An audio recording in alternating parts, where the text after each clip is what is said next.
In a remote location, only destruction could be seen. As the sun slowly rose, two men could be seen, one standing and the other seemingly dead. Around the battlefield lay weapons, craters, and what appeared to be a large waterfall, undoubtedly created by the intensity of the fighting. This place would later be known as the Valley of the End. The man, barely able to stand, had long black hair that reached his neck, black eyes, and wore what appeared to be worn red armor with plates around his arms and chest for protection. His name was none other than Hashirama Senju, leader of the Senju clan and first Hokage of no Hagakure no Sato, the Hidden Leaf Village. Why did it have to come to this, Madara? Hashirama wondered, looking at the corpse of his old friend. The now identified man lay on the ground. He had long, spiky black hair that nearly reached his hips, covering the left side of his face, including his tar-black eye. He also wore armor of the same style. Lying on the ground with a sword embedded in his chest was Uchiha Madara, former leader of the Uchiha clan and co-founder of the Hidden Leaf Village. I'm sorry, but you've chosen the wrong path. Goodbye, old friend. May you find peace in the afterlife, Hashirama said as he turned and walked away from the long battle he had just fought. His head bowed in sorrow for not being able to save his friend from his choices. A couple of days later, location unknown. Oh, my head, where am I? Madara asked, slowly opening his eyes. He immediately jumped and winced at the wound in his chest. Looking around, he found himself in a small wooden house. From what he could see, it was a modest-looking house. Probably only one person lived there. Relax, champ, you're pretty badly hurt, said an unknown woman as she approached him. Looking at her, he noticed she had long, straight blonde hair that reached her waist, blue eyes, and an oval face. She was wearing a brown shirt that easily revealed her C-cup breasts and black pants. All in all, before him stood a beautiful woman, smiling at him. Who are you? Where am I? Madara asked, being a little suspicious of the woman before him, even if she looked weak at first glance. Well, my name is Namikaze Hanako, and where are you? We are in the land of rice fields, near the ocean, said Hanako, giving him a small smile that did not go unnoticed by Madara. What happened? How did I get here? An impatient Madara asked, trying to piece together what had happened since his memory was somewhat hazy. So many questions. Just lie back and relax. You were wounded in your last battle and barely made it. You were very lucky that I found you, brought you here, and healed you. There were times when I thought I couldn't have saved you. After all, not many people survive having a sword through their chest. Now, how about you tell me who you are? Hanako asked, assuming the man was probably a shinobi. I am the great Uchiha Madara, former leader of the Uchiha clan, co-founder of the Leaf Village, Madara said with pride in being a member of his clan. A little full of you, don't you think? Hanako said, giving Madara a giggle and receiving a look from him. Are you a shinobi? Hanako asked cautiously, still unsure if she could trust him. Indeed, I am. I am one of the most powerful beings in the known world, tied in power only with Hashirama Senju, the current first Hokage of the Leaf, Madara said, spitting out the last word with clear venom. He still hated the Leaf and his clan for not following him in his leadership and abandoning him to follow a Senju out of all people. Even so, you got your ass kicked, Hanako said, letting out a giggle and bursting into laughter as Madara glared at her and muttered about disrespectful and troublesome blondes. Well, I'm going to get some food. Get some rest and take a couple of months to recover your health, Hanako said as Madara lay in bed, remembering his loss against Hashirama, but laughing sinisterly. 5 years later. Many would have thought Madara was a cold person, incapable of loving or caring for anyone other than himself. However, this couldn't be further from the truth. In the last 5 years, much had changed, and although Madara wouldn't admit it, he had grown very close to Hanako, in fact treating her like his wife, and even abandoning his plans for revenge against the members of her clan. Perhaps this is the peace I've always sought, Madara thought as he gazed at the love of his life, her head resting on his chest. In recent years, he and Hanako had embraced the life of a fisherman, leaving behind the battles and wars he once fought in. Hanako had also learned about Madara and his clan, and the village he had founded with his rival and lifelong friend, Hashirama. She learned about his life as a shinobi and Madara's Kekkei Genkai, the Sharingan. Who would have thought that the great Uchiha Madara would simply live an ordinary civilian life away from battles? Ironic, since I always wanted to be in the heat of combat, at the hands of a powerful enemy, Madara thought as he laughed at almost dying at the hands of Hashirama. If leaving the shinobi life is what it takes to be with Hanako and make her happy, I will gladly forget about my past and focus on the future, he thought as he drifted off to sleep in the embrace of his beloved. 5 more years later, land of rice fields. 5 more years had passed, and now we see a happy Madara leaning against a tree, holding Hanako close to his chest. They were both looking out to sea and could see a 4-year-old boy trying to stand in the water. He had spiky blonde hair and the bluest eyes anyone had ever seen. His name was Namikaze Minato, son of Uchiha Madara and Namikaze Hanako.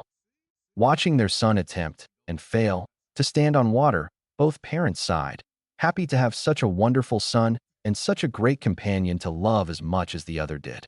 Although Madara had abandoned the path of the shinobi, he decided to train young Minato to defend himself should the need ever arise. Madara also explained that he chose to name him after his mother because the Uchiha clan was well known and feared throughout the world. He also explained and showed him his Sharingan, saying that one day Minato, too, would possess it and that he should be proud of his heritage. A couple of weeks later, Madara was heading home after going to the village to buy supplies.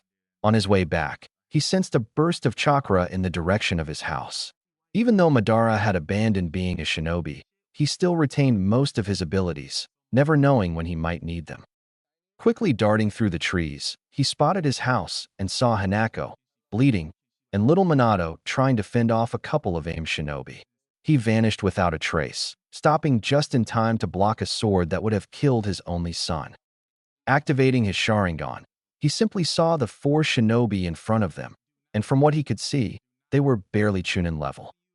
The shinobi of AIM saw the Sharingan shining in all its power, and the group's leader stammered, "WH, who are you?" After seeing it, the shinobi were well aware of the power of the Kekkei Genkai and the members of that clan.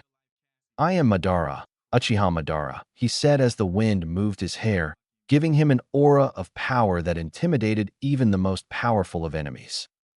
Upon hearing the name, the shinobi of AIM paled and took a couple of steps back when they saw that the man in front of them was the legendary Uchiha Madara, former leader of the clan. Without hesitation, Madara activated his Susanoo and quickly killed the 4 shinobi without any remorse. Looking back, he realized that Minato had fainted from lack of chakra, and approaching his beloved, he looked into her eyes and his heart was filled with remorse for not being able to be there, not being able to protect the only person who had mattered more than anything else in his world, the love of his life. "Take care, cough, of our son," said a very weakened Hanako, giving her beloved one last kiss, and closed her eyes never to open them again. Madara stood frozen, staring at his now dead wife. Images from the last 10 years of his life flashed through his mind. In those final years, all he had received was happiness, and it had been stolen from him. Taking one last look at his Hanako, he made a decision that would affect the entire world. "I was too naive to think this would last, too naive to believe the world had changed, too naive to abandon my plans. I will lead the world to true peace and happiness. I will honor your memory, Hanako, create a world of love and happiness, and make sure you are by my side," Madara thought as he picked up his son and leaped into the trees, leaving his old home behind. 1 month later, Madara and Minato were thousands of miles from the main gates of Konoha. Madara took one last look at Minato. "Minato, my son," Madara said to get Minato's attention. For the past month, Madara had trained Minato rigorously, determined to make his son as strong as possible so he could stay safe. During that month of training, Minato had activated his Sharingan, a remarkable achievement for someone so young. "Remember to keep the Uchiha name and your bloodline a secret from the village, but never forget your legacy. Even if I dislike the Senju, this village will keep you safe and make you strong. Never abandon your beliefs and fight for what you love. Only when you fight to protect something precious to you will you show your true strength. I'm sorry to leave you alone, but this is something I must do on my own. Speak to the third Hokage and tell him you are an orphan who wishes to join Konoha. He will keep you safe. There will be a time when we clash. Until then, good luck, Madara said as he began to walk away, leaving his son on a new path. I suppose this is it, Minato said as he walked through the main gates of Konoha. I will make you proud, Tu-san, and honor your memory, Ka-san. 20 years later, classified location, outside Konoha. A scream echoed throughout the room. This scream seemed to belong to a small baby. The baby weighed 3 kilograms and had spiky blonde hair, as well as a pair of dark blue eyes. A charcoal cup belonging to his father, Minato Namikaze. Congratulations, Kushina-san. It's a beautiful boy, said the nurse as she handed the newborn baby to his mother. The woman in the bed could only be described as a stunning redhead. With long, straight red hair that reached her waist, blue eyes, and large D-cup breasts that adorned her well-developed body, she held her son for the first time. Hello, Sochi, said Kushina. Minato turned to his son and said, Welcome to our family, Naruto. Previously. Hello, Sochi, said Kushina. Minato turned to his son and said, Welcome to our family, Naruto. Current time, classified location, outside of Konoha. Rest, Kushina, you'll have plenty of time, Biwako said as she took Naruto for his first bath. Biwako was a woman of about 170 centimeters, with long brown hair styled in a ponytail and eyes of the same color. She was around 50 years old and the wife of Sarutobi Hiruzen, the third Hokage, the former leader of Konoha. How are you feeling, Kushina? Minato asked, concerned for his loving wife. Just tired, she replied. Thank you, he said. Suddenly, a voice unknown to Minato and Kushina echoed in the room. Stay away from the Jinchuriki, Yondame, a masked man said as he held Naruto hostage with a kunai to his neck. Biwalo and the other nurse were on the floor, dead. Okay, just calm down, Minato said, frightened. The worry was evident in his eyes. Speak for yourself, fourth Hokage. I'm perfectly calm, the masked man said as he threw Naruto into the air, preparing to stab him with the kunai. Suddenly, Minato, enveloped in a yellow flash, grabbed Naruto as the masked man headed toward Kushina. A buzzing sound was heard as Minato noticed the 5 explosive tags placed on the blanket wrapping Naruto. He quickly removed the blanket and headed to his safe house. Minato's safe house, outside Konoha. An explosion occurred and Minato was pushed with his son in his arms. That man is no ordinary shinobi, Minato said, wondering who the masked man was. He managed to separate me from Kushina.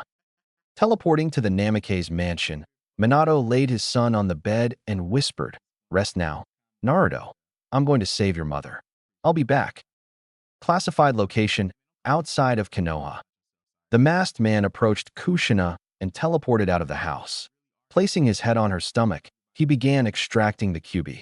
Within minutes, a figure emerged from her stomach and materialized in midair. There stood the 9-tailed demon fox in all its glory. With a single glance, the masked man had the Kyuubi under his control. The Kyuubi's eyes, previously a single vertical red pupil, were now red with 3 tomo, the Sharingan glowing in all its power. Wait, said a weakened Kushina, realizing what was about to happen. Incredible. The Uzumaki clan is simply incredible. Not even extracting a tailed beast from you is enough to kill you, the masked man said as he ordered the Kyuubi to kill its former Jinchuriki. It's to be expected that the Kyuubi will kill its container, he said. As the 9 tails is about to crush Kushina, a yellow flash appears. Perched in a tree not far away, we see Minato with Kushina in his arms, carrying her bridal style. She truly deserves the title Minato Namikaze, the yellow flash of Konoha, he says, teleporting to the edge of the village. Minato teleported to the Namikaze mansion, laid Kushina down near his son, and she simply hugged him. Kushina, I'm going to stop the Kyuubi. Take care of him, he said, and in a yellow flash he was gone. North entrance to Konoha. It was a warm summer night in the Hidden Leaf Village. Lights could be seen around the village as the people went about their normal lives, unaware of what was about to happen. Summoning technique, the masked man said, slamming his palm on the ground. A burst of smoke revealed the Nine Tails, ready to unleash its fury upon the unsuspecting village. Suddenly, a roar echoed as the Nine Tails began its rampage. Whipping its tails and wielding its claws, nothing stood in its way. Sandame, the QB has appeared in the northern part of the village, said an ANBU while bowing to the third Hokage. Yes, I heard.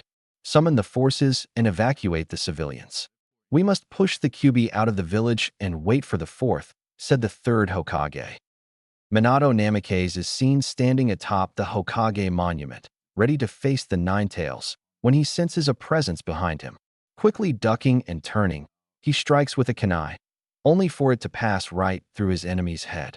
Suddenly, everything begins to distort as the masked man starts to absorb Minato in a spiraling pattern. Before he can finish, Minato vanishes. Minato has been transported to his safe house. Safe house, after Minato managed to escape from the masked man. That technique, Minato said, thinking about what he had just experienced, is a more advanced space-time technique than mine. It doesn't require seals, or I would have been able to see them with my Sharingan. It's better to hide my Sharingan under a Jinjutsu. I don't know who he is, but his chakra signature seems familiar. Suddenly, a figure began to appear just a few meters from Minato. There stood the masked man, preparing to face Kuroi Senko, Yellow Flash. The men looked at each other, challenging one another to make the first move. Who are you? Minato asked as he assessed who could even have the power not only to release, but to control the QB. My name has long been forgotten and was despised in the history of this village. I was once known as Uchiha Madara, but you can call me Toby, he replied, giving a small laugh, due to the irony of asking a masked man who he is. No, I'm sure you're not Madara Uchiha. Although your chakra seems familiar, you're not him, Minato said, trying to decipher the masked man's identity. The masked man simply stood there, wondering how it was possible that the fourth Hokage knew that he wasn't Madara. Something's wrong. How can he know Madara's chakra? Toby thought. Both warriors charged at each other in a battle of speed. The fastest would win. Minato simply threw his Hiraishin kunai at Toby, but they passed right through his head. Closing in on him and bracing for the outcome, Minato charged a Rasengan in his right hand, ready to unleash it on Toby. Toby was about to touch Minato and absorb him. Victory is mine, he said, and suddenly Minato vanished from his sight, only to reappear behind him, using the kunai he had previously thrown. Minato spun his body and slammed the Rasengan into Toby, vaporizing the area and marking Toby with the Hiraishin seal. I underestimated him, Toby says as Minato suddenly appears in front of him, stabbing him with a kunai and applying a seal to release the Nine Tails. Seeing that he lost the fight, Toby says, I will return and take my revenge on the Hidden Leaf Village as he teleports away. Something tells me he wasn't joking and that he's an Uchiha with a chakra similar to my father's. I wonder who he is, Minato thought as he prepared to identify the QB and teleported to the sand field. Battlefield, northern part of Konoha Village. On the battlefield, the third Hokage was leading the forces and doing his best to push the QB out of the village when he suddenly heard. Kuchios no Jutsu, Minato says as he falls on top of the QB with his summoning. Gamabunta, the Toad Chief, who was holding the QB against the ground. Try to hold it as long as you can. Teleporting something that big requires preparation, he tells the Toad Chief, as he prepares to teleport the QB out of the village. Are you crazy? I don't perform miracles. Hurry up, Gamabunta said. Suddenly, both Minato and the QB disappeared. Near the safe house. Arriving near the safe house with the QB behind him, Minato began to gasp from the enormous use of chakra required to teleport the QB.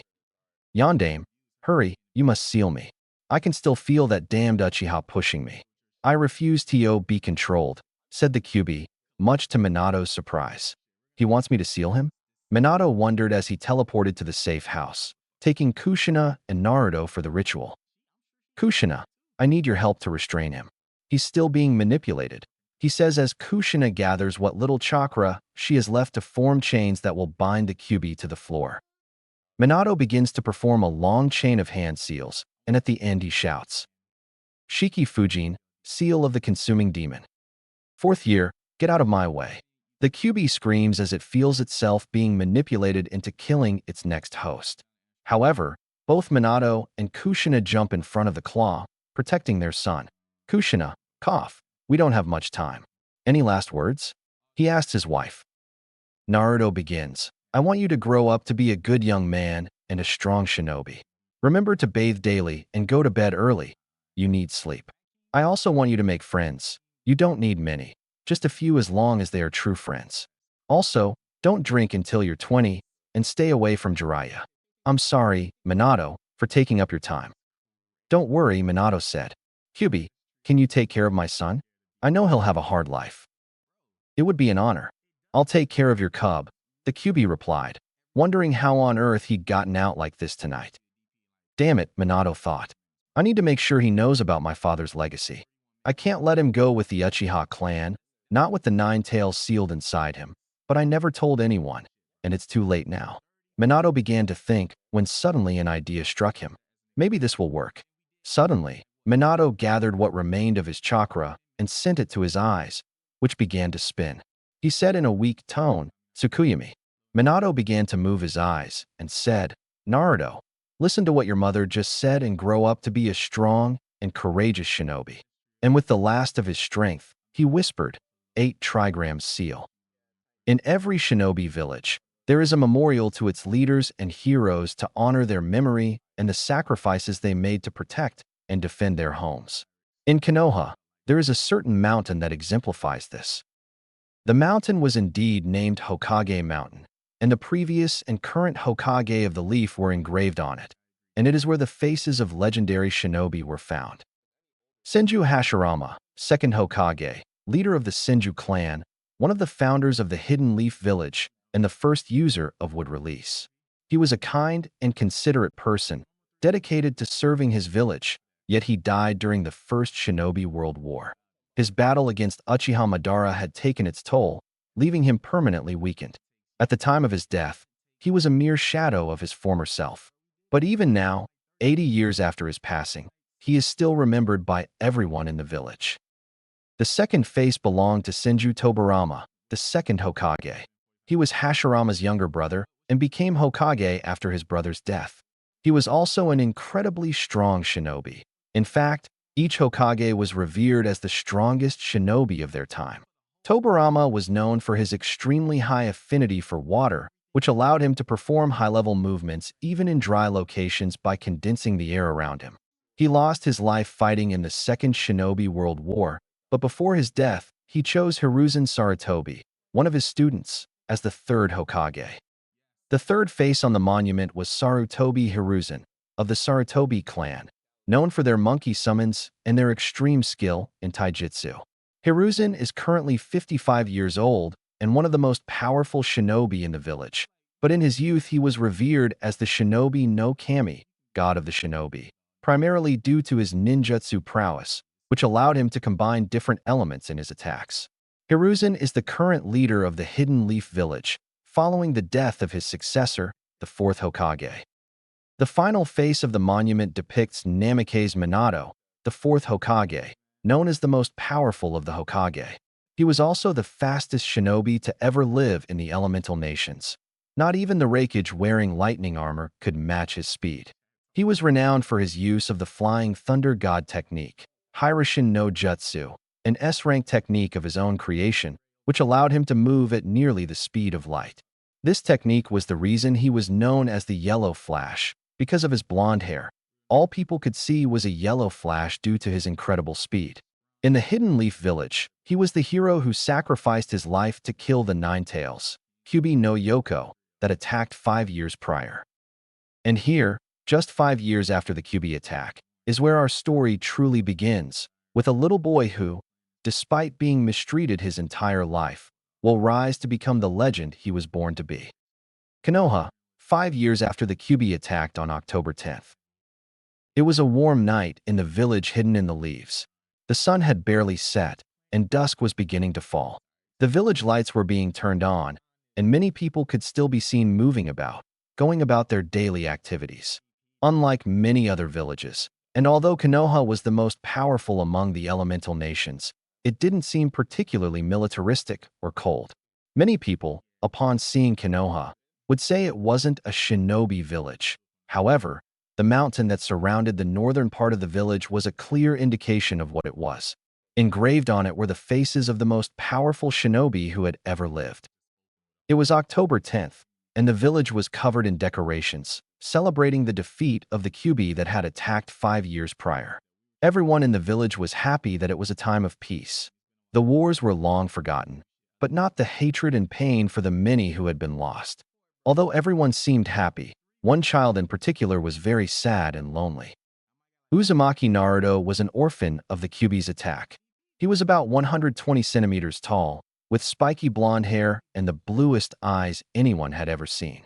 On each cheek were 3 whisker-like marks, a birthmark.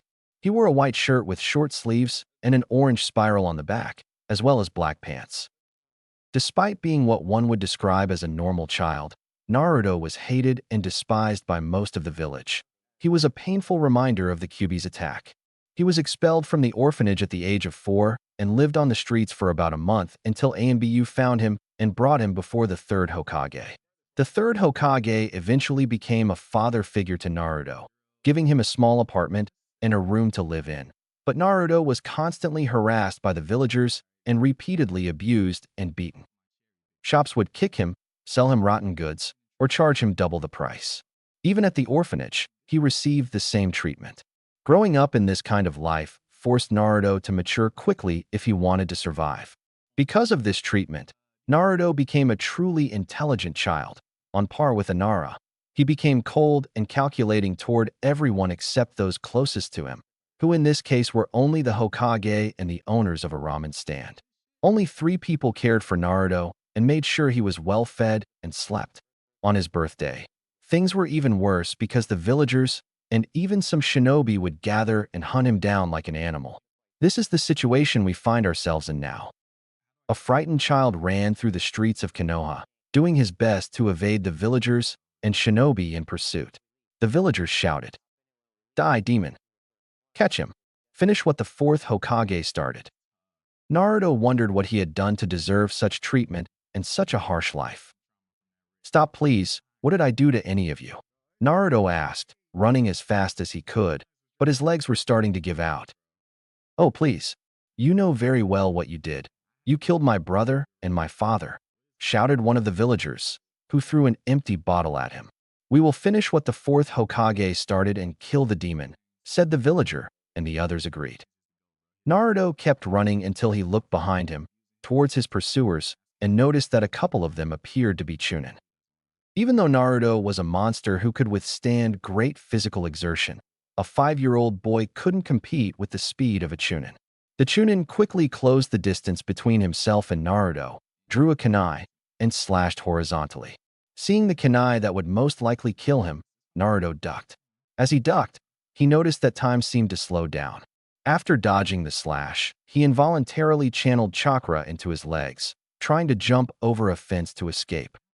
The rest of the shinobi were indeed surprised when they saw this, but they couldn't let the demon escape, so they all threw a couple of kunai towards him while saying kunai kage shuriken no jutsu. The kunai multiplied by 15 and headed swiftly towards Naruto. Knowing he couldn't dodge them all midair, Naruto began observing them and calculating the best way to avoid them. Then it happened. His vision suddenly became clearer, and the approaching kunai seemed to almost stop. Just by looking at them, he could predict where they would impact. Reacting instinctively, Naruto swiftly caught a kunai in his hand and began deflecting them all, except for the one that managed to slip past his defenses and strike his shoulder. Naruto yelled in pain, but managed to jump over the fence and land safely. He pulled the kunai from his shoulder and noticed the wound was already closing.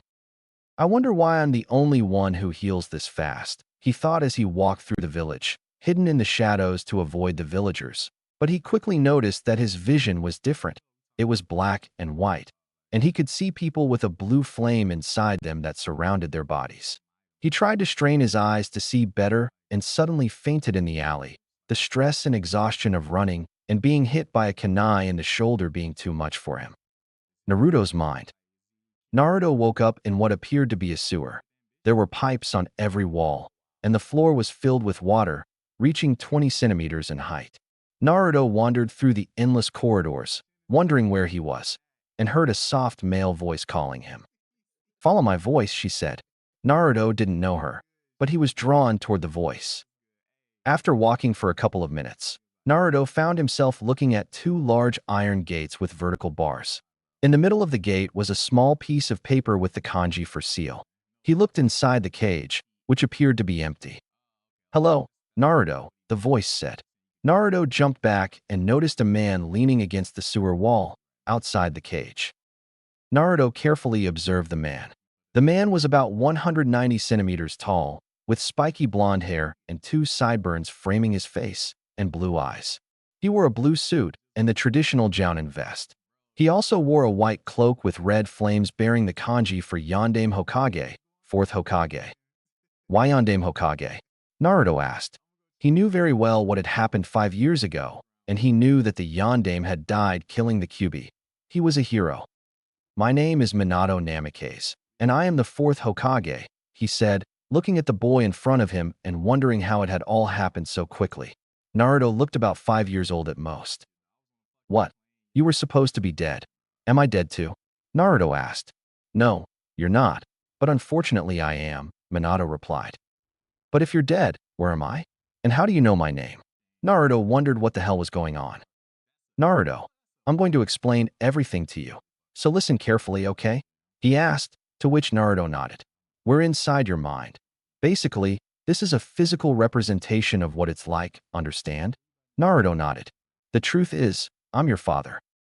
Naruto froze upon hearing this. "No, it can't be. He told me he didn't know who my parents were," he thought. Are you my father?" "How?" Naruto asked. "Well, as for how, you'll know when you're older," Minato said, laughing. "But it's true. I am your father, and I'm sorry I wasn't there for you, but I had to stop the Kyuubi. But listen, because I don't have much time. You've probably wondered why the village treats you like a monster," to which Naruto slowly nodded. "Well, there's no easy way to say this, but 5 years ago, when you were born, the Nine Tails attacked the village. The third Hokage said I killed the Nine Tails, but that's impossible. The Nine Tails is a mass of chakra without a physical body, so it can't die. The only way I could stop it was by sealing it inside a newborn baby. I'm sorry to say it, but I had to seal it inside you," he said sheepishly, wondering how Naruto would react. "What? What do you mean by sealing it? Am I the Kyuubi?" he asked, realizing the reason for the names the villagers called him. "No, you are neither a monster nor the Kyuubi, my son. And by sealing it, I mean that the Kyuubi is trapped inside you, behind those bars." "Kyuubi, come closer," Minato explained. Suddenly, behind the bars of the empty cage, Naruto saw two glowing red eyes with vertical black pupils. As the eyes approached the doors, he noticed the shape of a fox with tails moving behind him. There before him, at the gates, stood the most powerful being in the world, the most powerful of the 9 Bijou, the Kyuubi no Yoko, the nine-tailed demon fox. Upon seeing it, Naruto jumped back, frightened to see the monster that attacked the village and was responsible for so many deaths. "There's no need to fear me, cub," said the Kyuubi. As he looked at the poor boy, he knew all too well what the villagers were doing to him. "Naruto," Minato began, drawing the little boy's attention. "This is the Kyuubi, and he's not the demon everyone thinks he is. The attack 5 years ago wasn't his fault," Minato said and began to explain what happened that fateful night, 5 years ago. From Naruto's birth, to the masked man releasing the Kyuubi and controlling it to attack the village, to Minato sealing it inside himself. Naruto remained frozen, absorbing what had happened, everything his father said. "Naruto," Minato continued, "I'm sorry, but I had to seal the Kyuubi inside you. You've had a hard life so far, but I trust that with this it will be slightly better," Minato said and touched Naruto's stomach, transferring the key to the seal to Naruto and opening the cage. "What are you doing?" Naruto asked, worried that his father would open the cage and let the Kyuubi out. "Naruto, I told you it wasn't the Kyuubi's fault that night. The Kyuubi will help you grow and will be by your side to help you in battle and provide advice. The only thing I ask is that when you are near your death, you release the Kyuubi. He doesn't deserve to be trapped inside a cage and used as a weapon," Minato said. "Will you really be my friend?" Naruto asked, though a little afraid of the fox. Of course. I will take care of you and make you strong so you can protect your home and friends, replied the Kyuubi. And what happened next surprised everyone. Naruto suddenly left his father's side and jumped onto the Kyuubi's paw. Soft and warm, he said as Minato and the Kyuubi laughed. Now, Naruto, there's one more thing I want to tell you. I don't know if you've noticed, but your vision is different, Minato said. It's actually black and white, with you being blue and the Kyuubi being red, Naruto replied. Naruto, do you know who Uchiha Madara is? Minato asked, receiving a growl from the Kyuubi, clearly showing that he had no love for the Uchiha leader. Yes, I know he was one of the founders of Leaf Village and leader of the Uchiha clan. He was supposed to be one of the strongest in the world, Naruto said, surprising his father. Although Naruto was only 5 years old, he was very intelligent and loved to read, but going to the library was impossible, as he was always expelled. That's right, but what neither you nor anyone else knows is that Madara was actually my father. I never told anyone because I decided to keep it a secret, Minato said. Naruto's eyes widened when he discovered that the legendary Uchiha Madara was his grandfather. I'm the son of the Yellow Flash and the great Uchiha Madara? Hee, there's no way I won't become Hokage, Naruto thought. Ah, with you being my Two-san and Madara being my Aji-san, there's no way I won't become Hokage, Naruto shouted, raising his fist in the air and receiving a smile from Minato. I have no idea you'll be one, Naruto, Minato said, ruffling Naruto's hair. Now, as you know, the Uchiha clan has a bloodline, more specifically a dojutsu, right? Naruto nodded. This bloodline is called the Sharingan, and you've activated its first level. Look at the ground. Naruto looked down and saw his reflection in the water, his blood-red eyes with a black tomo in each. The Sharingan will evolve until it's complete, having 3 tomo in each eye, Minato concluded, as he didn't want to talk about the Manjikyu Sharingan. His time was running out, and the Kyuubi could explain it if he ever unlocked it. God, I hope I never have to go through that, Minato thought. Oh, I knew I was great, Naruto said happily about learning all about his family and finding out he had a bloodline. Now, Naruto, pay attention to what I'm about to say, Minato began. I know you've always wanted a family, but you can't go to the Uchiha clan. Besides, you have the 9 tails sealed inside you, which they'll try to use for their own benefit if they find out. I want you to be a good person, not an arrogant, power-hungry individual like the Uchiha. Never rely too much on the Sharingan. Remember, it's just a tool. Having it doesn't make you all-powerful, understand? Minato asked, receiving a nod. Okay, my time is up. Everything I have, including my clan's techniques and weapons, is in the Namikaze state, and only you can enter since there's a blood seal around it. Be careful that no one finds out. I have many enemies, just like Madara did. If you ever desire your true heritage, I ask that you reveal it when you are strong enough to protect yourself and all those you love. There are many people who would stop at nothing to kill you or your friends to get revenge on me, Minato said with a hint of regret. After all, in the Third Shinobi World War, he had been responsible for the massacre of the IWA forces. Do you know how to use your chakra to deactivate your eyes? He asked, receiving a nod from Naruto. I'm fading away, my chakra is almost gone. Remember, Naruto, your mother and I love you very much, and I'm sorry you had to live a life without love, Minato said, saddened by how everything had turned out. He asked the 3rd Hokage to have the village see Naruto as a hero, but he was truly naive. Don't worry, Two-san, I knew you, and after all you did it was necessary to protect our home, Naruto said, receiving a smile from Minato as he faded away until he was no longer in front of him. Naruto woke up in the alley, wondering if it was all a dream, until he heard a voice in his head. No, pup, it wasn't a dream. I'm here after all. You should deactivate your eyes and start training. I'll help you in every way I can, and when you're old enough, I'll train you to use my powers, said the Kyuubi. Thanks, at least I have you with me. Your company will help, Naruto replied, happy with what had happened. Who would have thought that tonight would become his best birthday ever? You don't have to speak loudly, or people will think you're crazy. Just think, and I'll hear you. Also, now that the cage is open, you've gained my second ability.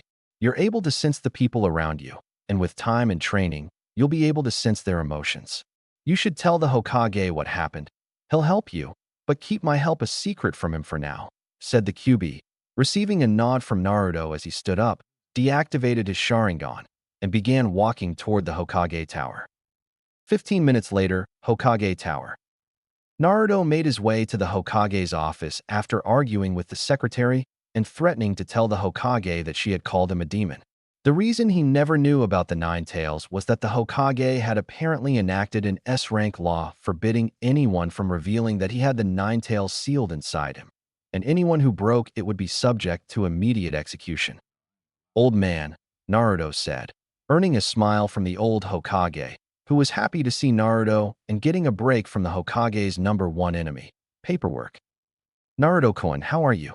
Do you need anything? The Hokage asked. Even though he wasn't related to Naruto, he had actually grown close to him in the last couple of years, treating him like a grandson.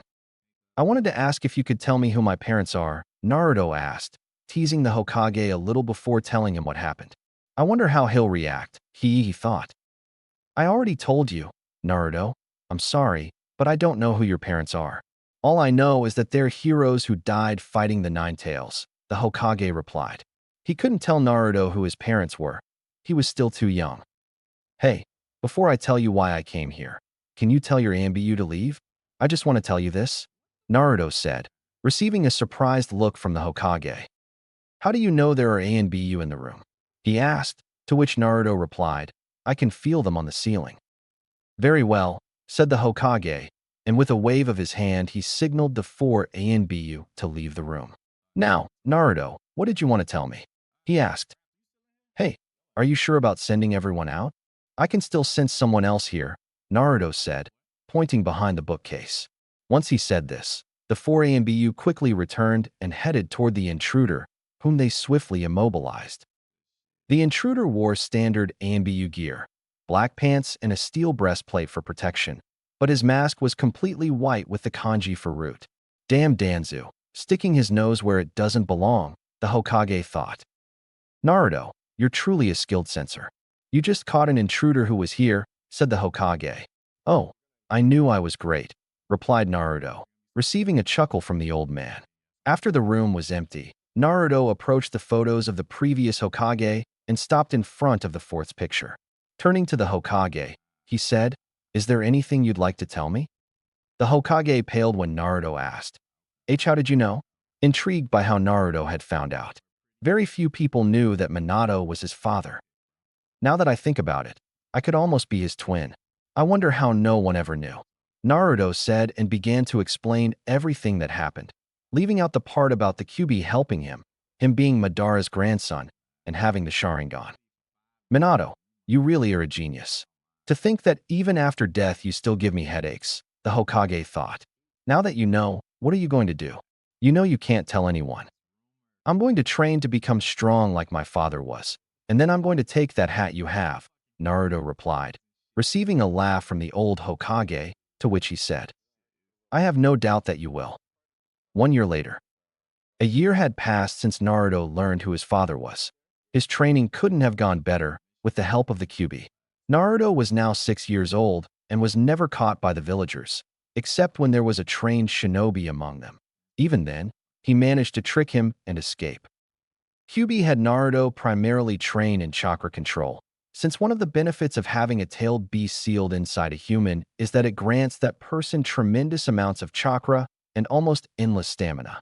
However, if you combine QB with what you might call the Uzumaki bloodline, it wasn't exactly a bloodline, but many members referred to it as the curse of the tailed beast. Members of the Uzumaki clan possessed unparalleled chakra reserves. An average chunin from the clan had the same amount as a Kage. Naruto was only 6 years old, but he already had enough chakra to match most jonin. However, with such a large amount of chakra, controlling it was extremely difficult. Initially, any jutsu Naruto attempted overloaded him with chakra, causing him to either fail or explode in his face. The first jutsu he mastered was the transformation technique, which allowed him to change his appearance. Naruto actually asked the Hokage to teach it to him. Retrospective, 1 year ago. Hey, old man, can you teach me how to do the henge? Naruto asked. Why do you want to learn it? Can't you wait until the academy starts?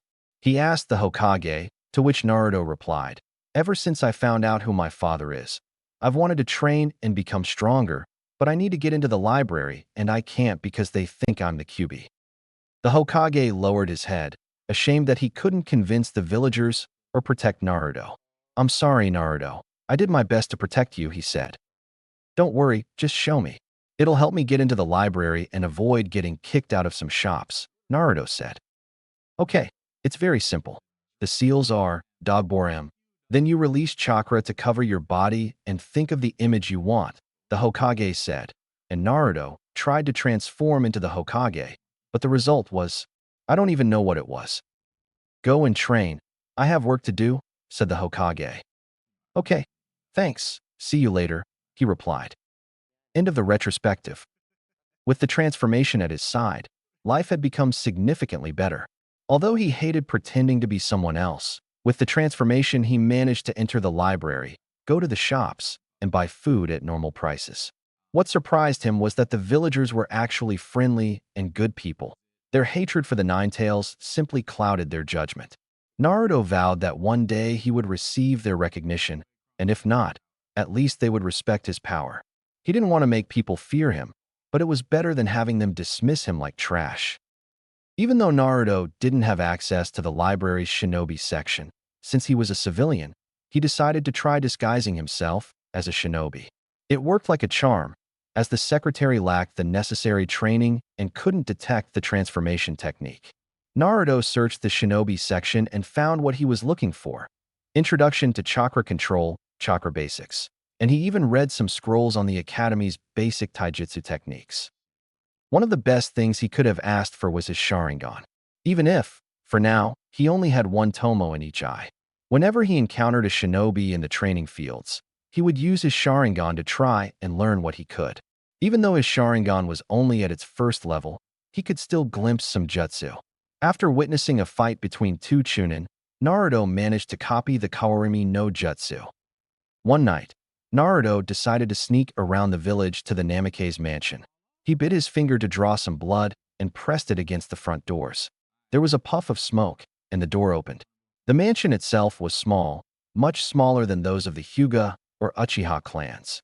He initially considered moving into the mansion, but he couldn't let anyone see him, so he decided to wait before revealing his identity.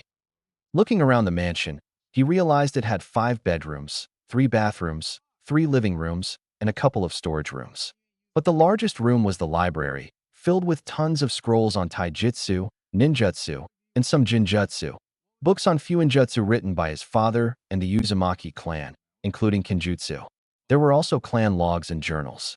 His father must have collected everything he could about the clan and stored it here, along with his mother's belongings, since she was the last of her clan.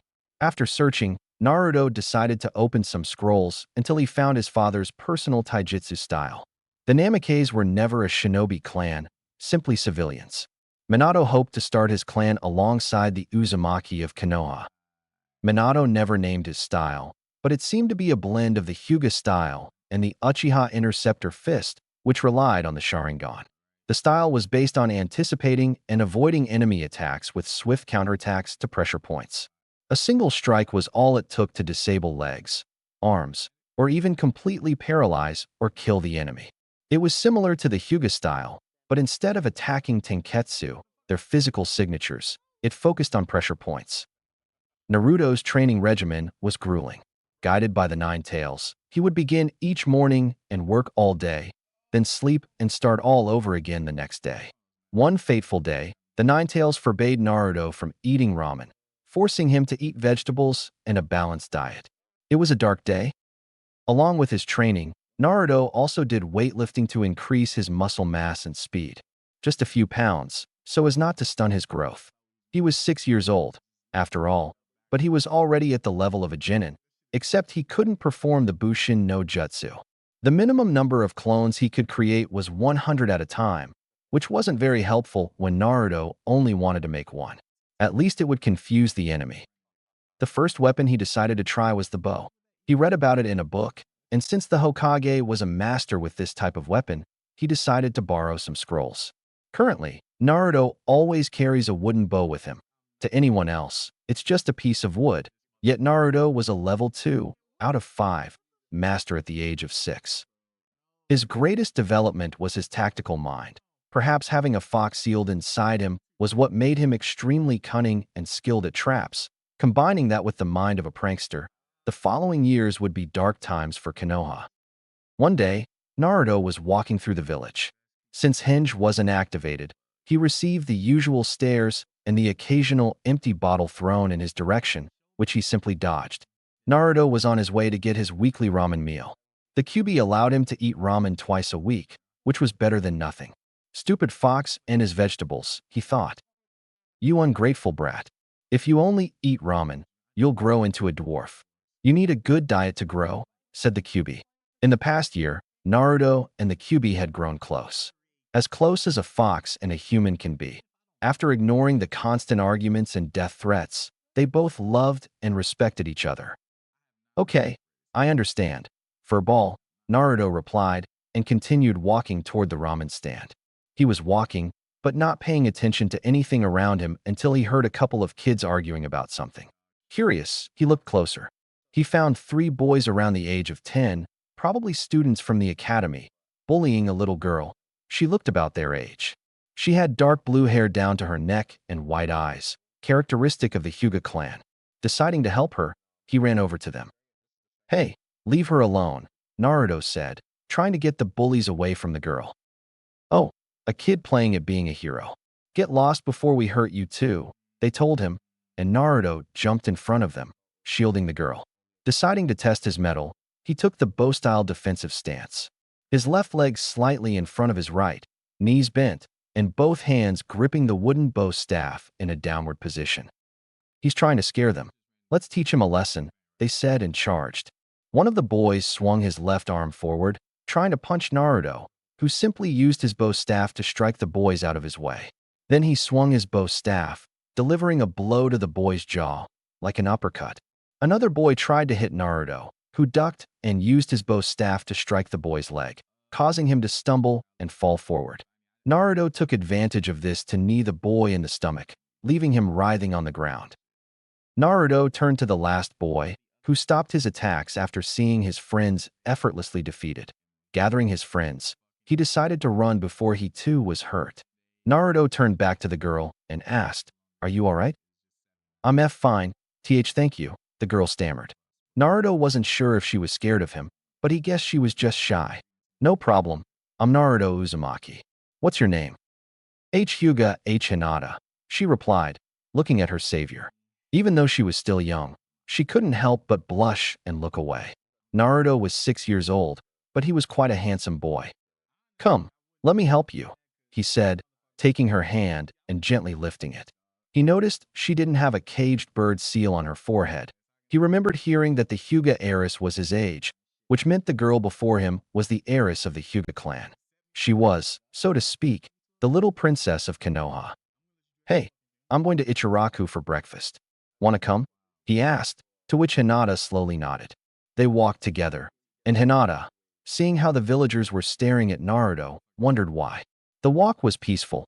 They didn't talk much since Hinata was terribly shy. When they arrived at the stand, Naruto ordered chicken ramen for both of them. "Oh, Naruto, is she your girlfriend?" a young woman asked mockingly from behind the bar. Her name was Ayam, and she was a teenager with brown hair and eyes of the same color, as well as a pretty face. She wore simple clothes and a white apron. "And no, nothing like that. We met a few minutes ago," she replied, blushing slightly. Even though she had barely met her, she could tell she was quite cute and would grow up to be a very beautiful woman. Hinata didn't say anything. She just blushed deeply and looked away so no one could see her.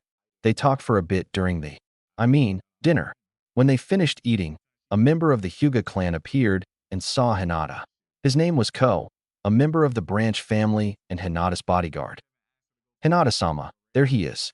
Your father is waiting for you," he said, taking Hinata's hand and starting to move. "Gee, goodbye, Naruto-kun. It was a pleasure co-meeting you," she said, to which Naruto gave her a foxy smile and went back to finish his meal. "Looks like I found a little fox," said the QB laughing. "She's not my girlfriend," thought Naruto, quite irate. "You say that now, But we'll see in a couple of years, said the QB while laughing. Perverted fox, she thought. After finishing her meal, she paid for it and headed off to her training. A few weeks later, Naruto was walking home. He had just finished his training, which, like any other day, had been painful. He was completely sore. Over the past few weeks, he had increased his taijutsu training and started working with weapons. Now he could use kunai and shuriken with deadly accuracy, and with the Sharingan, he could do it quite quickly. During his training, he managed to improve his Sharingan to level 2. Naruto now had 2 black tomo in each eye and was very proud of himself. He heard rumors that the clan's prodigy had fully mastered the Sharingan at the age of 8, and Naruto said he would fully mature it even sooner. As if fate had overheard him, Naruto didn't know if his words were true. During her walk home, she sensed 2 chakra signatures quietly moving through the trees. Placing 2 fingers on the ground and focusing her chakra, she discovered that one of those signatures belonged to her friend, Hinata, whom she had met a few weeks prior. Wondering what she was doing so late, he went to look for her. As he approached the 2 signatures, he spotted a shinobi. It was a Kumo shinobi, judging by his headband. He recognized this shinobi. He was Kumo's ambassador for the new alliance between Konoha and Kumo. He noticed he was carrying a sack on his back, from which Naruto could sense Hinata's chakra and knew she had been kidnapped. Naruto began throwing a couple of shuriken at the shinobi. The shinobi easily deflected them and faced the attacker, surprised that it was a small child. "Hey kid, get out of here before I kill you. I'm a jonin, you're no match for me," the man said arrogantly. It was true that Naruto was a genin and couldn't face the power of a jonin, but Naruto was cunning. He knew he needed to alert someone to come and help. "Naruto, switch places with me. I'll send a fireball into the sky to alert the ANBU." Naruto agreed and switched places with the QB. The QB quickly used some hand seals, looked up at the sky, and shouted, "Katan, Gakkaku no Jutsu, fire style, fireball technique." The Kumo shinobi was impressed. A 6-year-old boy performing a C-rank fire technique shouldn't have enough chakra for that. Naruto knew he had to slow the man down and activated his Sharingan. He couldn't care less if his secret was exposed, as long as Hinata remained safe. The Kumo shinobi decided to fight and kill the boy quickly, before reinforcements arrived. The Kumo shinobi threw a couple of shurikens and shouted Shuriken Kagebushin no Jutsu. The shurikens multiplied into the dozens. Naruto couldn't deflect them all and jumped to the left, something the enemy was expecting. He kicked him hard in the stomach and across the face. Naruto crashed into a tree and fell to the ground, clutching his stomach in pain. The Kumo shinobi walked toward Naruto, thinking he had won. After all, he was just a little kid. Then he noticed his eyes. They were the Sharingan. He thought, an Uchiha rescuing a Hyuga, ironic, but I'll take him too. 2 bloodlines are better than 1, and the Sharingan is one of the most powerful.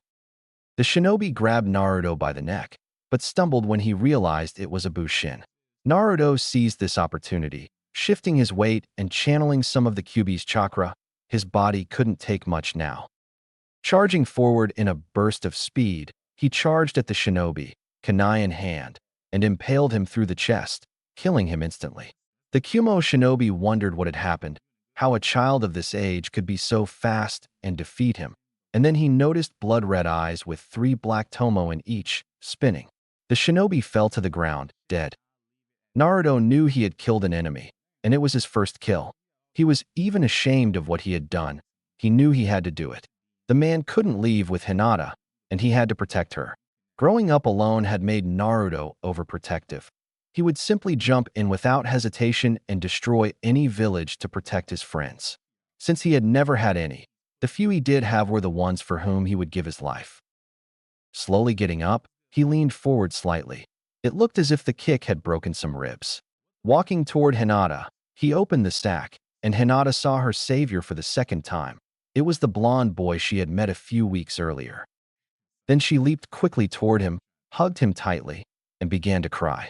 "It's okay, it's all right. You're safe now, and I won't let anyone hurt you," he whispered to comfort her. She was still holding him when reinforcements arrived, led by Hyuga Hayashi, the head of the Hyuga clan, and she saw what had happened. Apparently, the demon child had killed the Kumo shinobi and saved his daughter. She walked over to Naruto, leading him away from Hinata. Stay away from her. Even though I appreciate what you did, I'd like you to keep your distance from her, Hayashi said in a cold, harsh tone. Taking Hinata's hand, he walked away, saying, "You're still weak, too weak, and you almost ended up being kidnapped. You're unworthy of being the clan's heir." He left without even letting Hinata say goodbye to Naruto. The Hokage arrived a few minutes later, and the ENBU told him what had happened. His eyes widened when he realized it was Naruto who had saved Hinata and managed to kill the Kyumo shinobi. "Naruto, are you alright?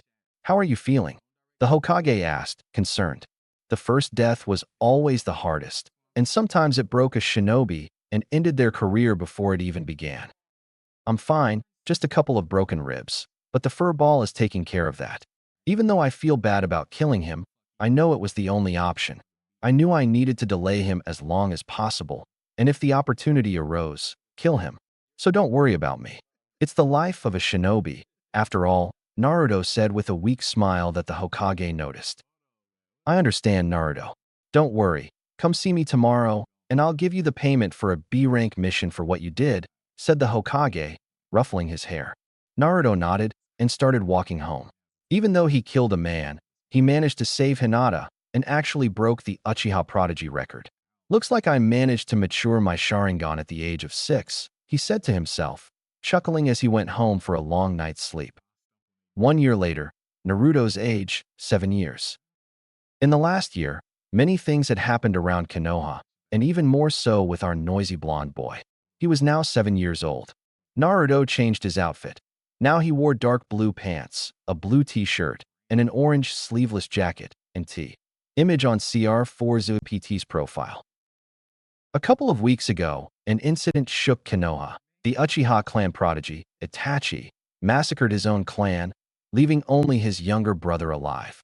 This event turned his brother, Uchiha Sasuke, into a vengeful man, eager to kill his older brother to avenge their fallen clan.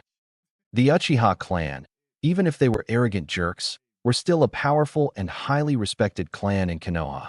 The funeral service was enormous. Everyone in Konoha attended and paid their respects, with the Hokage delivering a speech. Naruto watched from afar, his face sad. He might not have gotten along with the Uchiha, but in a way, they were his family. He also felt a little glad he'd never told anyone he was an Uchiha, or he might be sleeping 6 feet under right now. Naruto decided that after this incident, it would be best to tell the Hokage about his legacy, but still keep it a secret from the village for now. What would the village think if, after the massacre, the demon child appeared using the Sharingan and revealing himself to be one of the last Uchiha? Man, they'd eat me alive, he thought. More than likely, he'd be forced, when he was old enough, to be a sperm donor to restart his clan. He was the demon child, so he'd probably be used and discarded when they didn't need him anymore. She thought about approaching Sasuke, but when she saw him at the academy and the type of personality he had, power-hungry and arrogant, she wisely decided to forget about him and let him be. The Konoha Academy begins at age 8 for all those who wish to become Konoha shinobi. The curriculum lasts 6 years and ends with students reaching the age of 14 and achieving the rank of genin if they pass the exams. The academy begins with history, mathematics, and general subjects, then progresses to chakra theory and principles of stealth, weapons, training, traps, tactical training, and concludes with taijutsu and ninjutsu training. When Naruto showed Kyubi his academy resume, the Kyubi wondered how on earth Konoha was the strongest village in the elemental nations. This year's class was very special, filled with clan heirs. There was an Inuzuka known for his dog companions and collaborative ninjutsu. The clan's heir was Inuzuka Kiba, a loud and reckless boy with brown hair and 2 red markings, one on each cheek, the clan's symbol. From the Akimichi clan, his heir was Akimichi Chuji, a small boy with big bones. Anyone who called him fat would be beaten. His clan was known for using techniques that relied on a large use of calories, so Chuji was always eating. From the Yamanaka clan was the heiress Ino Yamanaka, who had blonde hair and wore a dark pink outfit. Her clan used mental techniques.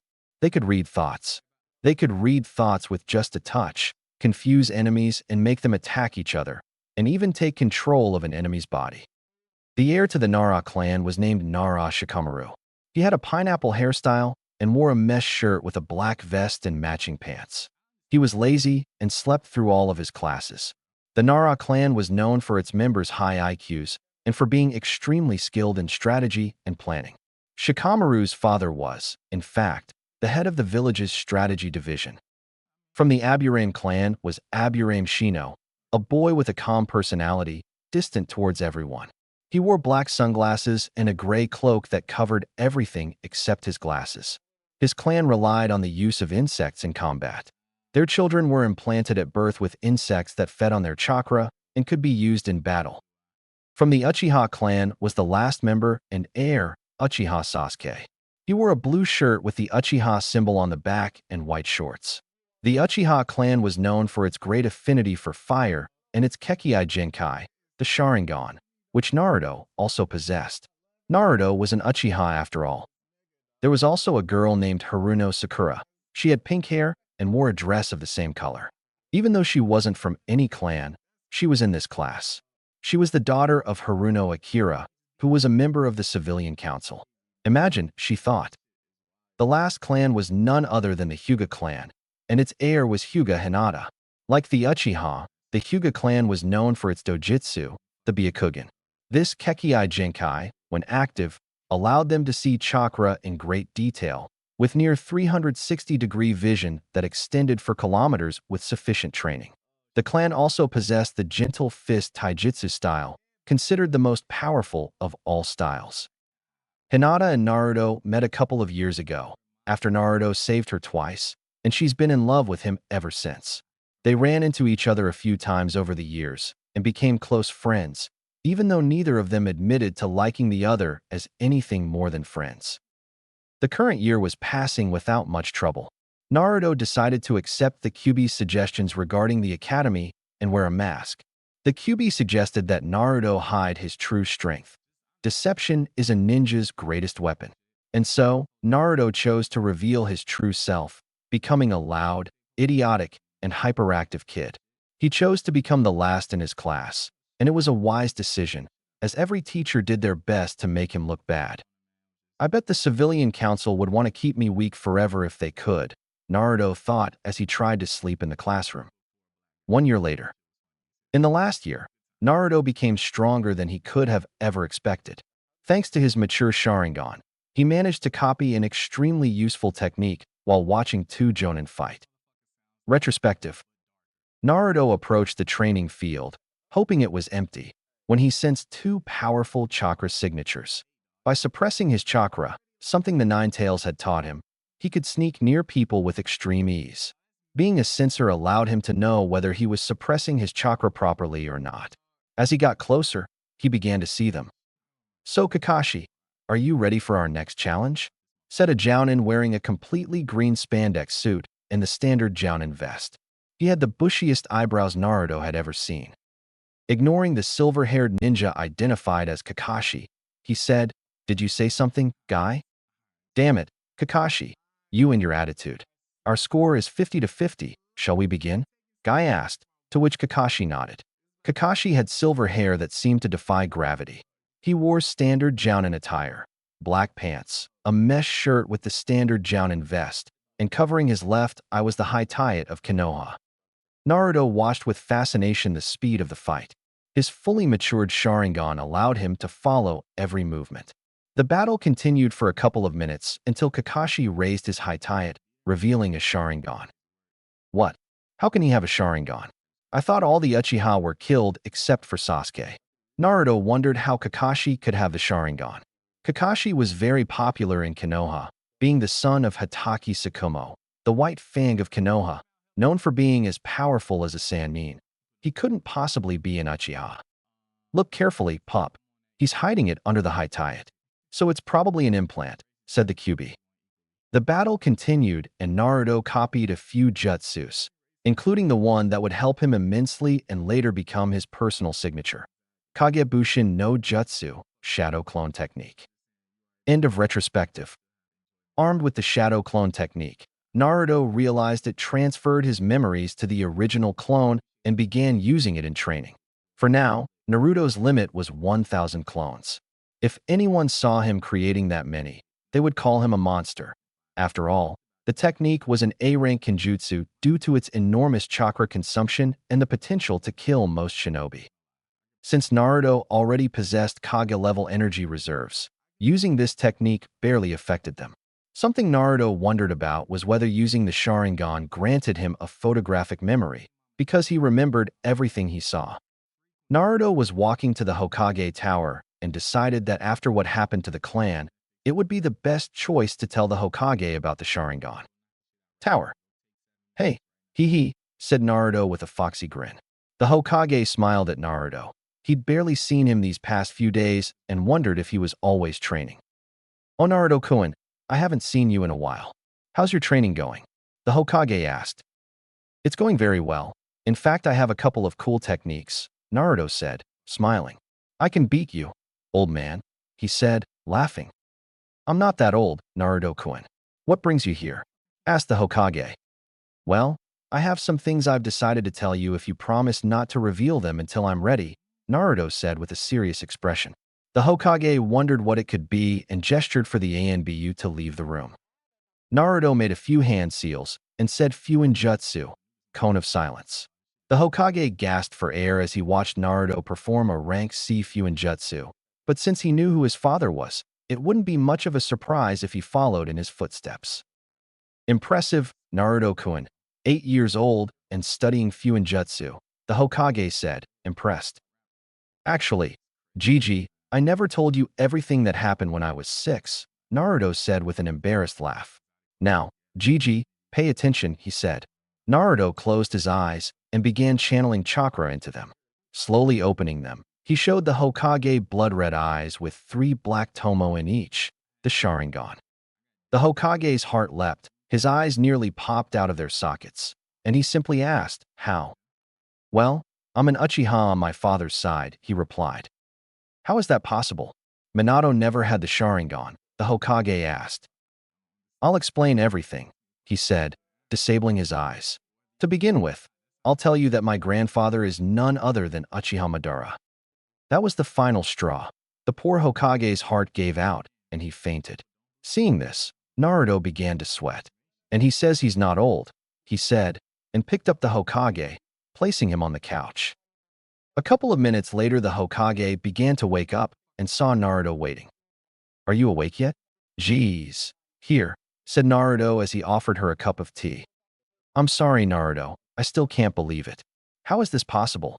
The Hokage asked, intrigued by how Madara had a son and no one knew. And his son was Namake's Minato, of all people, with blonde hair, by Kami. Naruto began to explain everything his father had told him. Madara survived his battle with Hashirama and was saved by a woman who, years later, would become his beloved. They had a son, and when his grandmother was killed, Madara decided to continue with his plans and left Minato in the village. So Madara was still alive. Who would have thought Madara had a son? The Hokage said, taking in the information. Well, Naruto-kun, I'll protect this secret until you're ready to show everyone who you really are. Remember, you have 3 legacies to carry on. The Uzumaki clan, your mother's, your father's, and Madara's, he said. Don't worry, Gigi, I plan to reveal everything when I'm strong enough to protect myself and everyone I care about. My father and grandfather had a real talent for pissing off IWA, and I need trouble right now, he said, laughing. They did have it. The Hokage thought about how IWA suffered at the hands of Minato Namake's and Madara Uchiha. But when I reveal who I am, if they try to hurt me or anyone I care about, I will burn the village to the ground, Naruto said in a serious and cold tone. I wouldn't rule that out. That damned Inoki, that Tsuchikage, is a stubborn old fool. Be careful, said the Hokage. Naruto, I wanted to ask you how you've already matured the Sharingan. It's very rare to even awaken it so early in life. You see, Gigi, I awakened it when I was 5 years old, after a Chunin tried to attack me, and I matured it when I killed the Kumo ninja who tried to kidnap Hinata, he explained, to which the Hokage nodded, as it made sense. The Sharingan awakens and evolves in life or death situations. So that's how you're able to take on a Jonin. The Sharingan is truly a terrifying power, exclaimed the Hokage. The Sharingan allowed a 6-year-old to kill a trained shinobi. I'm leaving, Gigi. I just thought you should know what happened to the Uchiha, Naruto said, leaving the Hokage's office. One day he'll really take my hat, the Hokage thought, laughing.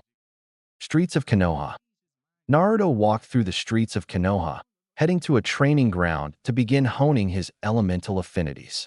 He already knew as much as he could about the Uchiha bloodline's fire, but he might or might not possess more than just fire, so it was better to be safe than sorry.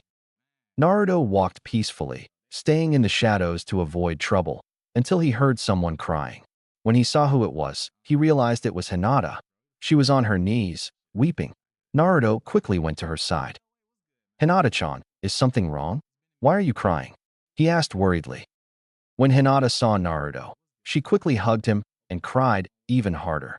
Naruto tried to ask what was wrong, but she didn't answer.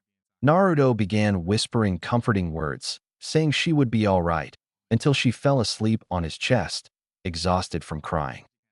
Naruto picked her up bridal style and took her to his apartment, laid her down on his bed, and took a chair to sit next to her, holding her hand and surrendering to sleep minutes later. After a few hours, around 2 a.m., Hinata began to wake up and move her eyes. Not knowing where she was, she jumped, waking Naruto, who was beside her. Seeing that it was him, she couldn't help but blush until she remembered everything that had happened. Hinata-chan, what happened? You can tell me, and I'll help you, said Naruto, trying his best to help her. Hinata stared sadly at the floor, but decided to tell him everything and began to remove a piece of cloth tied to her forehead. As she removed it, she revealed a green tattoo, the caged bird seal. Naruto was shocked to see it. They had decided to mark the clan's heir.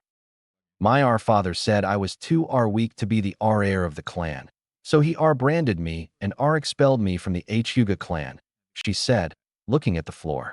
Naruto was furious at how they could do something like that to his family. Branding is a despicable decision, but removing a member, especially his daughter, from the clan for being weak? Okay, Hinata-chan, you're not weak, and you have me, she said, blushing slightly. But I'm weak. I was almost kidnapped. I was the same age as you, and you saved me. I'm nothing but a loser, she replied, screaming and crying, letting out all her anger and frustration. No, Hinata-chan, you're not weak. You're kind, loyal, hardworking, and a beautiful person, he said, and she blushed. Look at me, he said, taking her chin in his hand and lifting her head. They made eye contact, and he continued, I'm hated by everyone in the village. They all call me a demon and try to hurt me. To them, I'm nothing more than a loser who shouldn't be allowed to live. But I don't give up, and I never will.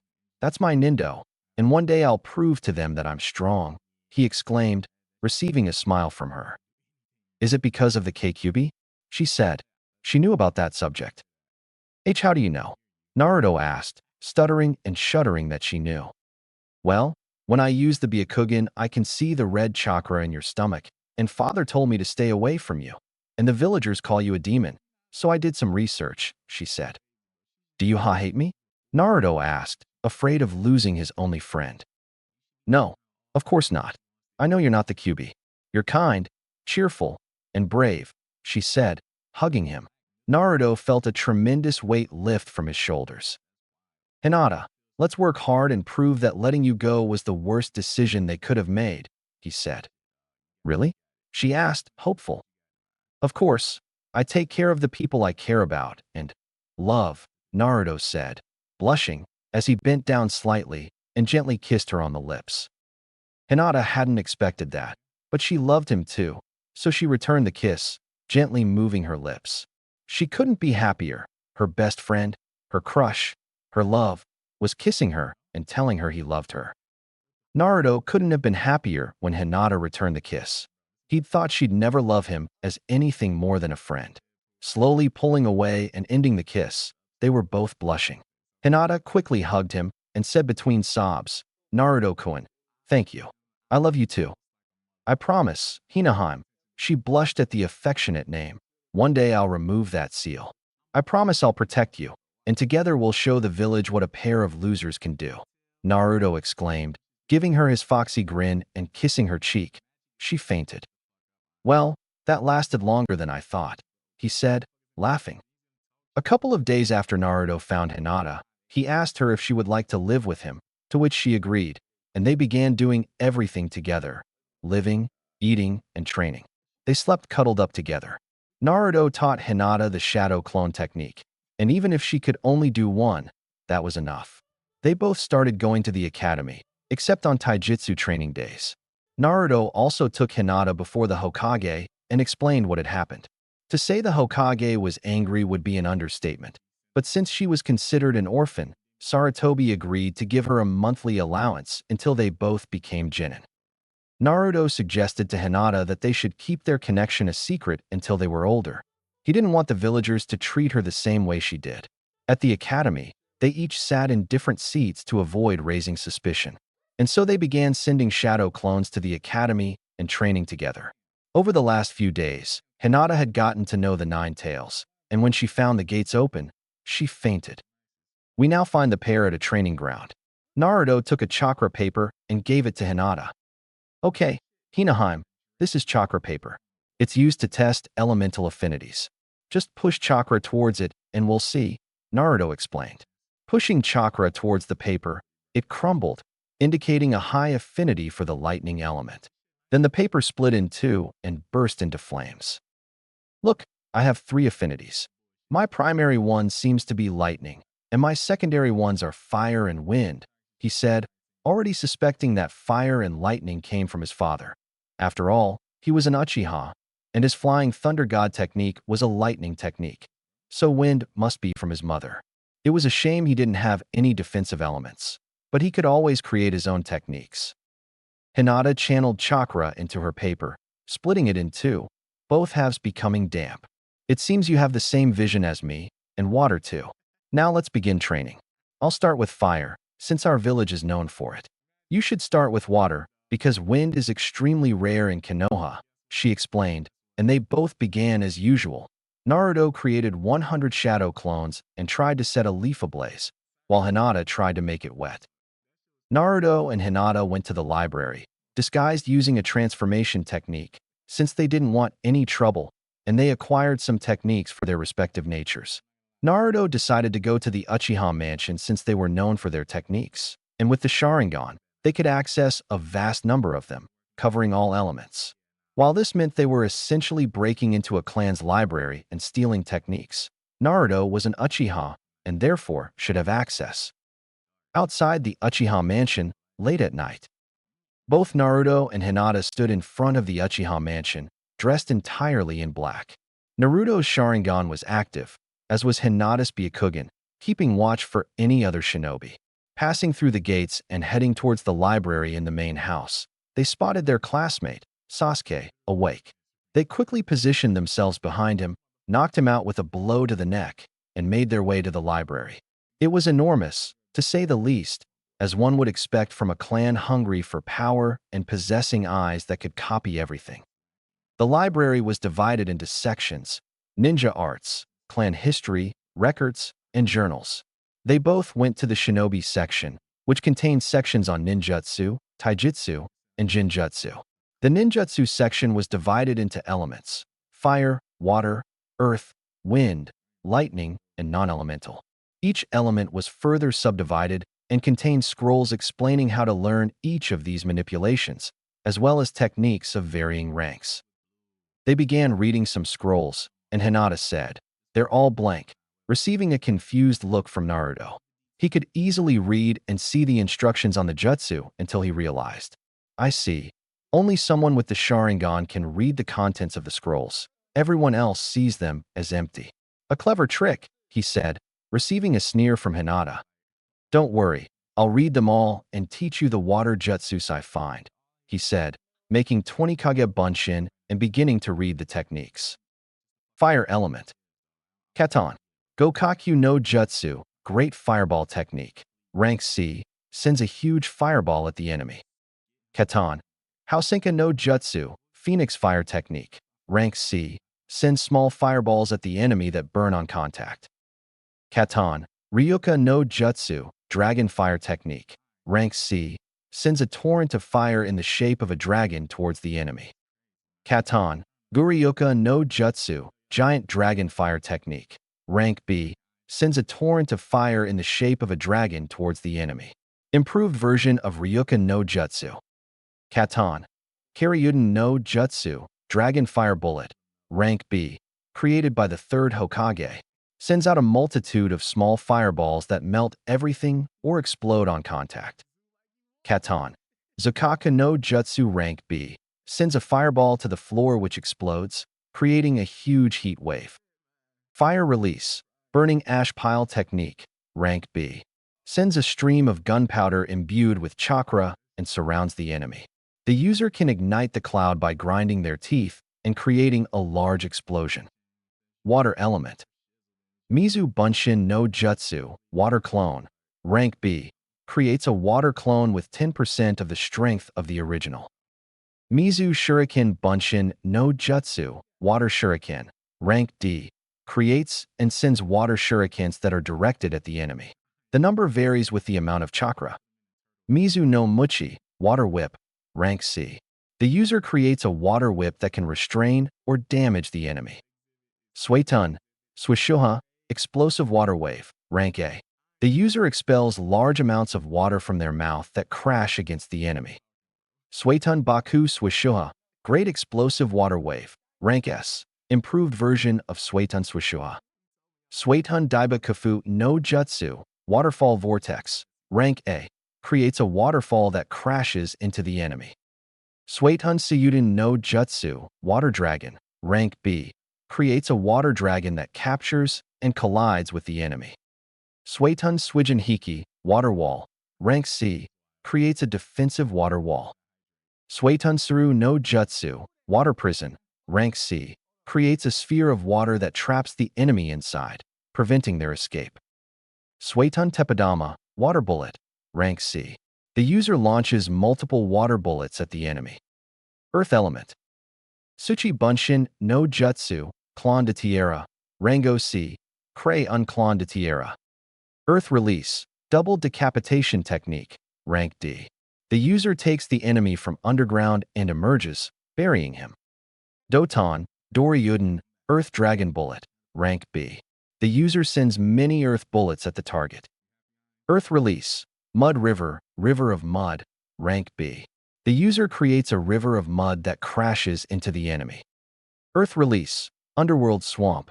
Rank A, the user transforms the ground into a swamp that swallows and crushes the enemy. Earth Release, Earth Wall. Rank C, the user creates an earth wall as a defense. Earth Release, Earth Spear. Rank C, the user creates earth spears that emerge from beneath the enemy. Wind Element. Futon no Jutsu, Wind Technique. Rank C, the user exhales and releases a small wind that allows them to regain their balance while in midair. Futon de Tapa, Great Break. Rank C, the user exhales a powerful, compressed gust of wind that sends the enemy flying. Futon, Kaze Shuriken, Wind Shuriken. Rank B, the user envelopes their shurikens in a layer of wind that cuts through everything. Futon, Renkuden, Wind Bullet. Rank A, the user creates bullets of pressurized wind that are launched at the enemy. Futon, Shinkaha, Wind Blade. Rank A, the user exhales a wind blade that cuts through everything. Futon, Atsugai, Pressurized Wind Bomb. Rank A, the user exhales a large sphere of pressurized air that explodes on contact. Futon, Repashu, Wind Wave. Rank C, the user claps their palms together and releases a powerful wave of wind. No need to inhale. Lightning Element. Raitun, Raikyu, Lightning Ball. Rank C, the user creates a ball of lightning that is sent at the enemy, electrocuting them. Raitun Bunshin no Jutsu, Lightning Clone Technique. Rank A, a clone created with lightning chakra. When it is destroyed, its chakra is transferred to the enemy, electrocuting them. Raitun, John, False Darkness. Rank B, the user emits a lightning spear from their hand, which impales the enemy. Raitun, Jabashi, Electromagnetic Death. Rank B, The user creates a wave of electricity that electrocutes everything around it. Raitun Rei Kuchu, lightning stacks, rank B. An illusionary technique that blinds the enemy with bright light. Jinjutsu. Kokugenria no Jutsu, Herald of Darkness, rank A. The user traps the enemy in a black void, blinding them and numbing their senses. This illusion can only be broken if the user cancels it or is forced to release it. Megan, Jigakuguka no Jutsu, Hellfire Technique, rank B, creates an illusion that makes the enemy believe they are being burned alive. Megan, Jibaku Satsu, Tree Binding Death, rank B, illusionary technique that makes a tree grow behind the enemy, leaving him still and allowing the user to attack him. Megan Kasegui no Jutsu, Chaining Stakes, rank C. The user makes eye contact with the enemy, paralyzing them. Sharingan required. Megan Kokoni Arezu no Jutsu, False Environment, rank C. The user creates an illusion about the area, altering its appearance. Megan Niju Kokoni Arezu no Jutsu, Double False Environment, rank B. This technique puts an illusion inside the original illusion to confuse the enemy in case they break the first one. Very well, Hinata-chan. I've memorized most of them. Let's go, he said, and they both left the Uchiha mansion with a large inventory of techniques to practice later. They both walked home, even though it was late, or early depending on your perspective, around 2 in the morning. Hey, Hinata-chan, since we still have some time, would you like to check out the Hyuga clan library? Naruto asked. He knew it was still a sensitive subject, Hinata's family, and he still remembered his promise to help Hinata achieve one of his dreams. Retrospective. A couple of days after Hinata started living with Naruto, Naruto and Hinata were eating together after their morning warm-up and began talking about their dreams and hopes for the future. So, Hinata-chan, what are your dreams for the future? Naruto asked. Hinata was still somewhat shy around him, but that was starting to change. At least her stuttering and fainting spells were almost gone. I know I want to become a powerful kunoichi to prove I'm not weak, but even if I were exiled from my clan, I wish I could get rid of the caged bird seal and reunite the families. I know I sound naive, but even after my father expelled me from the clan, the branch family was always good to me, and I want to help them, she said confidently. She didn't know it yet, but Naruto's nature was starting to rub off on her, and she was becoming more confident, even helping him with his pranks. You're not naive. You're a kind person, and I promise to remove your seal. Once I do, we can plan how to help the extended family, he exclaimed. After all, with the help of his shadow clones and his father's notes on sealing techniques, Naruto was making pretty good progress. End of retrospective. I don't know if it's a good idea. It would be difficult to sneak in without being noticed, she said. After all, the Byakugan was frequently used on reconnaissance missions, and it was extremely difficult to evade a member of the clan, much less sneak into the mansion.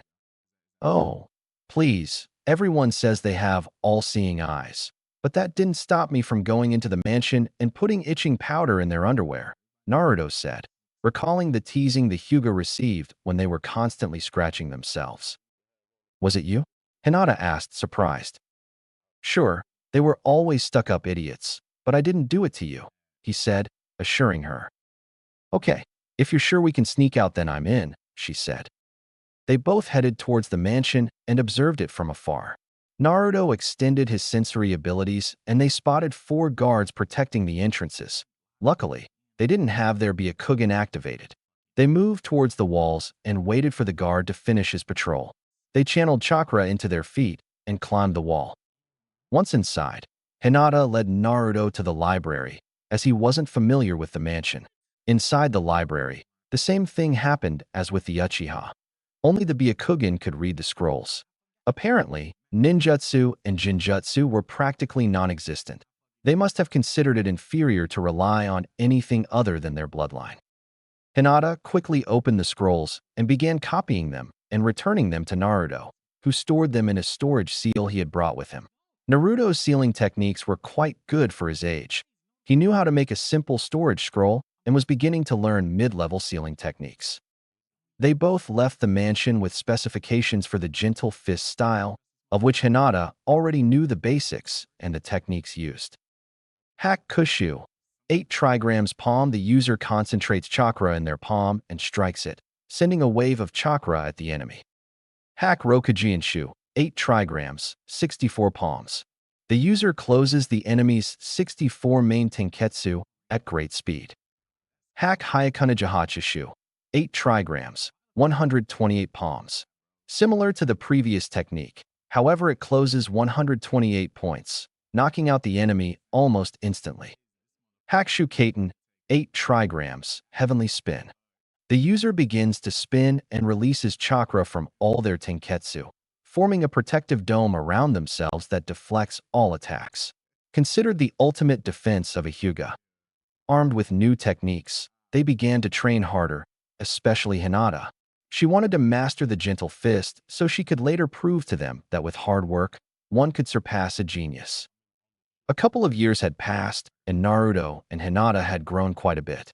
They were both 10 years old, and each was slightly taller than other children their age due to their constant training. Naruto and Hinata were very strong compared to others their age. At the academy, shinobi physical conditioning and training began when students turned 12, at which point they learned the academy's style of taijutsu, along with ninjutsu. If they faced Naruto or Hinata, they would be easily defeated. Both were well-rounded shinobi. However, Naruto still couldn't perform even a low-level genjutsu without using his Sharingan, even if it meant saving his life. In fact, he found it easier to perform high-level genjutsu, which required more chakra than low-level ones. Even if Naruto focused intensely on chakra control, pushing it to Jonin levels, he still couldn't perform a simple clone. He would attempt at least 50 or fail completely. Naruto eventually mastered the bow staff, but decided to learn Kenjutsu since his mother was one of the best in the Leaf Village.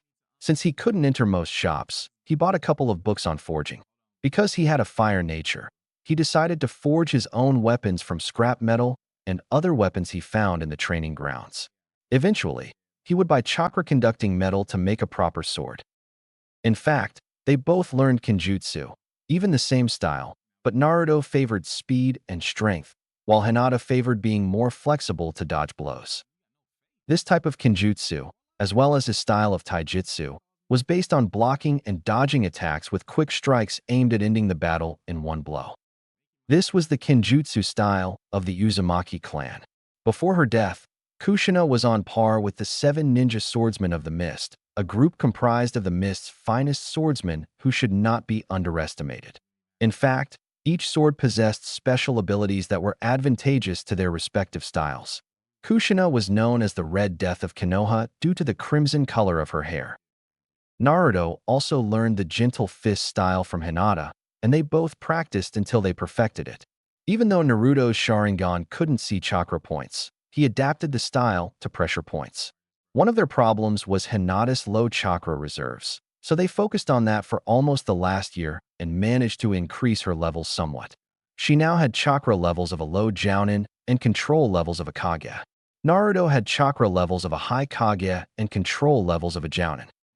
Naruto noticed that Hinata was quite skilled in gentle fist and asked her why her family treated her so badly when she was so talented. The fact was that to learn the style effectively and practice its stances and forms, one had to use another person as a test subject, and closing tenketsu was painful, so Hinata refused to do that to members of the extended family. Hinata was too kind to even try to harm anyone in order to train, but with Naruto, that wasn't a problem. He used shadow clones to provide Hinata with as many guinea pigs as she wanted, and in doing so her technique skyrocketed, and she even managed to hold her own against Naruto in taijutsu. In ninjutsu, both mastered their affinities and the jutsu they possessed. Hinata started with wind, and Naruto with lightning. An interesting fact is that Naruto discovered he had a high affinity for lightning, similar to the second Hokage's affinity for water. In fact, Naruto wasn't a senser in the classic sense of the word, since he couldn't sense chakra, but due to his affinity for lightning, he could easily sense the bioelectricity of the people around him. Knowing that he had such an affinity, he began to invest more and more in his element, going to his father's library and gathering all the lightning skills he could. Now we find Naruto walking through the village on his way to the Hokage Tower. The villagers still glared at him with hatred and tried to hurt him, but now, thanks to his training, he was able to escape. He could have fought them, but he chose not to harm them. He didn't want to give the poor Hokage any more paperwork. Hokage Tower. He arrived at the tower and climbed the stairs. Upon reaching the Hokage's office, he turned to look at the secretary. He had never liked her, and the feeling was mutual, as she was one of those idiotic civilians who couldn't tell the difference between a scroll and the kunai sealed within it. Just let it go. Pop, they'll understand someday, the QB said. Naruto nodded. Good morning. I came to speak with the Hokage. Are you available? Naruto asked politely, since for once he didn't want any trouble. She looked at the thing in front of her and said in a disgusted voice, What would the Hokage want with a thing like you? You should be more careful with the way you speak to me. One wrong word and I have permission to separate your head from your shoulders, he said in a serious tone, while releasing some murderous intent. Since being a civilian, he could kill her. The Hokage will see you now, she said, fearing for her life, while putting on a fake smile. Naruto opened the door to see the Hokage's smiling face. Naruto-kun, how have you been? He asked. I'm fine. In fact, I have a favor to ask of you, he said, to which the Hokage raised an eyebrow. I'll do my best. What do you need? He said. Well, I'm having a bit of a money problem this month, and I know I'm not a shinobi, but I was wondering if it would be possible for you to assign me a couple of rank D missions, he said, looking at the Hokage's thoughtful face. The Hokage pondered the situation. Genin always hate these missions and tend to pile up. Besides, there's no problem, he thought. Sure, Naruto-kun, but do you realize that these missions are usually done with a Jounin-sensei and his squad, so it will take you quite a while, he said. No problem, old man. I can create my own army if I need to, he said, making a cross with his fingers, channeling some chakra, and then with a burst of smoke, 20 clones appeared in the office. The Hokage's jaw dropped to the floor as he watched a 10-year-old boy perform a B-rank kenjutsu. Where did you learn that? Do you realize it's a B-rank kenjutsu because of its enormous chakra consumption? He said, trying to make Naruto understand the dangers of the technique. Relax, Gigi. I copied it when I saw Kakashi, already a weirdo named Guy in green spandex, yelling something about the flames of youth while they were fighting. Besides, I have a ton of chakra and can easily make 1,000 clones and still be in the condition to fight, he said with a smile. The Hokage nodded slowly. Kami, he can make 1,000 clones at 10 years old. I know he's a Jinchuriki, but damn, he'll be a chakra monster, he thought. Okay, Naruto, since you're not officially a ninja, I'll give you the missions, and then when you become one, I'll add them to your file. Come with me to the assignment room, said the Hokage, and they both left the office, heading to the mission room. Konoha mission room. Let's see what we have, said the Hokage, reviewing the available missions. How many do you want? Seeing as you can create many clones, I think you might be able to clear our workload. Naruto pondered. Give me 10 missions. If I have time today, I'll do a few more. Besides, Hinata decided to go visit Kurenai, so I'll have the day to do the missions, said Naruto, picking up the scrolls and opening the first one. Damn cat, he thought as he opened the first mission. It was to recover a terrifying beast, whose name was Tora the one-tailed demon cat. Oh please, I have 8 more tails, said the QB. Besides, we can always burn it and blame an enemy, he said while laughing, and a drop of sweat slipped down Naruto's face. A few hours later. Come here, Tora. Come here, kitty, said Naruto, trying to approach the cat without making it run away. Naruto channeled chakra into his legs and jumped, catching the cat. Tora didn't find this very funny and began scratching him as much as she could. Oh, damn it. I'm tired of this, Naruto said, activating his Sharingan. He saw Tora and said, Megan, Kasegui no Jutsu. The Jinjutsu paralyzed Tora, and Naruto said, Megan, Jigaku Guka no Jutsu. This Jinjutsu made Tora think she was being burned alive. Ha ha ha, Naruto laughed evilly while Tora screamed in pain. Seeing this, the QB sweated a drop and thought, I have an idiot for a container. Farm. Naruto headed off on his next mission. He read the log and saw that the mission was to cultivate a plot of land. as the farmer didn't have enough time to do it himself. The farmer's house was almost outside the village, and the land itself was quite large. Judging by the size of the plot of land, he was probably growing vegetables and then selling them. Naruto approached the customer and began working. The customer didn't seem happy about having the demon child sent over, but at least the QB was working for him. Almost an hour passed, and Naruto continued his work, using a hoe to prepare the soil peacefully and undisturbed when suddenly, bam! A clang of metal echoed in the clearing. Naruto removed a couple of inches of dirt until he saw a metal door on the ground. What the heck was that? Naruto thought as he approached to open the door. Once it was open, he saw some stairs that seemed to lead underground, and being the curious child he was, he carefully made his way down. As he descended, he couldn't help but notice the smell. One of the consequences of having the QB sealed inside him was that it granted him enhanced senses, primarily hearing and smell. As for the smell, it was one of death and decay. Something's not right here, Naruto thought as he began to explore what appeared to be a massive underground base with a large corridor and multiple interconnected rooms. Upon seeing some of the rooms, he couldn't help but vomit. In one of them were human skeletons, some of which were still decomposing. Exploring further and seeing another room, he spotted test tubes scattered about containing strangely colored liquids, which he wisely decided not to touch. As he continued exploring the base, he kept wondering how this could exist here and be kept secret. Judging by everything, it seemed whoever lived here had left in a hurry. This smell? Snakes, Naruto was thinking when suddenly it all made sense. He had read in the library about a shinobi who had used snakes as summons and deserted Konoha after being found doing twisted experiments on the children he kidnapped. Orochimaru, the snake Sannin, Naruto concluded, and made a clone. Go tell the old man. The clone left, and Naruto continued exploring, peering into the rooms to get a sense of their contents. One of them appeared to be a small study. Upon entering and approaching the table, he saw several seals and numerous test tubes containing blood, each bearing a name. Senju Hashirama, Senju Tobarama, Namikaze Minato, and others he didn't recognize. What could Orochimaru possibly want with my father's blood, let alone that of the Senju brothers? Naruto kept wondering until he saw some notes in what appeared to be a diary. That twisted bastard. Hokage's office. Hiruzen was having a normal day in his office, and by normal, I mean he was cursing Minato for leaving him with the paperwork, when suddenly he saw Naruto walking through the door.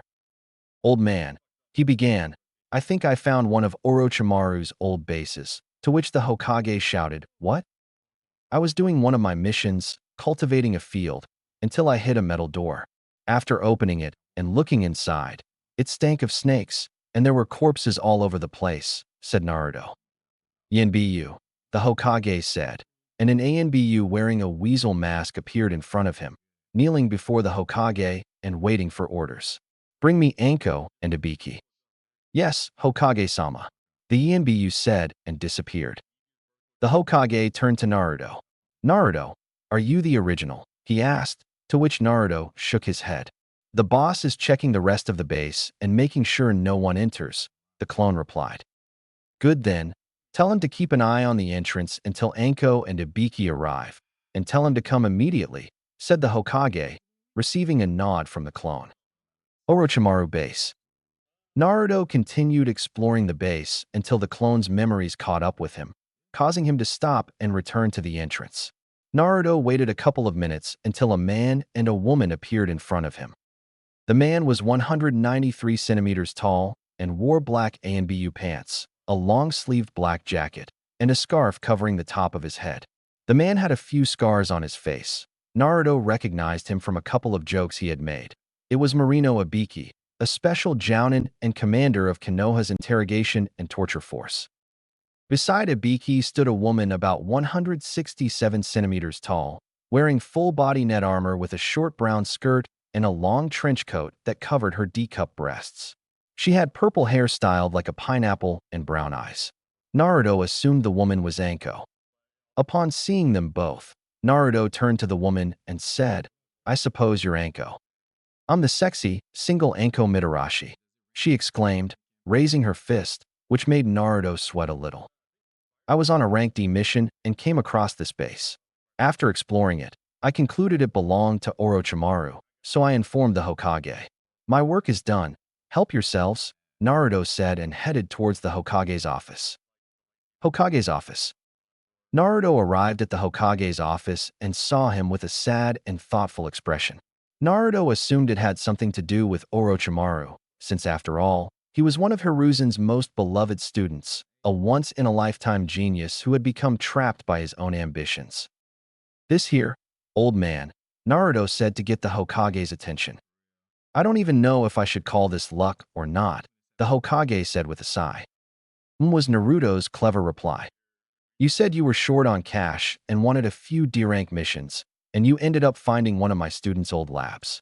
Naruto nodded, and the Hokage continued. Since you found it, I'm going to upgrade the mission to an S rank, so you will never speak of it again, and everything you found and saw inside will never be mentioned. Is that clear? The Hokage said in a serious and demanding tone.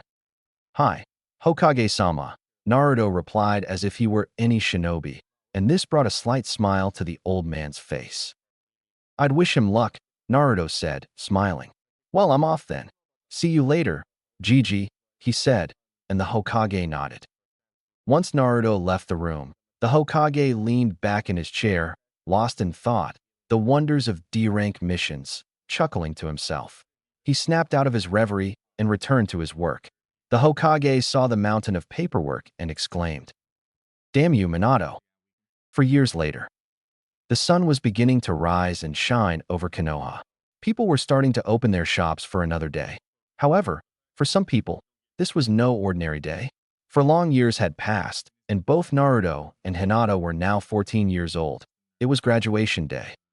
Over the past 4 years, their growth has been tremendous, and if we were to estimate their current power level, we could say that Hinata's taijutsu skills are at the Kage level, just like Naruto's in ninjutsu and taijutsu. However, realistically, their taijutsu is at the Jounin level because even if they both use gravity seals to increase their strength and speed, their bodies are still developing and they can't compete against adults, as they also lack experience. However, these rules don't apply to ninjutsu, much less to Naruto. His enormous chakra reserves dwarf even those of the Leaf Hokage, and he possesses a reasonable level of control. In fact, Naruto must constantly train in chakra control because his reserves are always increasing. Indeed, paired with his fire and wind natures, both offensive, there aren't many obstacles that Naruto is unable to overcome. Over the past 4 years, Hinata had become a master of her own style of taijutsu, derived from the gentle fist style, which she calls fluid fist.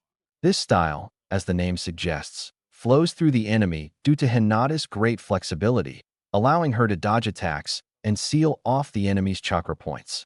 Even though her own taijutsu is very strong, she is also proficient in the original gentle fist. In Naruto's case, his taijutsu style is very different. He trained in his father's style and mastered it. However, if the enemy has any kind of shield, trying to strike pressure points would be pointless. So Naruto developed his own style, combining the best offensive techniques of the Goken, Power Fist, and pressure point damage with the defensive style of the Uchiha Intercept Fist, creating what he called the Dragon Fist. However, we can add a small twist, so to speak. After his lightning training, Naruto managed to envelop his fists and feet in a layer of lightning chakra. If this chakra makes contact with an enemy, it can greatly increase the power of the strike or send the lightning chakra through the circulatory system, effectively numbing the area with a single blow. This style is called Raiken, Lightning Fist. In fact, since both Naruto and Hinata possess wind affinity, they can both create invisible wind blades at their fingertips. Invisible to anyone without a dojutsu, of course. Using this technique, they can inflict damage on whatever they strike, damaging muscles and disabling the enemy. In the ninjutsu department, one could say that Naruto is a monster. With 3 completely mastered affinities, all of them offensive, Naruto is a fearsome force. His arsenal contains a vast number of techniques for each affinity, including some of his own creations. Even though Hinata's levels are high compared to anyone her age, possessing Jounin-level reserves, her advantage over Naruto is her enormous chakra control, rivaling even Tsunade's. Because of this control, she learned some medical jutsu to heal herself if necessary, since Naruto possesses the Nine Tails chakra. In the Jinjutsu section, let's just say Naruto is terrible at it. The only one Naruto is even capable of performing without the Sharingan active is the Kokugenrya no Jutsu, Herald of Darkness, a Jinjutsu created by the second Hokage and considered a Kenjutsu, foreign examination technique, due to the fact that it constantly drains chakra even after activation.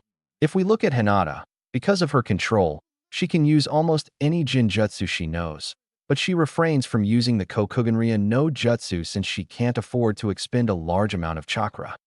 In the weapons section, both are extremely skilled with Kunai, Shuriken, and Senbon, as well as Kenjutsu. Naruto named the style he and Hinata learned Issei no Ryuken, Dragon Scream Sword style. With their shinobi lives about to begin, Naruto pre-forged their swords. His was a Chikudo, straight sword, crafted from chakra-conducting metal for his lightning affinity. It was 20 inches long, not including the hilt. The handle was dark orange with black stripes down the center, and the Uzumaki spiral, CCR 4 ZYPT's profile for the image. Hinata had a similar sword, but with a lavender hilt. In Fuinjutsu, Naruto truly honors the Uzumaki clan. His ingenuity in the art of Fuinjutsu is truly astonishing. He is officially a level 10 master, 10 out of 10. In fact, he even has some of his own creations and is currently working on his father's Flying Thunder God technique. However, the Shinigami formula for the Flying Thunder God technique must be created by its user, so Naruto cannot use his father's kunai. Since the Shinigami formula is tied to the user's blood, Naruto has to admit that his father was truly magnificent in creating such a simple yet complex technique. Hinata also has training in Fuinjutsu, but not as extensive as Naruto's. Since Naruto used an army of clones to devour every book, one would actually think he managed to read almost every book in the library. One might not believe it, but Naruto focused many shadow clones on Leaf Village politics and laws, as he would one day have to face the council. In the final section, we find medical training. Neither of them has extensive training in this area. Hinata can use a few simple techniques to heal superficial wounds. However, both have a good understanding of poisons and antidotes, as well as human anatomy. This is where Senbon needles come into play. Naruto can mix Senbon with his pressure point taijutsu if necessary, and can also coat them with a paralyzing or lethal poison of his own creation. All in all, both Naruto and Hinata are extremely skilled and resourceful shinobi, even though they are civilians. However, any civilian who can use chakra can be considered a shinobi. Graduation day, Naruto's house. The sun was rising, its rays streaming through the window. Naruto was sleeping peacefully, but he was beginning to stir as the sun began to shine into the room. Looking down, he could see what was probably an angel. Hinata was sleeping with her head on his chest, the sun warming her pale skin, making her glow almost like a goddess. Kissing her forehead, she began to wake up and yawn. Tempted to open her eyes, she noticed a hand gently stroking her hair. She knew it was Naruto. Not wanting to leave his warmth, she tried to snuggle closer to him, burying her face in his chest. Seeing this, Naruto chuckled. Hina-chan began. "We have to get up. Don't forget it's graduation day," he said as he made a clone to prepare breakfast. "I don't want to get up," she complained. "And you're needed as my pillow," she said, to which he smiled. Lifting her chin, he placed a kiss on her lips, awakening his sleeping beauty. "Come on, Haim," he said, rolling on top of her and kissing her neck, making her laugh. "Okay," she finally said, agreeing to go with the blonde. Getting up and starting to dress, Naruto said, "Hina-chan, it's time," and Hinata nodded. Today was the day they would remove their masks. They were both powerful enough to protect themselves and let the world see who they truly were. Of course, they wouldn't reveal it to the world, but the bottom of the class, the loud, idiotic blonde, and the shy, kind Hinata would no longer exist. Naruto now stood 165 centimeters tall and had 2 tufts of blonde hair framing his face. He wore orange pants with black flames at the bottom and white suspenders on his right leg. He had a white jacket with an orange trim and black sleeves. On the back of the jacket was the kanji for 9. He wore black fingerless gloves with metal on the back of the hands and wristbands with storage seals for kunai, shuriken, senbon, and his sword, as well as a small belt with numerous scrolls. Anyone who saw him wouldn't recognize him. Hinata was slightly shorter than him, but even compared to the rest of the class, she would be one of the tallest. She wore black pants with white suspenders that held her kunai pouch and a white jacket with matching fur. She also wore a piece of lavender cloth tied around her neck. "You look very handsome, Naruto-kun," she said in a sweet voice that made the blonde boy tremble. "Chief, breakfast is ready," said the clone, bringing out milk and cereal, eggs, and bacon. They both ate in silence as they prepared for their last day at the academy. "Thanks, Kami," Naruto thought. After breakfast, they both left the house and headed towards the academy. Hinata was linked by Naruto's right arm. It no longer mattered who saw them. This was the beginning of their careers as shinobi. The walk was quiet. Many of the villagers didn't even recognize Naruto. Arriving at the academy, they realized it was quite early. They both went to the back of the classroom and waited for their classmates and sensei. Soon after his arrival, the room began to fill up, and moments later, the almighty Uchiha Sasuke entered, followed, of course, by his horde of hot fangirls. Sasuke scanned the room, noticing Hinata and someone else with her. Ignoring them, he went to the front row and took a seat near the windows so he could look outside when he was bored. Moments later, Yumino Irika entered through the door. He wore black pants and the standard Chunin vest. His brown hair was tied in a ponytail, and he had a large scar across his nose. "Good morning, class," he said. Seeing the classroom and noticing he wasn't getting any attention, he used his patented big head technique and shouted, "Silence." Everyone fell silent as Irika began calling his students for roll call until he reached Uzumaki Naruto. Naruto was about to answer when someone spoke faster. "Looks like the dobe failed again," Sasuke said, receiving laughter from everyone. "Are you blind?" a voice from the back of the room said. Drawing everyone's attention and looking at him as if he were a ghost, he said, "Me." Looking at the hand, "Present, Irika-sensei." Everyone was blinking at that person, still processing that it was Naruto. "And Naruto," said Sakura, the pink banshee. "The one and only," he said with his foxy grin. The whole class saw the boy's new appearance and thought it was a huge improvement over his old one. It had to be said, the new outfit looked quite good. Irika snapped out of his daze and finished the list.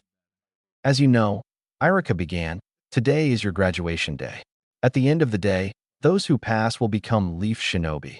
We'll start with the written exam, followed by weapons, taijutsu, and finally ninjutsu. Now let's begin," Irika said, and started administering the exams. As he approached Naruto, a discreet smile appeared on Mizuki's face. Mizuki was Irika's assistant, and like many others, he hated the demon child and tried everything to make him fail so he could get his revenge. Naruto sensed something strange about the exam and discreetly activated his Sharingan, discovering a well-placed Jinjutsu on him. Making a half-tiger sign and thinking Kai, the Jinjutsu dissipated, revealing the real exam, which he began to fill out. After 20 minutes, he had finished, and both he and Hinata waited for the rest of the class.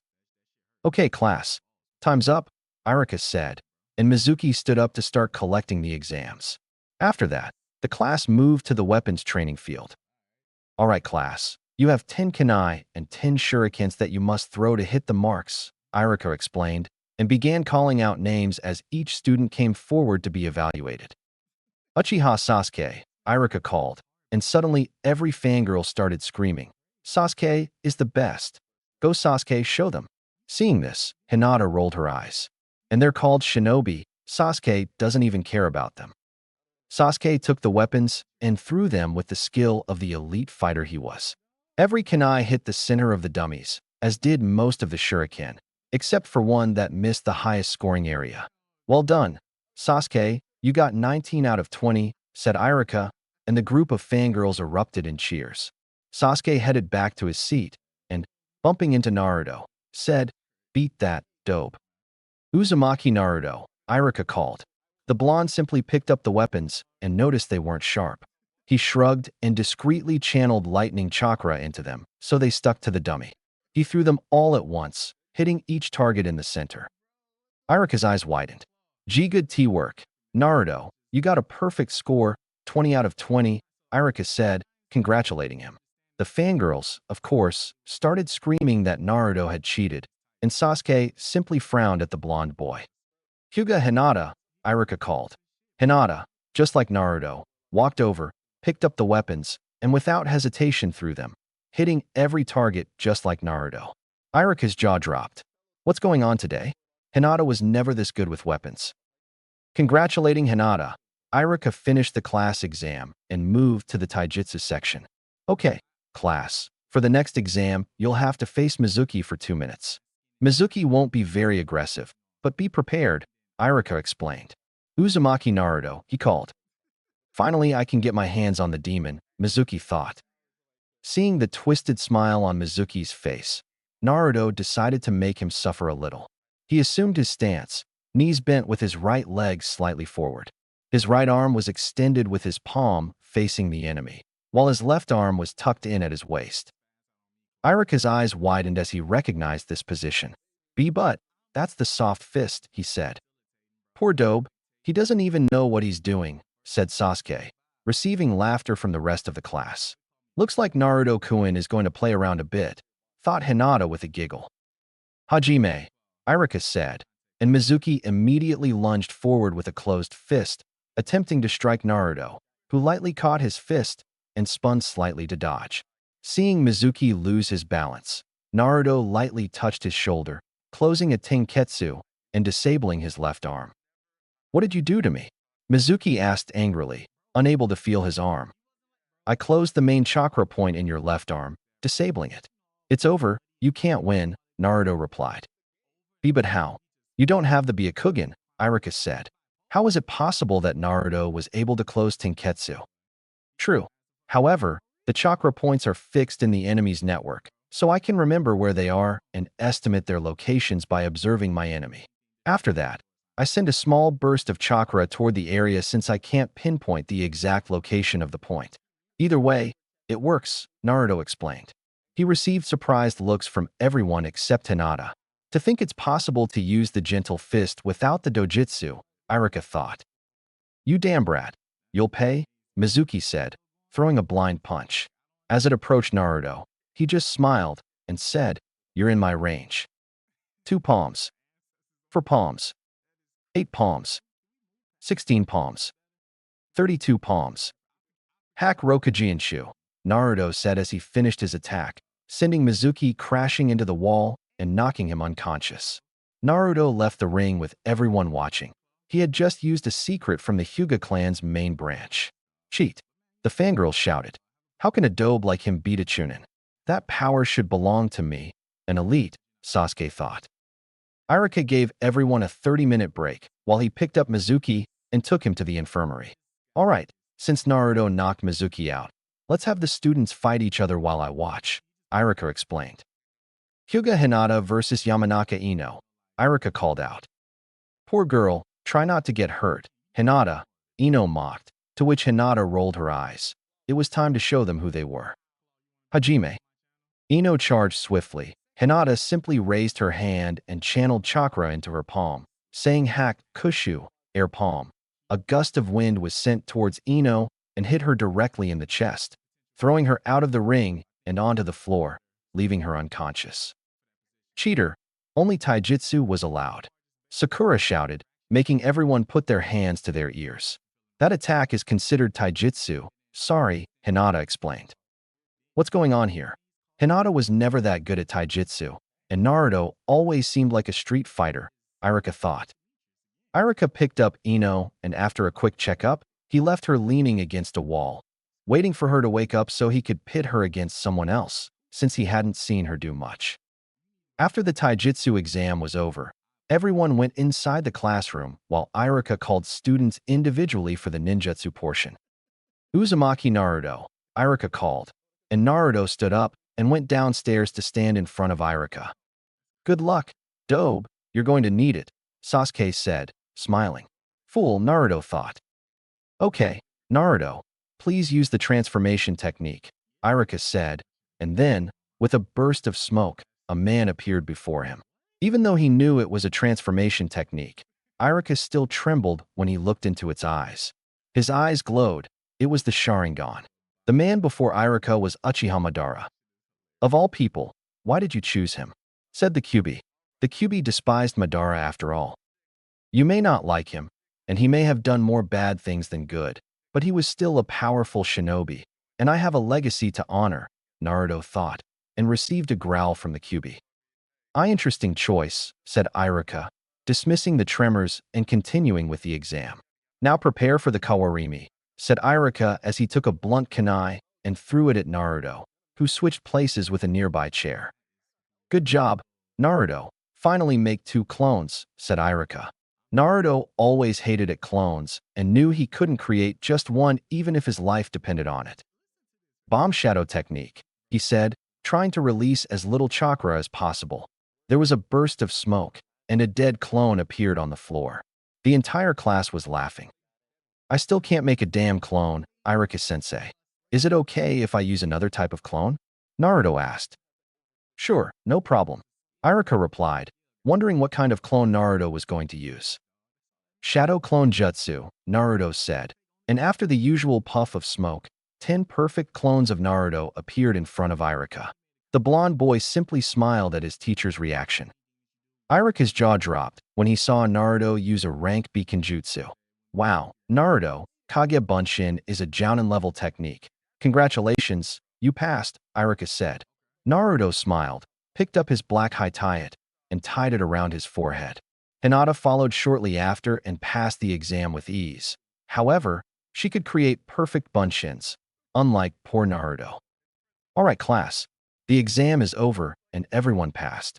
The Rookie of the Year is Uzumaki Naruto, and the best Kunoichi is Hyuga Hinata, said Iruka, happy that Naruto passed, and not only that, but that he was the Rookie of the Year. What? Kiba shouted. How can the last in the class be Rookie of the Year? He asked. Very simple. Both Naruto and Hinata aced the written exam. They had perfect scores in the weapons section and in the taijutsu and ninjutsu section, Iruka explained. He's nothing but a loser. I am an Uchiha, an elite. I demand a duel between the 2 of us for the title, Sasuke said. It's your choice, Naruto, Iruka said. Let's go outside, idiot, Naruto said, and Sasuke smiled, thinking he could beat him. Hinata just shook her head, knowing how this would end. That idiot's going to end up in the hospital. Everyone left the classroom and returned to the training field. Naruto and Sasuke entered the ring facing each other, each making a half-tiger sign, indicating they were ready to fight. This is a duel for the Rookie of the Year title. You can use anything. However, no blows intended to maim or kill, understood? Iruka said. Receiving nods from both of them, he said, Hajime. Determined to prove his superiority and end this encounter quickly, Sasuke charged and threw a punch. Naruto moved to the side of the blow and kneed Sasuke in the stomach. Sasuke doubled over from the impact, giving Naruto the opportunity to strike him in the back of the neck, knocking him unconscious on the ground. It's over, said Naruto, and of course the fangirls started screaming about how Naruto cheated. Congratulations, Naruto, you're Rookie of the Year along with Hinata, Iruka said, and both Naruto and Hinata left the academy, the latter wrapped in Naruto's arms. Seeing this, Kiba was furious that Naruto was leaving with his Hinata. However, the rest of the class was simply wondering what had happened that day. Everyone except Shikamaru, who always suspected that Naruto was hiding his true strength. Shikamaru may appear lazy and unfocused, but he is extremely intelligent and observant. Naruto and Hinata were walking together to go to dinner to celebrate her graduation and becoming a leaf shinobi. They were both walking to Ichiraku when Naruto sensed someone running through the trees. Of course, Naruto remembered when Hinata was kidnapped, so people running through the trees always seemed suspicious to him. The two decided it was best to see what was happening in person and went after the person. Guard post. Mizuki ran through the trees with a huge scroll on his back, unaware that he was being tracked. He stopped just outside a small cabin, sat down on the ground, opened the scroll, and began to read it. With the scroll of seals, Orochimaru-sama is going to give me more power than I could have ever dreamed of, he said. Upon hearing this, Naruto and Hinata were about to jump on him to retrieve the scroll, when suddenly Iruka fell silent in front of Mizuki. "Mizuki, how could you do this? You've betrayed the leaf," Iruka said. He couldn't understand how his best friend could betray the leaf and steal the scroll. "Simple. Iruka, I want power, and when I give Orochimaru-sama this scroll, he'll grant me more power than you could ever dream of," Mizuki said. He grabbed a couple of shurikens and threw them at Iruka, shouting, "Shuriken Kage Bunshin no Jutsu." The shurikens multiplied 20-fold. Seeing this, Iruka hesitated and ended up pinned against a tree. Mizuki took a Fuma shuriken and charged at Iruka, spinning, intending to finish him off once and for all. Upon seeing this, Naruto jumped between the two, kicking Mizuki in the back. "Naruto," said Iruka, surprised to see him. "Hinata heals Iruka-sensei. I'll take care of him," said Naruto. "Hi," she replied, and began to heal Iruka. "You damn demon. Have you ever wondered why everyone hates you?" Mizuki asked, and Naruto raised an eyebrow. "No, Mizuki, it's forbidden," Iruka shouted. 14 years ago, the fourth Hokage didn't kill the Kyuubi, he sealed it inside you. "You are the reborn Kyuubi," Mizuki said, hoping to break the brat so he could escape. "Are you an idiot?" he asked rhetorically. Mizuki narrowed his eyes, wondering how he didn't do anything to him. "I've known about the Kyuubi since I was 5 years old. Hell, I've talked to him since then.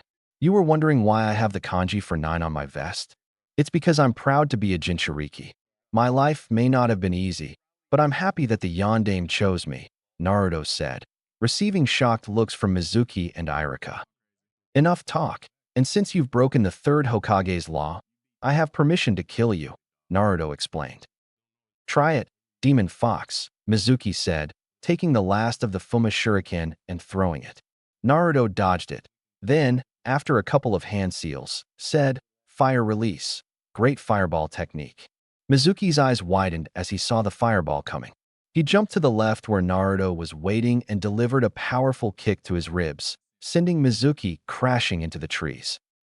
Mizuki barely managed to get up, as he had a couple of broken ribs.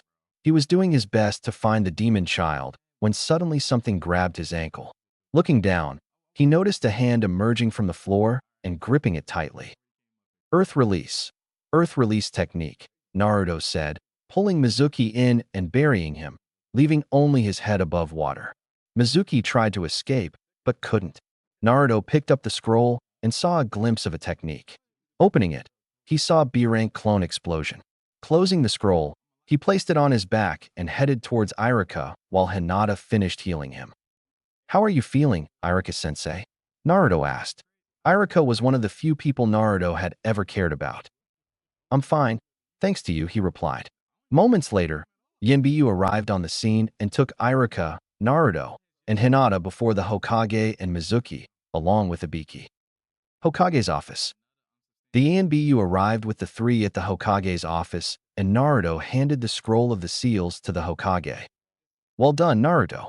Thanks to your and Hinata's help, we were able to secure the scroll of seals and capture a traitor. I'm going to consider this a rank B mission. I saw what happened through my crystal ball, and I know you learned a jutsu from the scroll. Just be careful. Is there anything I can do for you as compensation?" The Hokage asked, secretly pleased that Naruto was taking his training seriously. "Actually, Gigi, there's something," said Naruto, and was hit on the head by Iruka. "Respect the Hokage, snot," he said. "Don't worry so much, Iruka," said the Hokage. "I want to ask you to let me be on the same team as Hinata-chan and Sasuke. We both know there will come a time when I'll have to use my eyes, and I don't want any trouble," he said, and the Hokage raised an eyebrow, considering his request. "I know what you're thinking. I bet you considered putting me with Sasuke and Hinata, since the Rookie of the Year goes with the Kunoichi of the Year, and they have to create a strong assault team," Naruto said, and continued, "However, you can still get the same benefits if you have Kiba, Sasuke, and Sakura on the assault team, and you can have a perfect tracking team along with good assault if you put me, Hinata, and Shino on it. Since I have my eyes, and I'm a sensor," Naruto finished. "Eyes?" Iruka asked.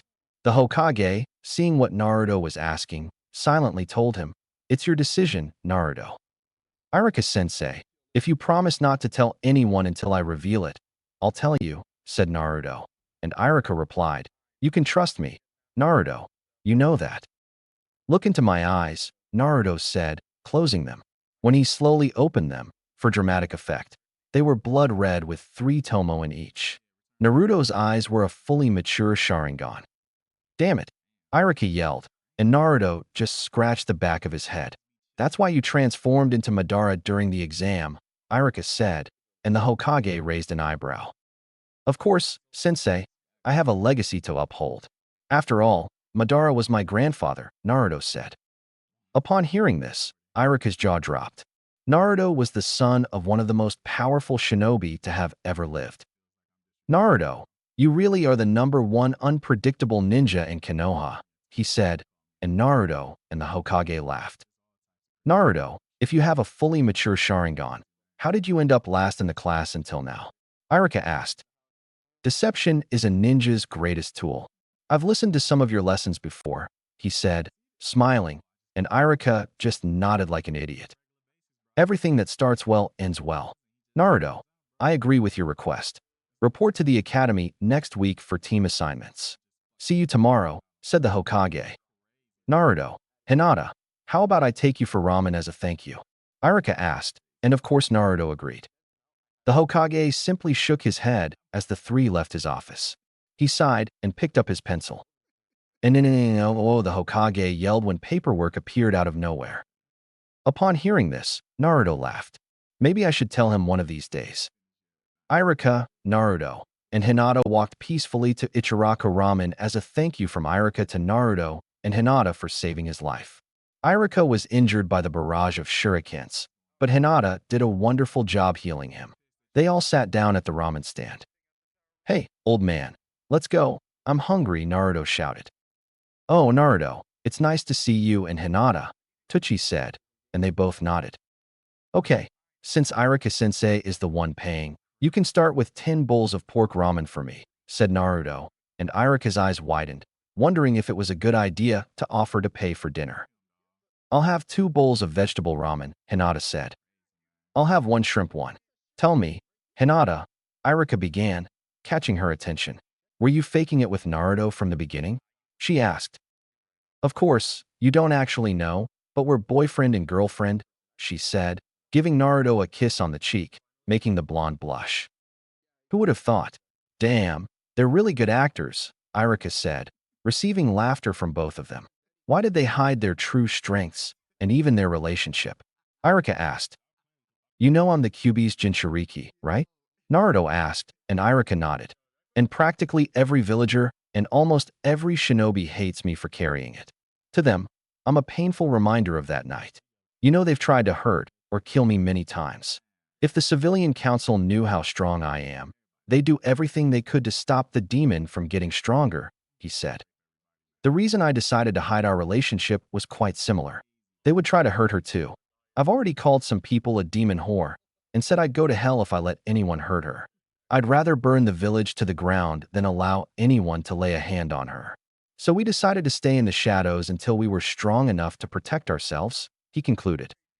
Iruka was amazed at how the hyperactive #1 thought of everything. In a million years, he would never have imagined Naruto was so astute and thoughtful. I was certainly fooled, Iruka said, and everyone laughed. They began to eat calmly. And you, Hinata, I have a feeling you're not the shy girl you thought you were, he said, pointing at her. She laughed and gave him a reply. I was shy when I first met Naruto, but over the years I overcame it thanks to him.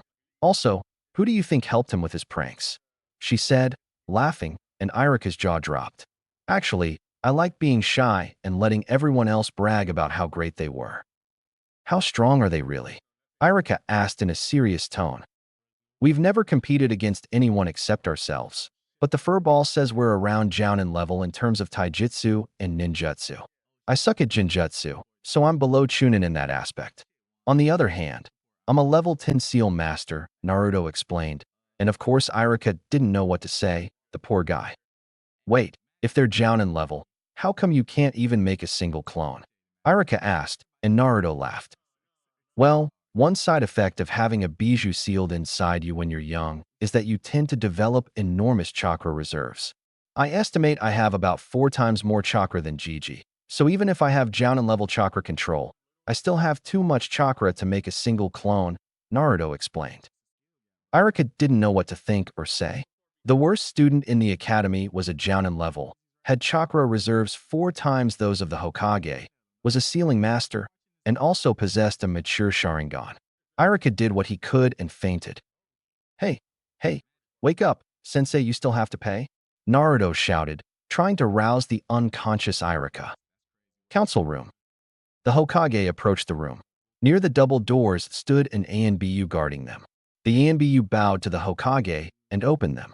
The Hokage entered the room, and to his right were the heads of the Konoha clans, also known as the Shinobi Council, and to his left were a few important civilians known as the Civilian Council. Near the Shinobi Council sat 3 people. They were Mitokado Hamura, Udatane Koharu, and Shimura Danzo. They were the Hokage's old comrades from his Genin days and were currently his advisors, or elders. The Hokage sat at the small table in front of the Konoha Council. Good morning, everyone. Now, may I ask the reason for this council meeting? The Hokage asked in a bored tone. After dealing with all the paperwork, he now had to deal with this damned council. Yes, Hokage-sama, said a merchant from the Civilian Council as he stood up.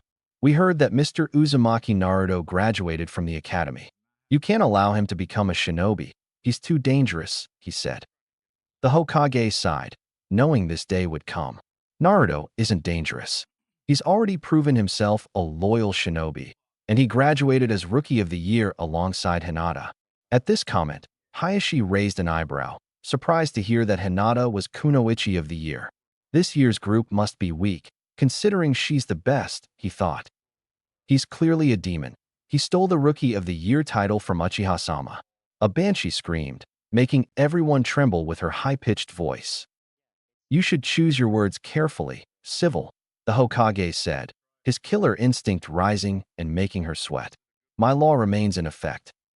But Hokage-sama, you can't allow him to get close to the clan heirs. He might hurt them, a fat merchant said, while the Shinobi Council rolled their eyes. Enough, the Hokage said in a serious tone.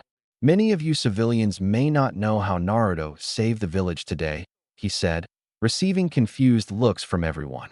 What you don't know is that today, the academy teacher, Mizuki, broke into the Hokage's vault and stole the scroll of seals.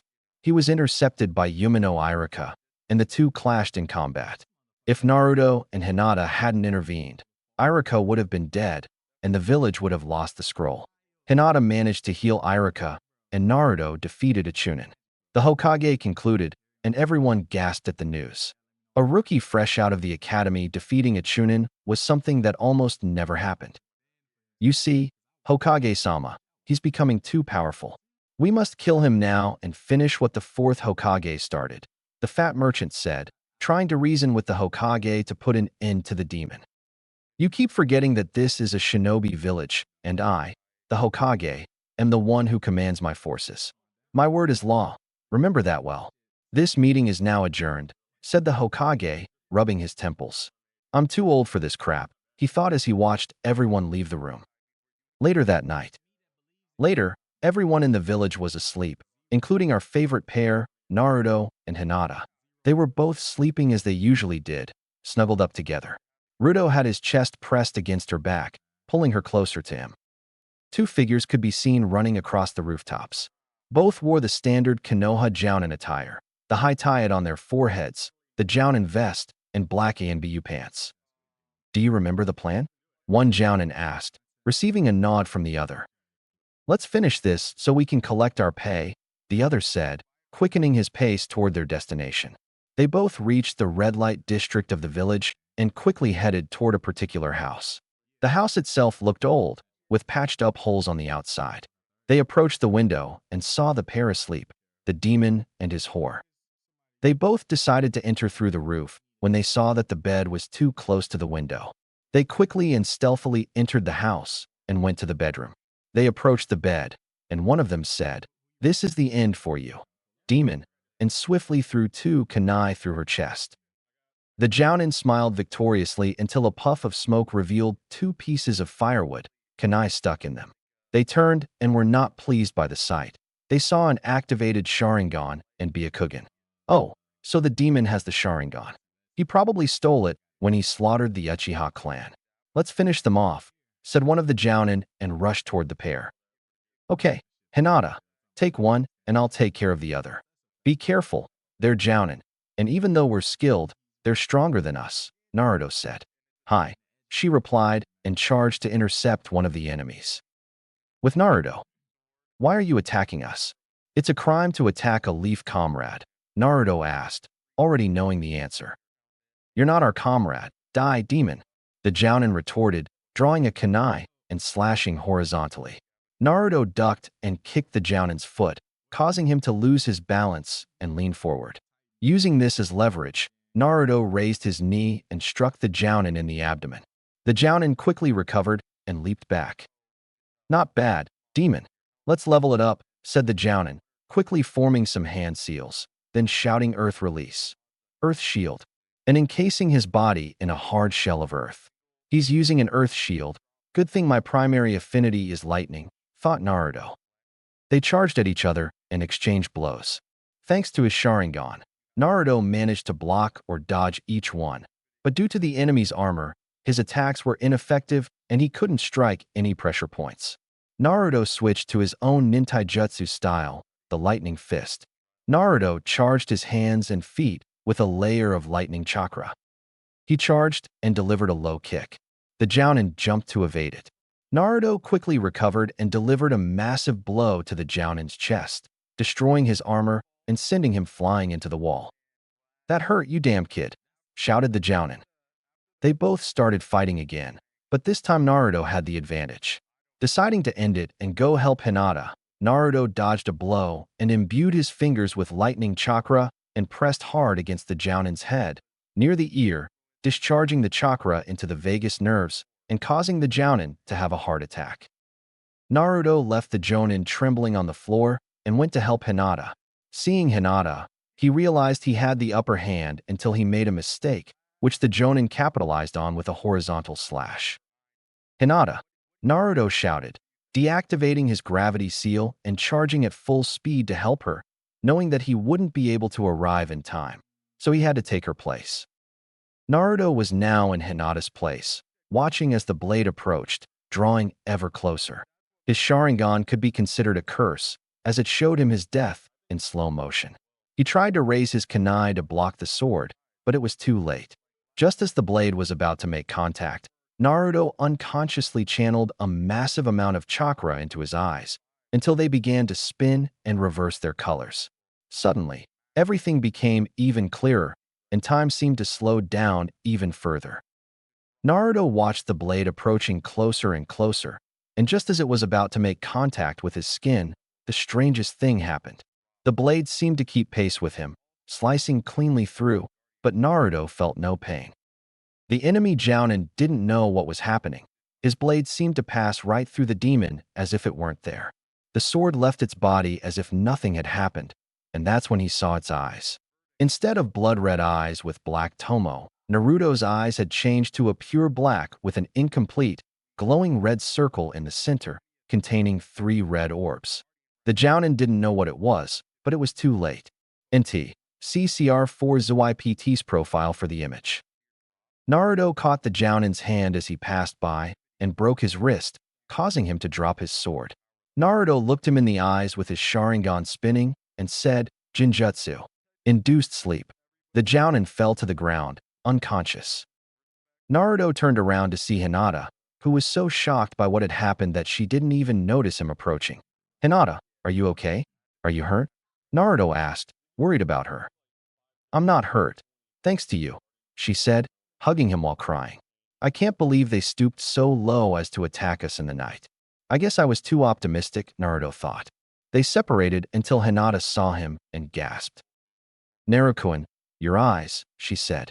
Naruto didn't know what she was talking about, so he went to the bathroom and looked in the mirror. He raised an eyebrow. What the heck is this? He thought.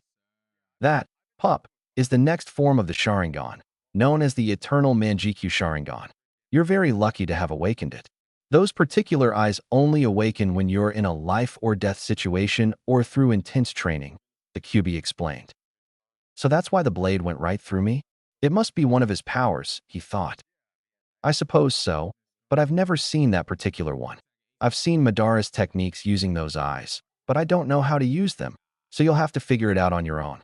Take care of the intruders, and I'll explain something about those eyes later, the QB said, and Naruto nodded and quickly went to the surviving Jounin and tied him up, placing a chakra-restricting seal on him.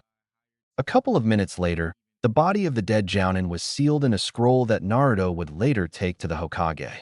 He took a glass of water and used it to splash the Jounin's face, waking him up. "Hey, buddy, let's talk," Naruto said in a sweet voice that made Hinata tremble, who had her Byakugan active to see if he was lying. "Damn demon. I'm not going to say anything. You might as well kill me now," said the Jounin, trying to hide his fear of being at the demon's mercy after trying to murder his beloved. "Where's the fun in killing you?" Naruto asked, activating his normal Sharingan and saying, "Magic, Hellfire technique." The Jonin was trapped in the Jinjutsu and felt as if he were being burned alive. Since he was bound and had a chakra restriction seal, he couldn't break the illusion. This continued for a few minutes until he decided he couldn't take it anymore. "Okay, I'll talk. Please stop," he begged until Naruto finished the jutsu and looked at him with the Sharingan along with Hinata to detect any lies. "Listen carefully because I'll only say this once," Naruto said, his Sharingan glowing, making the Jounin nod quickly. "Why did you decide to attack us?" Naruto asked, wanting to know why they suddenly decided to take such a direct approach against him. "It was a deal.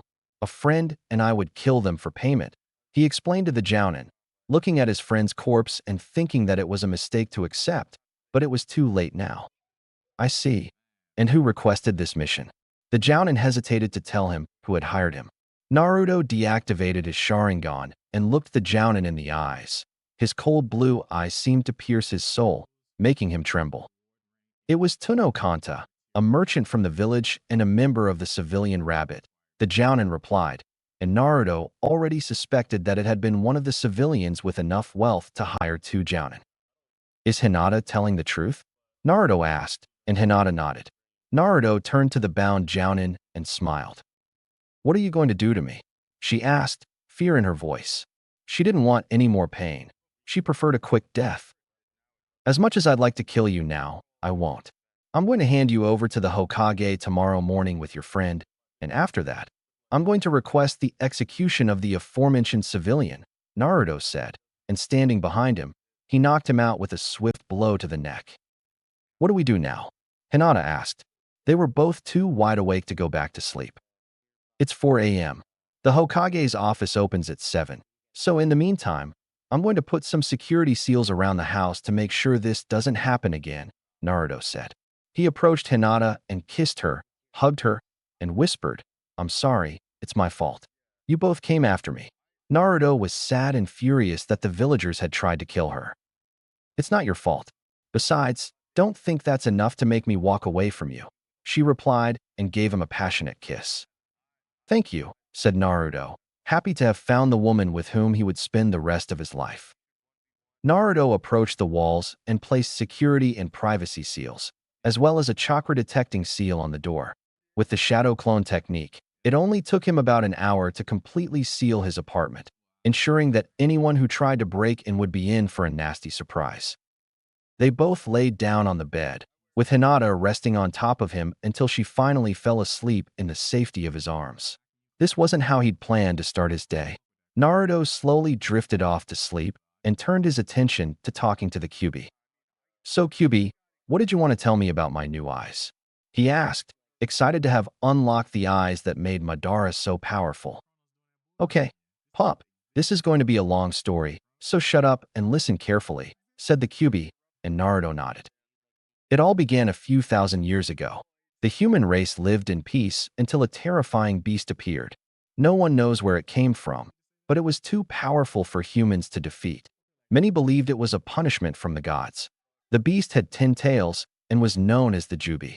Nothing seemed capable of stopping it until a man appeared and faced the beast alone. The man managed to defeat the beast by sealing it within his own body. He would later be known as the Sage of Six Paths, the father of all ninjutsu. The man was praised as a hero for defeating the beast and was considered by all to be a god among men. However, he aged and sooner or later reached old age. Knowing that his death would release the beast, he divided his chakra into 9, creating what are now known as the nine-tailed beasts, ranging from 1 to 9 tails. Are you following me this far? The QB asked, and seeing Naruto nod, he continued. During his life, the Sage of Six Paths had 2 sons. The elder received his eyes and founded the Uchiha clan, while the younger received his physical strength and became the progenitor of the Senju clan. On his deathbed, the Sage of Six Paths had to choose which of his sons would carry on his legacy.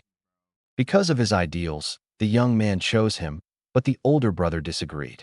The older brother believed that, as the firstborn, he should lead the world instead of his father. Enraged, his younger brother and father tried to fight him for his right, but he lost. Upon losing, he realized he had to gather more strength and finish the Senju bloodline before it even began. However, he also realized that being alone would take time to establish a clan, so he performed a blood ritual to transform, so to speak, ordinary civilians into Uchiha. Alright, the story ends here. Did you understand everything? The QB asked, and Naruto replied, Yes, I think I understand. The Rikudo had 2 sons, and the eldest performed a blood ritual to increase his clan's numbers more quickly so he could defeat the Senju brother. That's right. Now about your eyes. You see, the descendants of the elder brother are pure-blooded Uchiha, while those born of the ritual were known as half-blood Uchiha. Nowadays, nobody even knows the distinction. The key difference between the two is the activation of the Manjikyu Sharingan. If you were part of the half-blood side, you would have to kill someone close to you to experience the emotion of loss in order to awaken it. Even after doing so, as long as you use your eyes, you will steadily lose your sight, eventually becoming completely blind, unless you remove your eyes and replace them with those of your sibling, parent, or someone directly related to you. By doing this, you would attain the eternal Manjikyu Sharingan. However, the pure-blooded Uchiha achieved the Manjikyu Sharingan differently. They activated their eyes in the heat of battle and in life-or-death situations, and upon reaching it, it was in its eternal form. The pure-blooded Uchiha line was Madara's. Since he only had Minato, and his brother has no known children, you are currently the last of that line, the QB concluded. Does this mean that one day my children will have the Manjikyu? Naruto asked. Yes, since the Sharingan gene is dominant, only one parent is necessary, and since you are pure-blooded, your children would awaken the Manjikyu in its final form just like you, the QB replied. That's a good thing. I wouldn't want to have to think about killing someone close to me for power. I have a question. I heard that Madara stole his brother's eyes. Naruto wondered. You can't trust everything you read. I may have stolen them, but I didn't need them, replied the QB. Now that I think about it, that idiot always brags about being an Uchiha, and he's not even a pure-blood one, Naruto said, laughing. Thanks. It's almost 7. I'll see you later, Naruto said, his mind wandering. He stood up and collected the scrolls containing the 2 Jonin. He and Hinata dressed and headed to the Hokage Tower to start the day by giving the old man a pleasant, fresh, morning headache. Hokage Tower. The Hokage was leaning back in his chair, enjoying a steaming cup of tea before starting his paperwork. He truly was the Kage's worst nightmare. Suddenly, there was a knock at the door. Come in, said the old Hokage. The door opened, and he saw an unhappy Naruto, carrying 2 scrolls next to Hinata. This can't be good, he thought. Naruto-kun, how are you? He asked. We're doing well, better than these 2 in fact, Naruto replied, and threw the scrolls to the Hokage. Naruto, what is this? Asked the Hokage. Open them, and see for yourself. The Hokage opened both scrolls and saw what appeared to be a sealing scroll. He channeled chakra into the 2, and a dead Jounin appeared on the floor, while the other was dead but awake. Naruto, what does this mean? The Hokage asked in a serious tone. Naruto walked over to the bound Jounin, removed the electrical tape from his mouth, and asked, Would you like to do the honors? To which the Jounin promptly replied. We were hired by Tenno Kanta to kill the Dem. Naruto didn't let him finish the sentence and shot him a cold glare with his Sharingan. The man swallowed hard and continued, Uzumaki Naruto. Wow, what a mess. Is the other one dead? The Hokage asked, and Naruto nodded. I had to finish it quickly, or Hinata wouldn't be here, he said, placing a hand on Hinata's shoulder and pulling her closer. I should have suspected it. Yesterday's council meeting was about you, and it didn't end well, the Hokage said with a sigh. At least no one was hurt. Don't worry, Naruto. The man responsible will be considered a traitor for attacking a shinobi and will be punished, the Hokage said, looking sternly at the Jounin. It was a shame to see his shinobi stoop so low as to try to kill a comrade. You know, old man, it's actually kind of funny, he said, laughing. Seeing the Hokage's confused face, he continued, they wanted to kill me because they were afraid I'd become too powerful and one day attack the village. However, they ended up giving me even more power. He activated his Sharingan, then switched to his Mangekyo Sharingan and showed it to the Hokage. And Naruto, is he what I think he is? Said the Hokage, his eyes widening. Yes, old man, I present to you my eternal Mangekyo Sharingan, he said, smiling and rolling his eyes. He began to explain everything he knew about the pure-blooded Uchiha and the activation of his eye. The Hokage's jaw dropped as he processed everything he'd heard. He snapped out of his daze and said, that means Itachi will end up blind, unless he gets Sasuke's eyes. That's right. However, Sasuke must have unlocked his Mangekyo Sharingan, and knowing him, if he ever finds out, he wouldn't hesitate to end the life of someone close to him, Naruto replied in a serious tone. I'll try to keep an eye on him. Naruto, in the meantime, keep those eyes hidden, even more so now. Uchiha Madara was one of the strongest shinobi to ever live because of his Sharingan. You still have to learn how to use them, so keep it hidden, okay? The Hokage replied, and Naruto nodded, after which he left the room. The Hokage expelled chakra, and an Anbu appeared in front of him. Take this one alive with a Biki and Anko. Also, go get Tenno Kanta and send him with a Biki, the Hokage ordered. I'm really getting too old for this crap, the Hokage thought.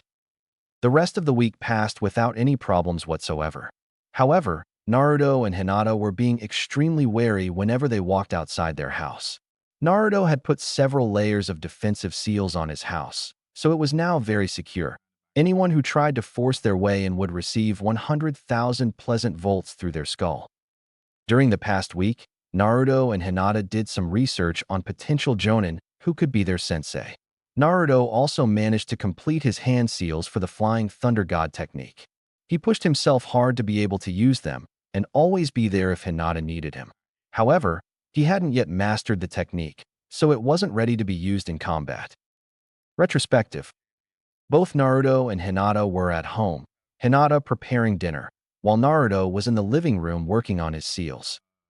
Hey, Hinata-chan, come here, said Naruto, and Hinata came out of the kitchen. Naruto thought she looked even more beautiful with her hair tied back in a ponytail while wearing a lavender apron. Do you need anything, Naruto-kun? She asked. Naruto approached her and gave her a small kiss on the lips. I have a gift for you, he said, his hands behind his back, daring her to try and snatch it from him. Finally, she gave up and grimaced, and Naruto smiled, handing her a wrapped present. She unwrapped it and, finding a small ring inside, gasped for air. The ring was gleaming silver in the shape of a fox. The ring began with the fox's head and ended with its tail. NT. See CR4ZYPT's profile for the image. It's beautiful. Thank you, she said and gave him a hug. I'm glad you like it, but the ring is special. It doesn't just say, I love you. It contains the Shiki formula of the Flying Thunder God technique, which means that if you're in trouble, you just have to channel chakra into the ring, and I'll be there in a flash, he explained, and she gave him a passionate kiss, demonstrating her eternal love. End of retrospective. Another thing Naruto tried to work on during the week was his new Sharingan. He had to admit that its new form was freaking amazing. The QB also explained the powers he knew the Mangekyo Sharingan possessed, since he had seen Madara use them. Retrospective. Naruto lay in bed trying to sleep, but he found it difficult. Since the assassination attempt against him and Hinata a couple of days ago, even though he had secured his house, he was always on edge. Deciding to pass the time, he went into his mind to talk to the QB about his new eyes. In fact, Naruto changed his mind. It was no longer the old sewer. Now it was a forest with nearby mountains and a good number of animals so that the QB wouldn't get bored. "Hey, furball," Naruto said, and the QB gave him an annoyed look. "What do you want, brat?" "I was trying to sleep," the QB said. "I can't sleep, so I thought you could explain to me the new powers I can use with my new eyes," he said. "Like I said, I only saw him using them. I don't even know if you can use them. For starters, I never saw Madara use the power you used last time. So it's more than likely that the man GQ doesn't always have the same powers," the QB explained. "That sucks," Naruto replied. "It doesn't mean you can't use them. I'll try to explain the powers I saw, so listen carefully. First, one of the powers is an extremely powerful genjutsu called Tsukuyami, Moon God. Once you make eye contact with the enemy, you can use the technique, and the user is trapped. Inside the technique, you are Kami, God. You can create and manipulate everything, even time itself. You can make it pass differently than outside the genjutsu. It might be 3 days in your technique, but in the real world, only a couple of seconds. The time difference varies depending on your skill. The genjutsu is almost unbreakable. Another power I saw is called Amaterasu, Goddess of the Sun. It's the highest level fire release jutsu known. With your eyes, you can summon what are called Amaterasu flames. They are black flames that burn everything in their path and don't disappear until your target has been completely incinerated, regardless of whether you use a water release jutsu. They never die until the target is gone. The final and probably most powerful form is a defensive armor with offensive capabilities. It's called Susanoo, God of Storms and the Sea. It creates a humanoid-looking armor around you. The more chakra you use, the stronger and larger it becomes. I've seen Susanoo's perfect form, and let me tell you, it's something you wouldn't want to face. This humanoid armor carries a shield for defensive purposes, like reflecting the most powerful attacks, but it also carries a sword for attacking. Do you understand everything? The QB concluded and asked for confirmation. "I'm awesome," Naruto shouted excitedly, thrilled to have such cool powers. "He's still an idiot," thought the QB. "Now you know. Go away. I want to sleep," said Slash ordered the QB. End of retrospective. With the last week now over, we find Hinata and Naruto finishing their breakfast. Today they would learn about their teams and sensei. "Are you ready, Hinata-chan?" Naruto asked, receiving a nod. He took her arm and vanished in a lightning-fast shunshin toward the academy. They reached the rooftop, not wanting to attract any questions. They both went down to their respective classrooms, the room full of their friends, though Irika-sensei hadn't arrived yet. Hinata went upstairs and sat in one of the back rows. Naruto followed her, of course, but as he walked, he was met with an accusing glare from Uchiha Sasuke. Sasuke was still furious about losing to the Dobe, the last one in the academy. How could trash like him beat me, an Uchiha? Next time he'll be begging for mercy, Sasuke thought, smiling. Even though Naruto had grown physically and mentally, he still couldn't withstand a few taunts, especially from Sasuke, a member of the same clan, so to speak. They stared at each other for a few minutes, until Sasuke had had enough and turned away, plotting the different ways he could destroy his brother.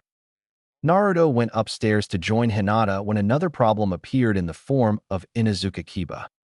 "Hey Hinata-chan, how are you?" Kiba asked as he moved to sit next to her. "I'm fine, Kiba." "Stop, that seat is for Naruto-kun," she replied.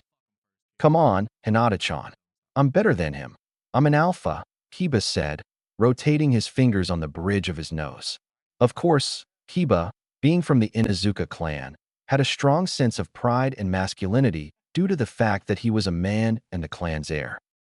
"I don't care what you are, Kiba, and I already told you I like Naruto," she said in a murderous tone. Kiba even took a step back. The shy Hinata he knew was gone. "Kiba, stop flirting with my girlfriend," Naruto said as he approached them. He walked past Kiba, who growled at him, and sat down next to Hinata, kissing her cheek to make his point clearer to Kiba. "Stop bothering her," Kiba shouted, gathering the attention of most of the class and awakening the resident genius. "Damn it, Kiba, you're too noisy. Troublesome," Shikamaru said as he yawned and tried to go back to sleep. Just forget about it and go back to looking at the clouds, Naruto said. Idiot, Shikamaru replied and went back to sleep.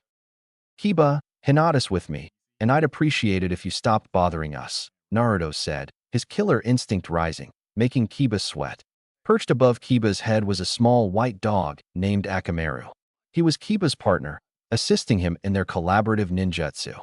Akamaru simply said alpha, but Kiba didn't hear him and tried to hit Naruto. What no one saw coming was that Naruto didn't move an inch. It was Hinata who stood up and delivered a gentle fist strike to Kiba's chest, leaving him on the floor in pain. Don't you think that was a bit excessive, Hinata-chan? Naruto whispered to her.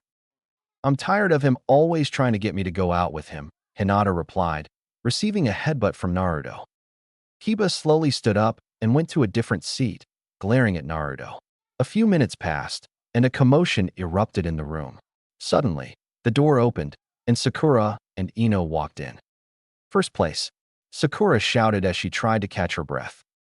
What are you talking about? My foot was clearly in front of you, Ino replied. Sakura took her chance to run to the seat near Sasuke, which was occupied by Kiba.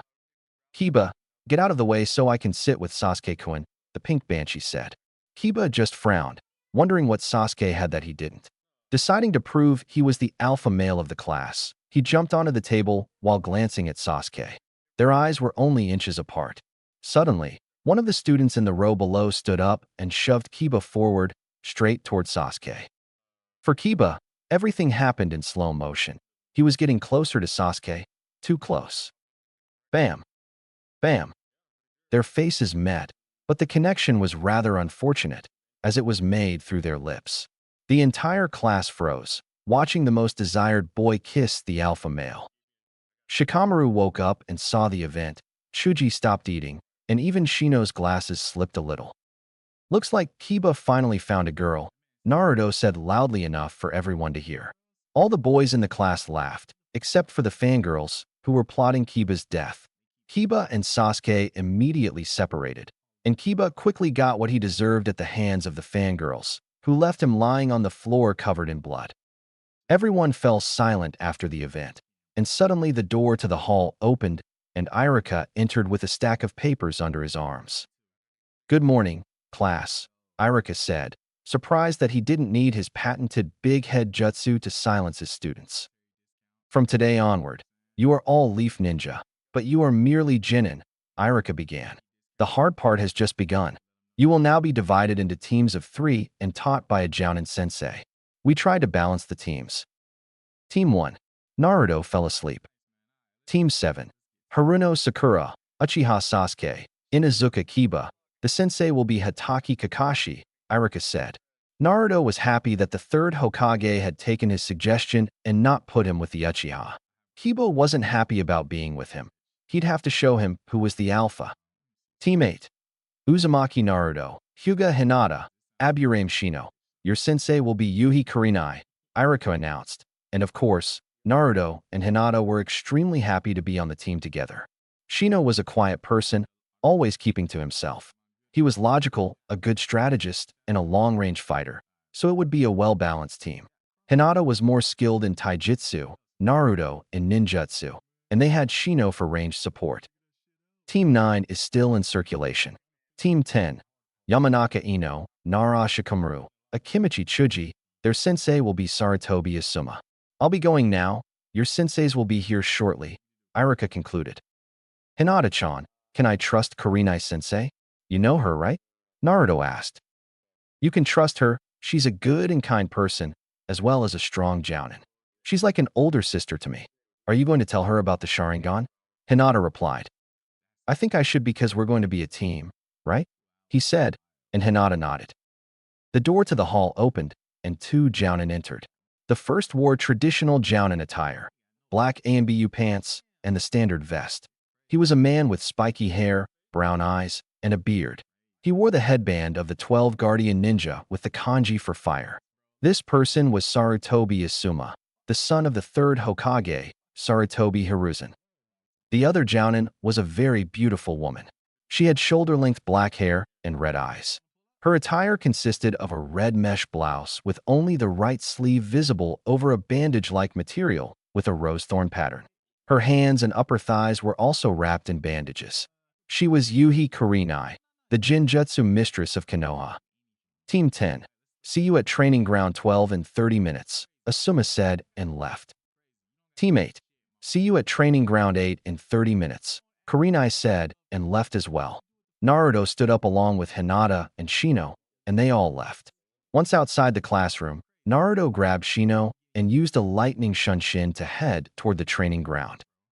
Kurenai was waiting on the field, thinking it would be a while before they arrived. Sensing chakra around her, she stood up and saw her team arrive with the body flicker technique. She noticed that it was Naruto who used it. Naruto, can you use the body flicker technique? She asked. It's not often you see a Genin using it. Even if it's a rank D technique, it requires a considerable amount of chakra. Yes, Kurenai-sensei. Hinata-chan can use it too, he replied. What do we do now, sensei? Hinata asked. Let's introduce ourselves. Names, what we like, what we dislike, dreams for the future, things like that. I'll start. My name is Yuhi Kurenai. I enjoy learning new Jinjutsu and working in my garden. I dislike traitors and perverts.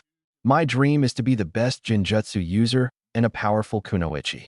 You're next, Naruto, she said. My name is Uzumaki Naruto. I like Hinata-chan, training, and ramen. I dislike traitors and ignorant people. My dream is to be the greatest Hokage Konoha has ever seen, he said, looking at the Hokage mountain, more specifically at his father's head. He turned back to look at Hinata. My name is Hyuga Hinata. I like Naruto-kun, cinnamon rolls, training, and collecting flowers. My dream is to become a strong and courageous kunoichi and rid myself of the Hyuga pride, she said, spitting out the Hyuga surname. Even though she hated her father, she would do her best to help her former clan. My name is Aburame Shino. I like insects. I dislike people who mistreat them and don't understand them. My dream is to become a good head for the Aburame clan, Shino said. Very well, Kurenai began. Naruto and Hinata have been training for a while now, so they can work well together.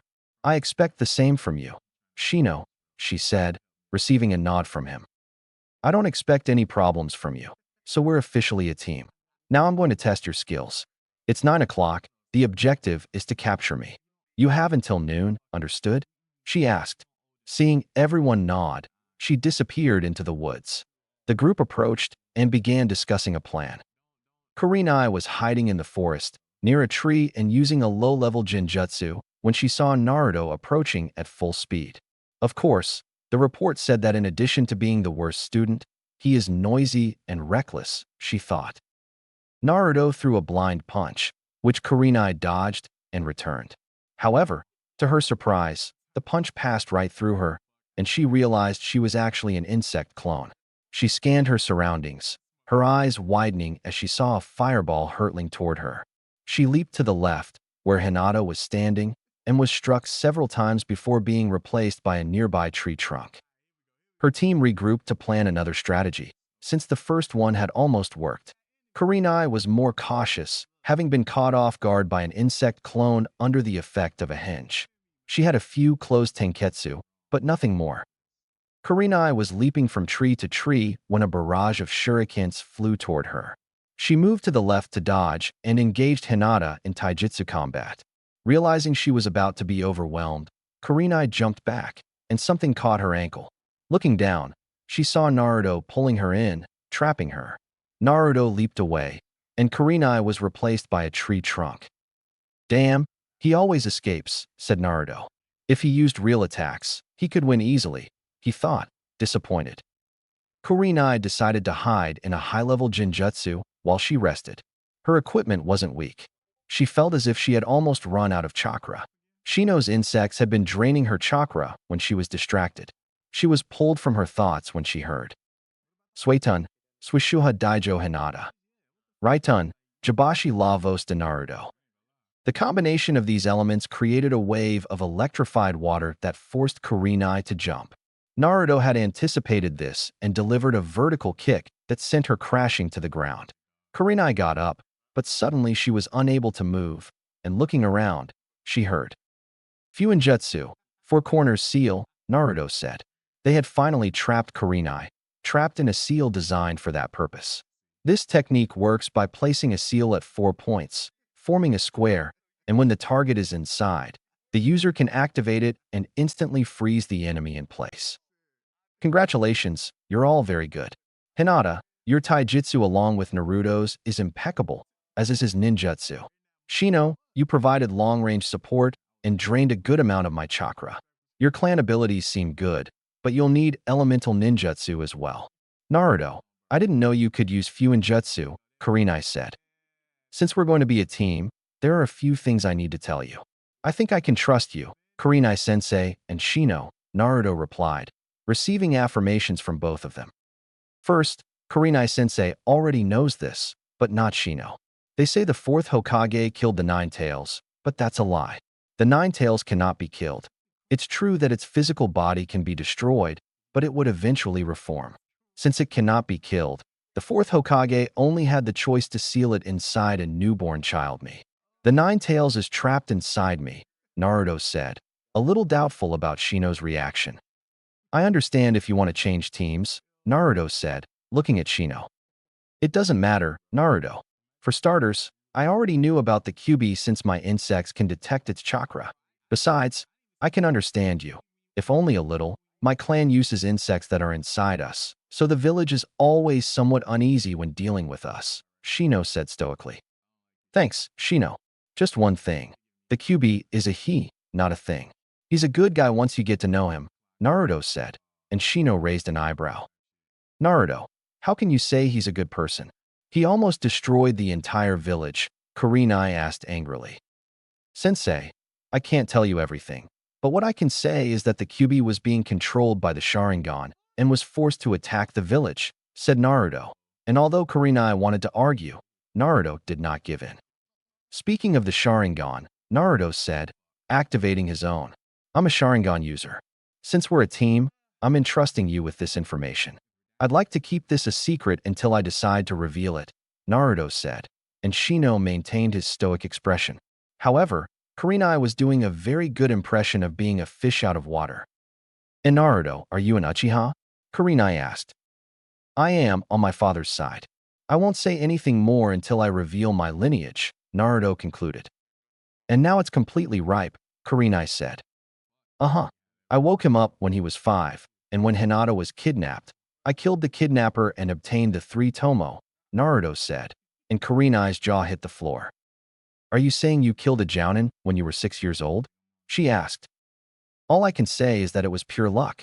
He underestimated me and paid the price, he explained. Don't worry, Naruto. We'll keep it a secret.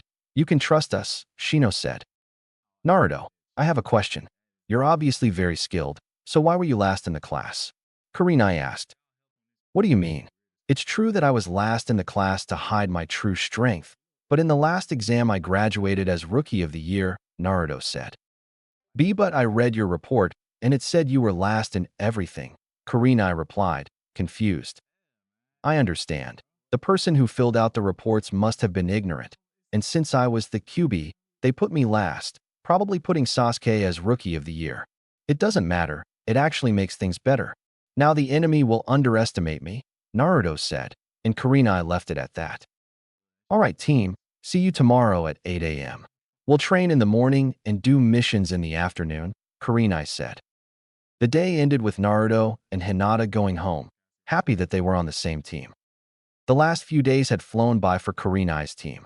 They trained in the mornings and did a couple of missions in the afternoons.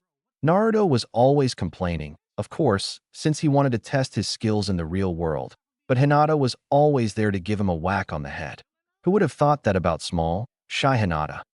Kurenai was very surprised by the level of skill Naruto and Hinata were demonstrating. If she had to judge, she'd say they were around Jounin level. Their team was actually composed of a Jounin sensei, 2 green Jounin, and a poor Jinin lost in the mix. Naruto, Hinata, and Kurenai would never leave Shino behind, so they began to focus more on him to make him competent as quickly as possible. With Kurenai's help, Naruto began practicing chakra control at the Kage level. He had 2 exercises designed to give him the highest possible level of control. The first was climbing a waterfall. Mastering this exercise allowed the user to control vast amounts of chakra with great precision, as climbing a waterfall is extremely difficult. The other exercise allowed him to achieve perfect control, on par with Tsunade, the slug Sannin. This particular exercise was quite easy to perform. The user would place a handful of sand of different colors in their hand. The point of the exercise was to separate and align the sand by color using only chakra. It was considered mastered when the user could do so in under 10 seconds. Hinata had no weaknesses, as her abilities were generally good, whether in taijutsu, ninjutsu, jinjutsu, or even kenjutsu. Her chakra control was flawless, as it was a requirement for the gentle fist technique in the original version or Hinata's own version. Shino, however, was on a different level. His taijutsu was low even for a genin, as he was a long-range fighter, a typical weakness for them. His ninjutsu consisted of the 3 basic techniques from the academy, along with those of his clan. His jinjutsu was non-existent. Overall, he was at an average genin level. However, they intended to change that.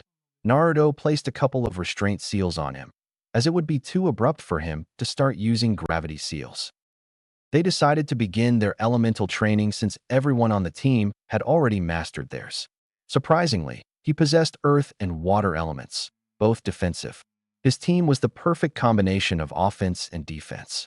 In fact, his natures served him well, more so than anyone else. A long-range fighter's weakness would typically be close-range attacks, something his training and skills could mitigate.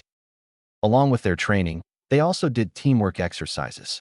One of the things that made Konoha the strongest in the elemental countries was its emphasis on teamwork and loyalty above all else. The teamwork was excellent. No one had any problems with each other. Currently, we find Team 8, or Team Kurenai, heading to the Hokage's office after a morning of training. It should be clarified that this was training for Naruto, Hinata, and Kurenai, but for Shino, it would be considered torture. The poor genin was dragged across the floor to acquire the physical attributes he needed. Hokage's mission assignment room. The old Hokage sat in the middle of the table, smoking his pipe as he assigned missions to the shinobi. To his left sat Irika, the school's teacher, along with the students of Team 8. The Hokage was lost in thought, reminiscing about his youth and the thrill of battles, as well as the adrenaline coursing through his veins. Not many shinobi had the privilege of growing old. A shinobi's life expectancy was around 30 years, and reaching old age was truly rare. However, any shinobi who reached that age began to remember everything they had done in their life. From birth, they were taught to fight, and fighting was all they did. That was their entire life. There was no greater death than death at the hands of the enemy in the heat of battle. To be overtaken by old age is something no warrior desires. Hiruzen Sarutobi, the 3rd Hokage of Konoha and revered as the god of shinobi. The man who had witnessed 2 shinobi wars and lived through them was now reduced to nothing more than a bureaucrat. Let this not be misunderstood. He loved his village and his position as Hokage, but his time was drawing to a close. It was time to pass the hat and let a younger generation take his place. He was pulled from his thoughts by the sight of Team 8 walking through the door. Seeing Naruto, and even Hinata, always brought a smile to his face. He'd been like a grandfather to them both since Hinata's father had exiled her. He didn't know why, but Naruto's smile always cheered him up, no matter how depressed the man was. Naruto was, for lack of a better word, a bundle of happiness. It amazed him how, despite the stares and hatred he received, Naruto always managed to maintain a cheerful and kind personality. Team 8 reporting for a mission, Hokage-sama, Kurenai said, bowing to the Hokage. Even though he was old, he was clearly still a very powerful shinobi and one of the strongest in the Hidden Leaf Village. Team 8, welcome. Let's see what we have here, said the Hokage, receiving the rank D mission scrolls from Irika. Clean the Inuzuka kennels, capture Tora, help an old woman move house. The Hokage never managed to finish. Old man, we'll take care of capturing Tora, Naruto said, smiling. The Hokage raised an eyebrow. Nobody liked chasing that damn cat, and Naruto had done it before. Are you sure, Naruto-kun? Hinata asked, not really in the mood to chase after a damn cat. What people didn't know was that Tora was actually a Nininko, cat ninja. specifically trained to help Genin teams develop their teamwork. Just trust me, Naruto replied, taking the mission order. Hey, old man, what's the record for catching Tora? Naruto asked with a grin. About 3 hours. Why do you ask? Do you plan to break it? The Hokage asked. Something like that, Naruto replied. He returned to the middle of the room and took a small scroll from his pocket. He unrolled it to reveal a small, intricate seal. He placed it on the floor, bit his thumb, drawing a little blood, and placed it on the seal. Then he said, Kuchios no Jutsu. A puff of smoke appeared. When the smoke cleared, Tora could be seen in the center of the scroll. The Hokage's eyes nearly popped out of their sockets, and Naruto just laughed at everyone's expressions. Mission accomplished, Hokage-sama, and I think it's a new record, Naruto said, laughing like crazy as he handed the cat over to the Hokage. How did you do that, Naruto? Kurenai asked. Even she had to chase that damn cat back in her Genin days. I've had to chase her a few times in the past, and at some point, I got tired of it. So I put a summoning seal on the cat. I offered some blood and chakra, which allows me to summon Tora through the seal on this scroll, Naruto explained, and the Hokage and Kurenai just nodded, stunned.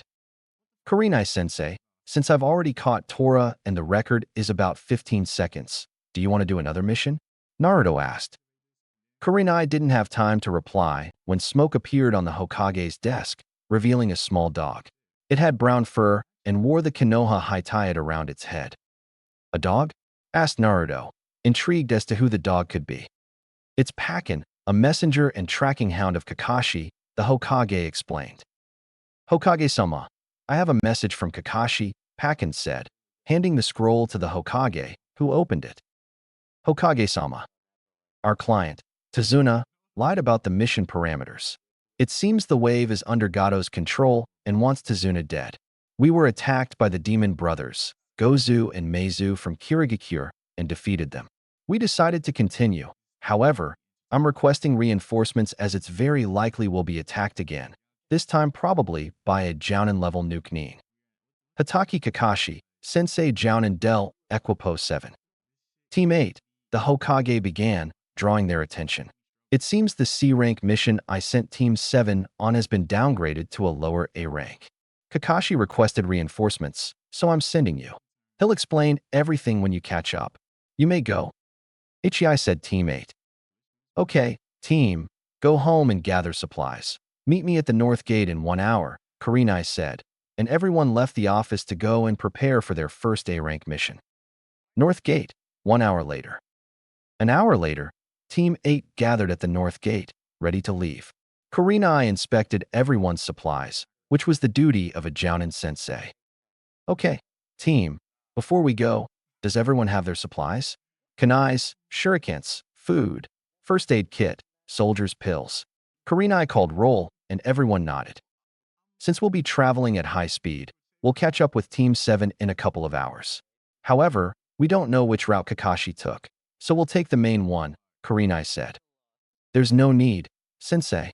Do you still have the message Kakashi sent? Naruto asked. Yes, I have it. Why? Kurenai asked, intrigued by what he would do. Naruto bit his left thumb and blood spurted out, which he spread across his right palm. He made some hand seals, boar, dog, bird, monkey, ram, and slammed his hand on the ground and said Kuchios no Jutsu. There was a burst of smoke, and after it dissipated, a medium-sized brown fox with 5 tails was revealed. Retrospective. Hey, pup, come to the seal. I have something I want to talk to you about, said the QB. Naruto was 10 years old. He sat on the ground in the lotus position and began to meditate. After a few seconds, Naruto was standing in front of the QB, who was on the ground beneath a large tree. Do you need something, Kurama? Naruto asked. Kurama was, in fact, the QB's real name. It seemed the young Naruto had found favor with the QB, who confided in him by name. I'm going to give you your birthday present, said the QB while smiling. Is that a great and amazing jutsu? Naruto asked excitedly. On Naruto's birthday, October 10th, Konoha always celebrated the 4th Hokage's defeat of the Nine Tails. Some villagers would gather to try and harm Naruto, so his birthday was always a dark day for him. But the Nine Tails, Hinata, and the Hokage always managed to cheer him up. It's a great technique, and you'll be the first to use it. I trust you'll use it wisely, Kurama said, and a rather large scroll materialized in front of him. This is the summoning contract for the Fox clan. Open it and write your name in blood in the first slot, Kurama explained. Naruto did as instructed. He opened the scroll and bit his thumb. He wrote his name in the first slot and pressed his 5 fingers together, making a handprint. Now, to summon a fox to help you, bite your thumb and use the following hand seals: boar, dog, bird, monkey, ram, and channel your chakra into the technique. Try it, Kurama explained. Naruto performed the technique, and when he finished it, a small fox was standing in front of him. Thank you, Kurama. You're the best, said Naruto. Of course I am. I am the nine-tailed fox, king of the bijou, the most powerful being in the world, Kurama boasted about himself. You're still a snob, Naruto said while laughing and dodging the Kyuubi's tails that were trying to crush him. End of retrospective. Naruto, do you need help? The fox asked. Yes, Kinto. We need to track down Kakashi-sensei to provide reinforcements. This paper has his scent, Naruto said, handing the paper to Kinto to track him. I've got it. Are you ready? Said Kinto, and Team 8 left the leaf, heading towards Team 7. You didn't know you could summon, Naruto, Kurenai said. I have the fox summoning contract. It's a gift from the Kyuubi, Naruto explained, receiving a nod of agreement from Kurenai. She didn't want to interfere too much.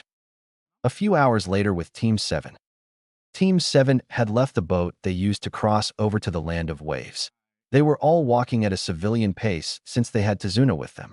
Tazuna was, in his own words, a super amazing bridge builder. They were traveling in a diamond formation, Sasuke in front, Sakura and Kiba on either side, Kakashi behind, and Tazuna in the middle. They walked calmly, but remained vigilant, as Kakashi had warned them of a possible encounter with a Jonin. Suddenly, Kiba sensed something in the bushes and quickly grabbed a kunai and threw it at them. Idiot, stop playing with kunai, Sakura yelled. I'm not playing around.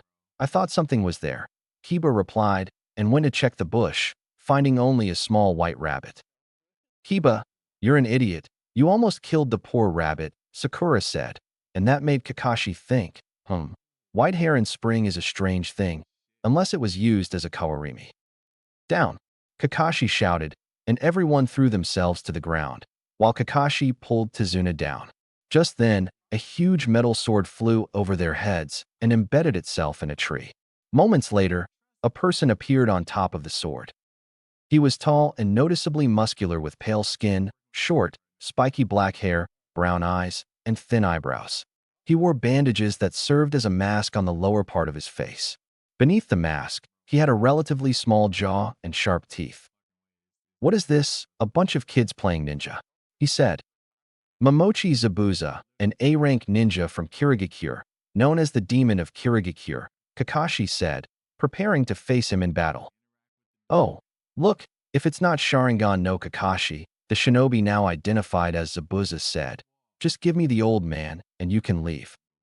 You know I can't do that, Zabuza, Kakashi said, raising his Haitayat and revealing his fully mature Sharingan in the left eye socket. You're going to use the Sharingan right from the start. I'm honored, Zabuza said, drawing back his sword and making some hand seals. Kirigakure no Jutsu, mist technique, he said. The air began to grow heavier, and after a few seconds, the entire area was covered in a thick mist. Kakashi could barely see his own hands. Team, keep your senses open. Zabuza is a master of the silent assassination technique, Kakashi said, and his entire team trembled. I demand you show your face, Zabuza, and face me, Sasuke shouted. A Jonin was someone against whom he could test his power, and once he defeated him, he would be one step closer to killing his brother. Are you serious? Zabuza asked rhetorically, projecting his voice so as not to reveal his position. Zabuza began to unleash his murderous instincts, and Sasuke started to tremble. He couldn't bear it any longer and brought his kunai to his neck, preparing to commit suicide. Relax, Sasuke, I won't let my teammates die, Kakashi said, reassuring his team. Suddenly, Zabuza appeared amidst Sasuke, Kiba, and Sakura, who were protecting Tazuna. He raised his sword and began a horizontal slash, ready to kill them all in one fell swoop. However, Kakashi was faster and managed to impale Zabuza, revealing him to be a water clone. Another Zabuza appeared behind Kakashi and sliced him in half, only to turn into water. Zabuza felt sharp metal against his throat. He slowly turned to see Kakashi with a kunai, ready to kill him. However, Kakashi hadn't expected this Zabuza to be a clone. Seeing the Zabuza in front of him turn into water, he tried to locate him nearby, but received a kick to the stomach that propelled him toward a nearby lake. Zabuza used a body flicker technique to approach Kakashi and applied a pair of hand seals, after which he said, water release technique. The water around Kakashi began to rise and engulfed him, trapping him. Zabuza remained there with his hand in the sphere of water, holding Kakashi in place. Damn, he got me, Kakashi thought. Everyone, grab Tazuna and run. This water clone can't get far from the original, Kakashi said. His team was in a bad spot. He could only hope reinforcements arrived in time. Zabuza can't stand up to me. I'm an elite, Sasuke said and charged at his enemy. Zabuza created several water clones. Sasuke engaged them in taijutsu, but quickly realized it was a bad idea. Sasuke couldn't match Zabuza's speed and strength. The fight ended quickly when Zabuza kicked Sasuke, sending him crashing into the trees. Sasuke couldn't get to his feet and could barely breathe. They should have run when they had the chance. They can't even scratch me, Zabuza said. The boy's arrogance was what was going to cost him his life. Zabuza's clone picked up his sword and went to finish the job. Sakura was trembling, barely able to stand, and Tazuna was on the ground, his legs giving way. Seeing Sasuke in danger, Kiba ran towards Zabuza. Sasuke might be an idiot and an arrogant bastard, but he wouldn't let him be killed. When he got close to Zabuza, Kiba tried to hit him, but Zabuza simply grabbed his wrist and with his other hand lifted Kiba by the neck and began to beat him mercilessly. After a few punches, he simply threw him to the ground. Zabuza was heading towards Sakura, who was still frozen. Sakura knew she was no match for Zabuza, having only recently graduated due to her excellent chakra control and academic ability. All hope seemed lost when Zabuza heard a shout. Fire release, fireball technique. Zabuza didn't have time to dodge as a torrent of blazing fire erupted from the trees, completely obliterating the clone. Naruto, Hinata, Shino, and Kurenai arrived in front of Tazuna and Sakura. Naruto looked around and things didn't look good. Kakashi was trapped inside a water prison, and Sasuke and Kiba were lying injured on the ground.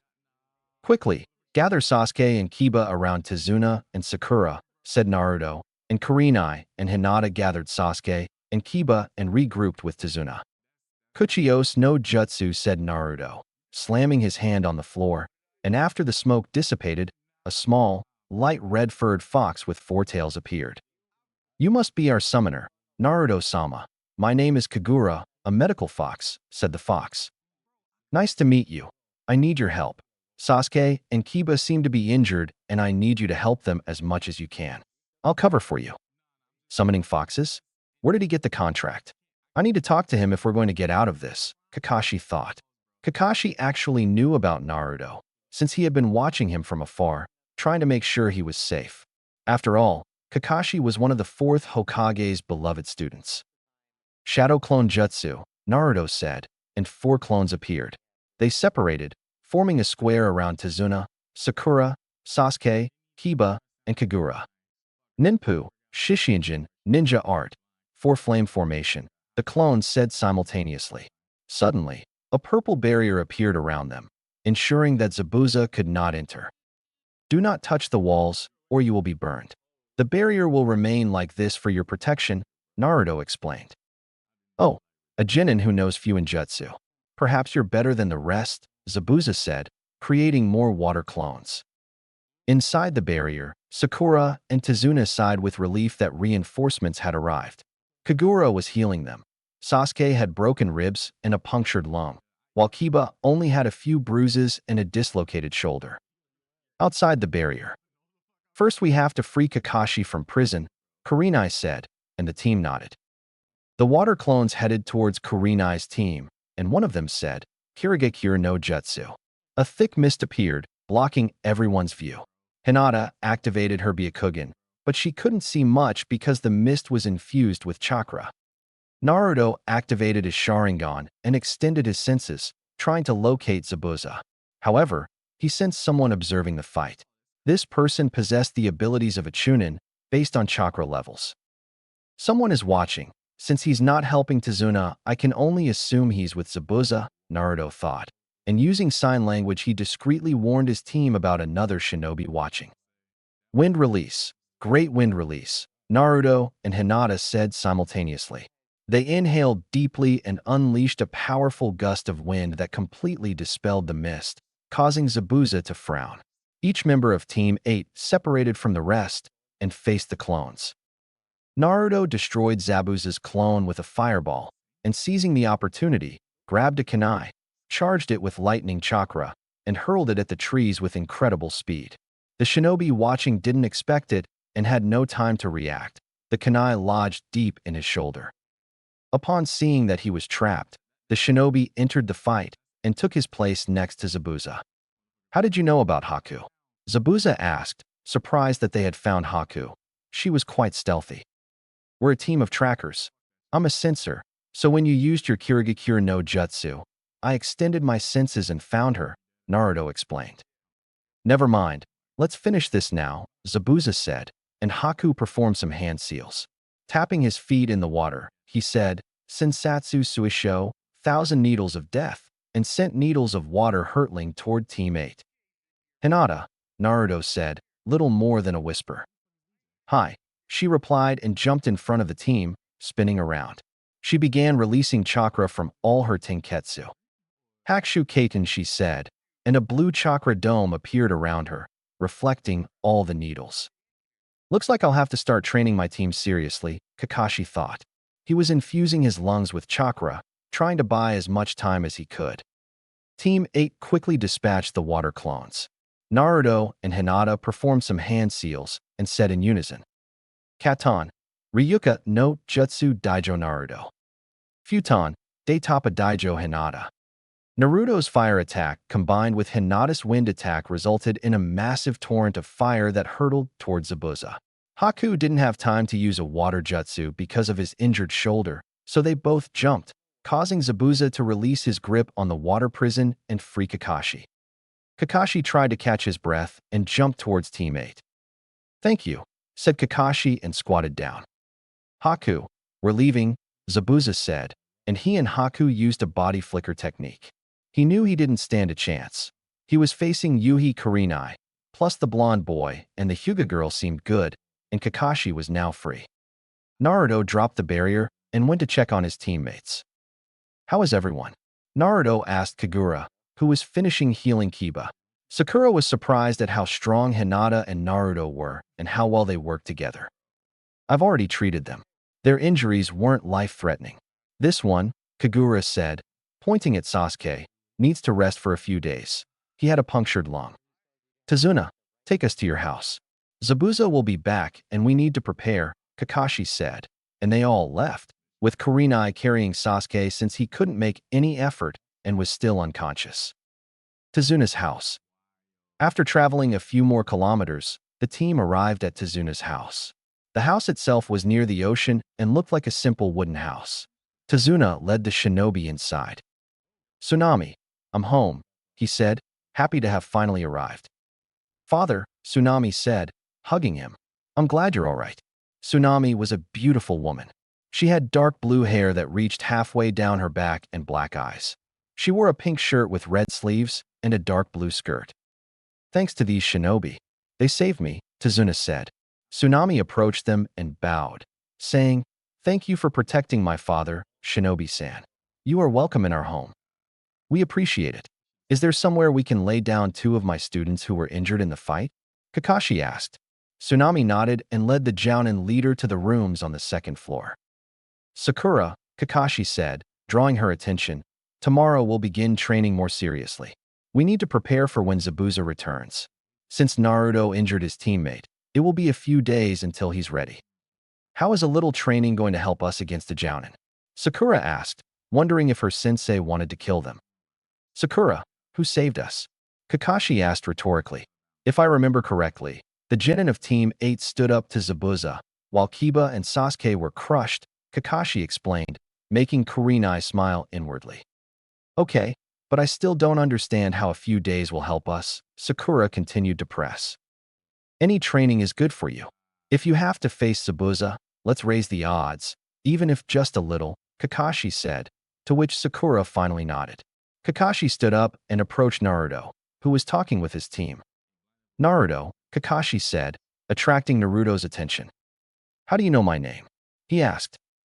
You may not know this, but I actually used to keep an eye on you sometimes when you were about 4 years old, Kakashi said. Inu dog?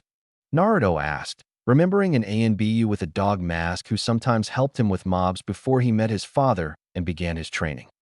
That's me, he said, giving his traditional eye smile. Come on, Kakashi said, placing his hand on Naruto's shoulder. We need to talk in private. Naruto nodded, and they both used Shunshin to leave the house and head into the nearby forest. Naruto and Kakashi in the forest. Kakashi and Naruto arrived at the forest using the traditional leaf Shunshin that Kakashi used. That Shunshin is getting old. Why don't you use an elemental one? Naruto asked. Everyone in Konoha always used the leaf Shunshin, and while it did its job, it was, for lack of a better word, boring. Kakashi raised an eyebrow at Naruto's question. Can you do the Shunshin? He asked, to which Naruto nodded and used his lightning Shunshin to move a few meters away. Kakashi was indeed surprised to see a genin use the Shunshin no Jutsu, let alone an elemental version. I see you can, Kakashi began, and it seems you've also mastered the Raiton element. How? Naruto studied the man for a moment. Even though he had helped him on several occasions when he was young, people tended to change, and after a few seconds of finding no deception in him, he decided to answer him. I've been training on my own since I was 5 years old, Naruto said, and Kakashi was surprised to see someone without a clan training from such a young age. However, he quickly remembered his burden and that he needed to be strong to withstand all the hatred of the village. I see. Perhaps I can teach you some lightning jutsu since my affinity is the same, but I think we're getting off topic, said Kakashi. How can you summon foxes? Asked Kakashi. Naruto froze, wondering if he should tell Kakashi the truth about the Nine Tails. Many people were trying to get close to Naruto to finish him off, but he decided he could trust Kakashi. It was a gift from the Kyuubi, Naruto said, making Kakashi glare at him. Suddenly, the air between them cooled a couple of degrees. Naruto, Kakashi began in a serious tone, but Naruto didn't even flinch. He was used to this kind of behavior from villagers and simply ignored him. The Kyuubi attacked our village and almost destroyed it. You can't trust him. Upon hearing this, Naruto began cursing his luck. It was always the same. Every time he met someone and told them about the Kyuubi, they all told him he couldn't trust him. Kakashi studied Naruto for any signs of lying, but found none. However, he decided he should speak with the Hokage about this new development. It was better to be safe than sorry. I'll trust you, but keep in mind that foxes are very cunning, Kakashi said. Kakashi-san, remember that if it weren't for the medical fox I summoned, Sasuke probably wouldn't have made it. Naruto emphasized this, and Kakashi nodded, acknowledging that it was probably true. You remind me of the fourth Hokage, always seeing the good in everyone, Kakashi said, reminiscing about his Genin days when he was always an idiot until his best friend died to save him. Yandame? Naruto asked, intrigued by how Kakashi knew him until it finally made sense. One day while wandering around the Namikaze mansion, Naruto found a photo of his father's Genin team. There was a silver-haired boy with a mask covering the lower part of his face, a cute girl with brown hair and 2 red marks on each cheek, and a boy with spiky black hair, black eyes, and orange goggles. Naruto turned it over and saw that it said Namikaze Minato, Hatake Kakashi, Inuzuka Rin, and Uchiha Obito. Naruto shouted, making Kakashi jump. Now I remember. You were on my father's Genin team with Rin and Obito, right? He asked. That's right. Your dad, Kakashi stammered. Naruto was the son of the 4th Hokage. How could he have been so blind? For God's sake, he's a carbon copy of him. How on earth could Konoha have been so blind? They should have been there for their sensei's son. They should have done more. Oh crap, Naruto said, knowing he'd made a mistake. Naruto started to panic. He wasn't supposed to say that yet. Kakashi-san, you can't tell anyone until I reveal it, Naruto said. Don't worry, I know very well why you can't do it right now, Kakashi said, calming the boy's worries. And I am sorry, I should have been there for you. If I had known, I would have taken you in, Kakashi said, his head bowed. Don't worry about it. It wasn't so bad. If you had adopted me, I wouldn't have met Hinata-chan, Naruto said. Kakashi calmed down and asked, Hinata-chan? Hinata's father exiled her from the Hyuga clan when she was 8 years old for being weak, and she's lived with me ever since. She's also my girlfriend, Naruto explained, and Kakashi burst into laughter. If you're thinking what I think you're thinking, I'm going to hurt you, Naruto said, snapping Kakashi out of his perverted thoughts. Okay, but I must say, she'll be a stunning young woman in a couple of years. You did well to steal her while she's young, Kakashi said, and Naruto grunted as the jounin ruffled his hair. Actually, I was wondering if you could tell me about my parents, Naruto asked shyly.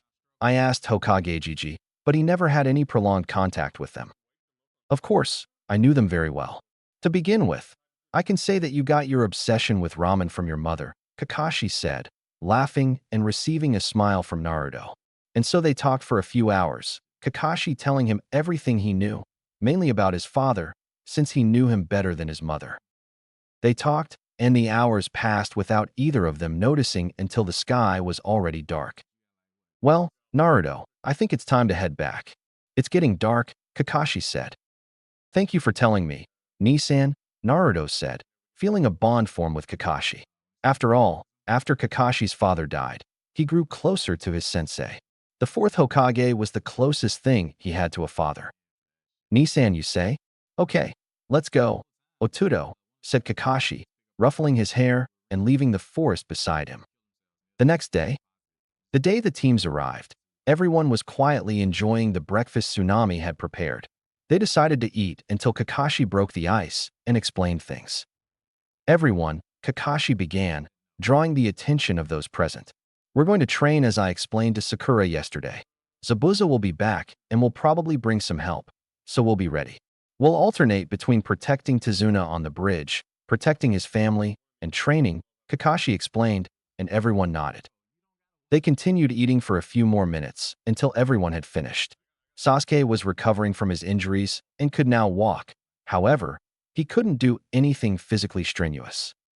Sakura, Sasuke, Kiba, Naruto, and Hinata will come with me to train, while Kurenai and Shino will stay behind and protect Tsunami and Inari.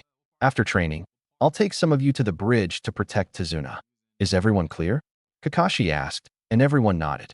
A few minutes later, Kakashi's team, along with Naruto and Hinata, left the house to train. In the forest, training. Okay, now we'll train chakra control, Kakashi said. Chakra control? Sakura asked.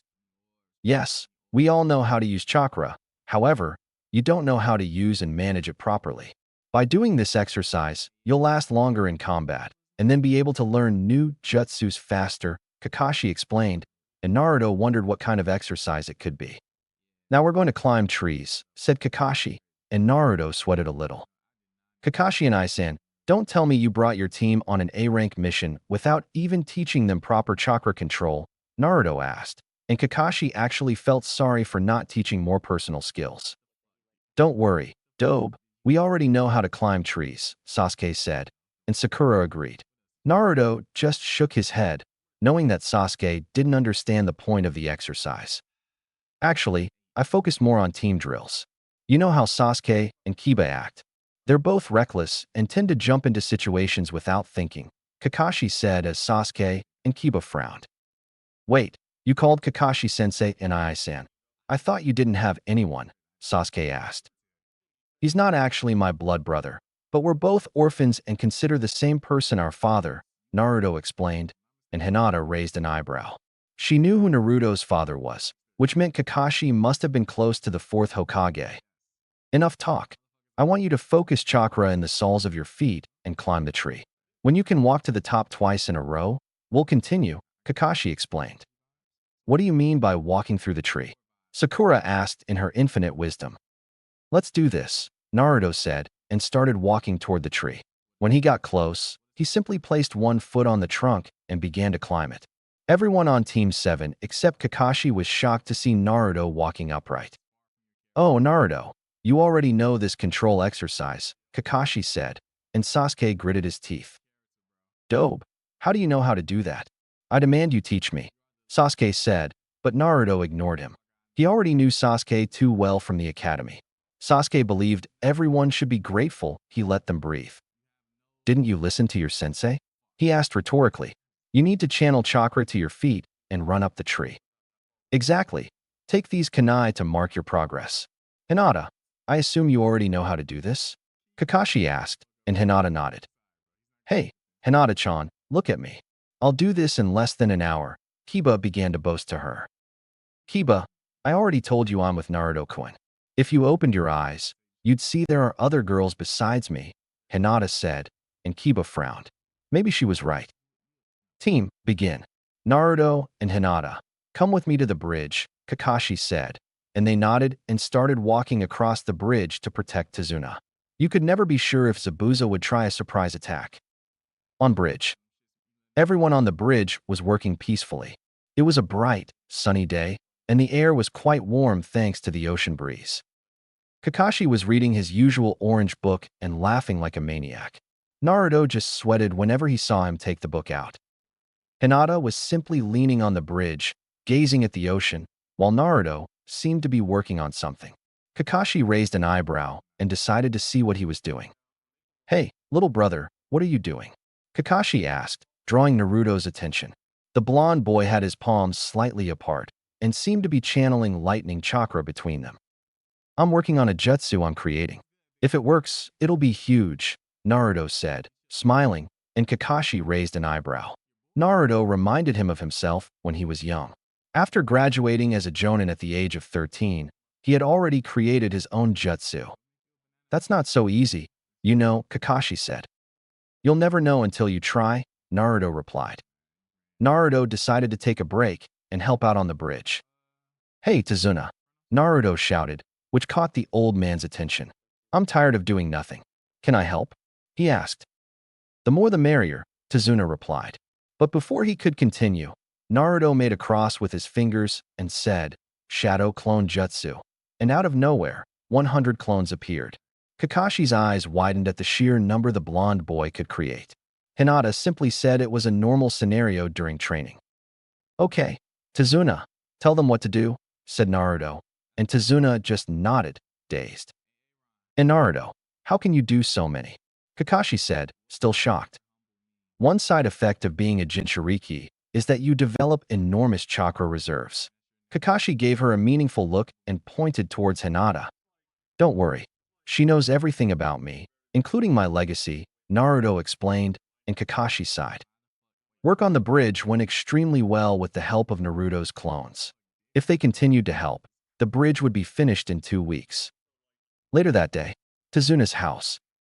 The group sat down to eat as a small boy came and glared at the group of ninjas in front of him, declaring how stupid they all were for facing Gato and were going to die, which Naruto angrily denied.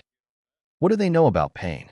I bet they've all lived sheltered lives in the ninja village and don't know what suffering is," the young man shouted after Naruto denied that what they were doing was useless. "So what? Things are bad, but you know what? I've had it much worse.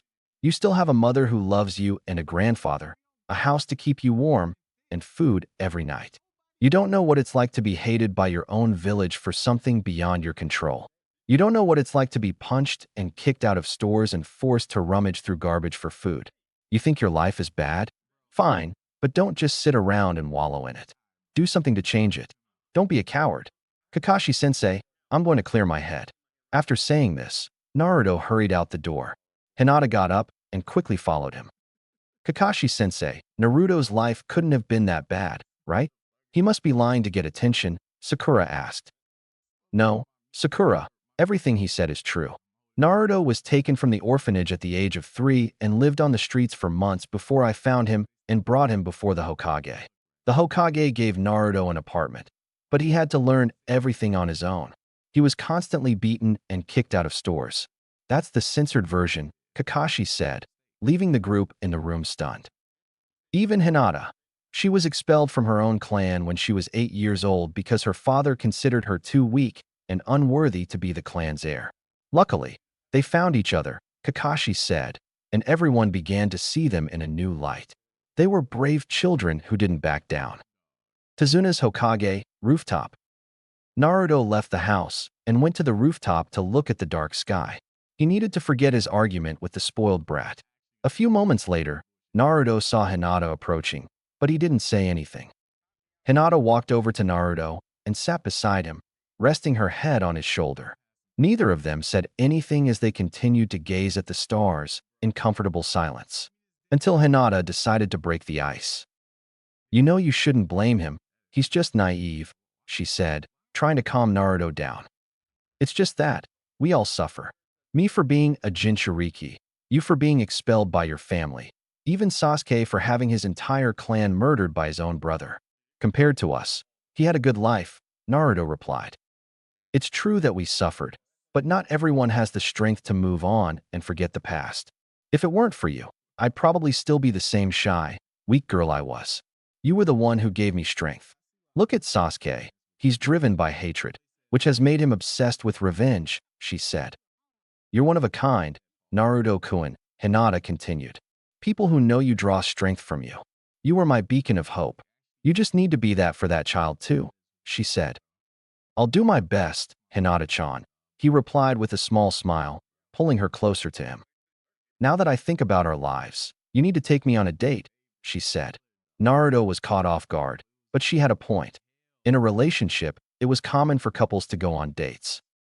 "I've never really thought about it, but it wouldn't be a bad idea. We can use the time we have here, away from the hateful glares of Konoha. How about I take you out to dinner tomorrow?" Naruto replied with a smile. "I'd love to," she said, giving him a kiss on the cheek and pulling him inside as Naruto calmed down. The next day, 7 a.m. The next day passed normally. Everyone trained with Kakashi and Kurenai. However, Naruto and Hinata trained separately since they were more advanced. Today was a changing of the guard. Tazuna on the bridge was Kurenai's responsibility, along with Team 7, and to say they were boring was an understatement. Sasuke actually looked ready to commit murder just to pass the time. He wanted to train, but he was stuck keeping an eye on Tazuna, a few workers, and a bunch of Naruto clones working on the bridge. Sasuke gritted his teeth when he reached the bridge and saw all the clones Naruto had created. That power should belong to him, since he had to avenge his clan. No matter, only an Uchiha can defeat another Uchiha, he thought. If only he knew. We find Naruto getting ready for his first date. They asked Kakashi and Kurenai for permission since they were on a mission. Neither of them wore anything other than their shinobi gear. The only difference was that they left their headbands at home, indicating they were off-duty, so to speak. They walked through the town, deciding where to eat. When they reached the town center, they were both surprised. It was a poor town. There were people looking for work, children living on the streets, and even the goods for sale in the markets were scarce and of poor quality. Gato had destroyed the small town. At least if his mission was successful and Tazuna managed to finish the bridge, they'd be able to recover from this. It wasn't how they'd wanted their first date to go, but they already loved each other, so the date wasn't a big deal. They were both walking around looking at the various shops and restaurants trying to choose a good place, until they heard shouts in the streets. "Hurry up, old man. We already told you you have to pay," one of Gato's men said. There were two guys trying to collect payment from a shop owner who was lying on the floor, terrified. But I already paid this month," replied the owner. "The boss said you sent more merchandise to be shipped, and that you need to pay more taxes this month," he said. "If you don't pay, I'll take your wife as payment," he concluded and began to beat the man. Seeing this, Naruto and Hinata sprang into action. In a flurry of punches and kicks, Gato's men ran, wounded and bleeding, wondering how two children had managed to do this.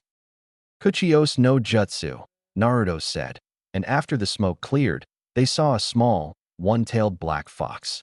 Its name was Kyofu, and it was a fox spy with great skills in gathering information and stealth. "What do you need, Naruto?" he asked. "I need you to follow those men to find out where Gato's base is and any information you can," Naruto explained, and the fox disappeared. Naruto turned to Hinata. "Shall we continue?" he asked, extending his right arm, which Hinata took and pulled closer. Finally deciding where to eat, they went inside and found the place pleasant and warm. It wasn't a fancy restaurant, but they didn't mind. During lunch they tried to talk, but they already knew everything about each other. It was a rather strange date, as they mostly spent it in silence and just ate. When it was time to leave, Naruto decided it was still early, so he took Hinata to a local movie theater to see something. A couple of hours later they arrived at Tazuna's house. Their date hadn't gone very well, but they didn't care. After all, the point of the date was to spend some time together, and since the mission began, it was to train or protect Tazuna. 1 week later. A week had passed, and the teams were preparing for combat on the bridge. It was a terrifying sight for any civilian, a shinobi getting ready for battle. The floor was littered with weapons: kunai, shuriken, sunban, explosive tags, stun grenades, ninja wire, giant shuriken, and even Naruto's sword was out of its storage seal. He decided to load it into the sword since he might need it at any moment. "Is everyone ready?" Kakashi asked, and everyone nodded. The fox that Naruto had sent to gather information and spy on Gato had been useful. It had found that Zabuza would attack today since Haku had healed from his shoulder wound, and Zabuza from his chakra exhaustion. Since Gato plans to betray Zabuza after the fight, he might send someone here. If he does send someone, it probably won't be a shinobi, Kakashi said, putting his hand to his chin and beginning to ponder who might stay, keeping in mind that they would be facing Zabuza and Haku. "How about we leave Sakura, Hinata, and Kiba here? They have good taijutsu and can easily defeat any thug Gato sends. The rest will go to the bridge. I can fight Haku alongside Sasuke if necessary. Kakashi-sensei and Kurenai-sensei can take down Zabuza, while Shino provides general support and protects the client," Naruto suggested. Kakashi thought. "Shino will be in trouble if Zabuza or Haku separate us and go after the target," he said. Naruto considered this scenario. "I can put up the same barrier as last time. Also, Shino can control his insects from inside the barrier, right?" Naruto asked, and Shino nodded. "All right, everyone stick to the plan. Tazuna, are you ready?" Kakashi asked, and Tazuna nodded weakly. After all, he would be the bait to lure them out. Everyone started moving, and before they left, Naruto gave Hinata a quick kiss while whispering, "Good luck. If you need me, use the ring." Hinata nodded. On bridge. Tazuna was approaching the bridge guarded by Kakashi, Kurenai, Naruto, Sasuke, and Shino. They entered the bridge, and mist was already in the air. Naruto discreetly activated his Sharingan while casting a Genjutsu on him. They headed for the bridge, moving as quietly as possible. Everyone except Tazuna, who was sweating profusely and breathing heavily from fear. Naruto used his Sharingan and could see two sources of chakra. "They're here, Zabuza and Haku. About 100 meters over there," Naruto said, and everyone remained on guard. "How do you know that?" Kakashi asked. After all, Kakashi's censorship skills weren't that great, and he was considering summoning one of your dogs. "I'll tell you later. I can't deal with Sasuke here," Naruto whispered in his ear, and Kakashi nodded. Now was not the time to talk. They continued walking until they were a few meters away from each other. "Kakashi, we meet again. I'll enjoy collecting the bounty on your head," Zabuza said in a sinister voice. "So many places to choose from. I can slit your throat, stab your heart, destroy your lungs, burst your kidneys, break your spine," Zabuza continued, unleashing a torrent of murderous intent. Kakashi, Kurenai, and Naruto seemed immune to him, while Shino and Sasuke were sweating profusely, and Tazuna was already on the ground, his legs giving way beneath him. Naruto saw Zabuza move from his position, but didn't have time to warn the team. He drew his sword and leaped in front of Kurenai, blocking Zabuza's attack. "You're very good, boy, to have managed to block me," Zabuza said. Not many people could keep a cool head enough to think in these situations. Sometimes even a Jonin got caught. If it weren't for Naruto, Kurenai would already be dead. "Say goodbye to your mist, Zabuza," Naruto said, performing several hand seals and releasing a gust of wind that dispersed the mist. Zabuza frowned. "I really hate wind users," Zabuza said, putting his sword to his shoulder and preparing to attack. As planned, everyone take positions, Kakashi ordered. Why should the dope fight alongside an elite like me? Just stand there and watch, Sasuke said in his typical arrogant tone. Now is not the time, Jinin, Kakashi said seriously, making Sasuke swallow hard. You will stay with Tazuna outside the barrier and only enter if Naruto needs you to. Is that clear? Kakashi asked, and Sasuke nodded. Get ready. Tazuna retreated with Shino. Naruto created 4 shadow clones that formed a square and said, Ninpu, Shishianjin, and a purple barrier appeared with Tazuna and Shino inside and Sasuke outside. Kakashi and Kurenai approached, ready to fight Zabuza, while Naruto, sword in hand, was ready to face Haku. Zabuza created several water clones that surrounded Kakashi, Kurenai, and Naruto. Naruto turned to face Kakashi and nodded. Naruto vanished quickly, and a second later each clone turned into water. Looks like we've found our speed rival, don't you think, Haku? Zabuza asked. It seems so, Haku replied and ran towards Naruto. Seeing this, Naruto tightened his grip on his sword and began running toward Haku.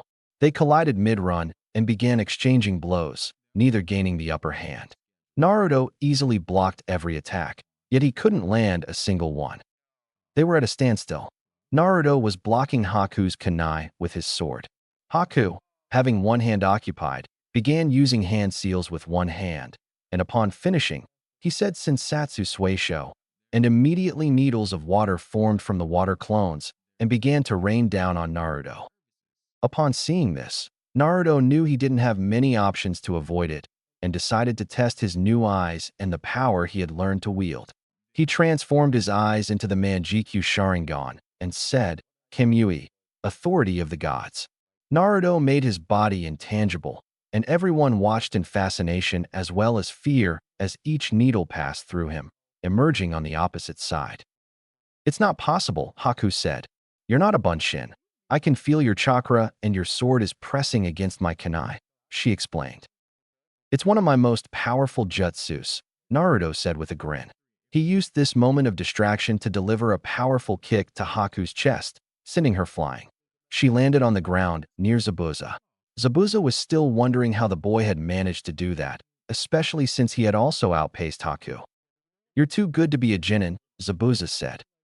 Kakashi laughed and said with a smile, Zabuza, what if I told you that Naruto is actually the worst in the academy? Zabuza's eyes widened. The brat couldn't be worse. Either that, or Konoha had actually been training its Jinin properly. Zabuza, before we start fighting for real, I have a proposition for you, Naruto said, and Zabuza raised an eyebrow. What do you want? He asked. I heard that Gato plans to betray you once you finish the job. He plans to kill you and Haku once you kill Tazuna for not paying him. So how about we join forces and kill Gato, and in exchange you come back with us to Leaf Village? Naruto explained, and everyone raised an eyebrow. Naruto, you can't just offer asylum to a lost ninja like that, Kakashi said. Kid, you're crazy. What makes you think I'd join the Leaf? Zabuza asked. I bet you're tired of always running around and having to keep looking for missions just to survive. And I know the old man well enough. You both could be great warriors for the village. Zabuza is one of the 7 ninja swordsmen, and Haku has the ice release, Naruto said, and Zabuza silently agreed. They were both tired of constantly running around and would have a nice place to stay. How do you know about my bloodline? Haku asked. He hadn't revealed it the last time they faced off. Did you really think we only trained when we weren't fighting? Information is half of combat.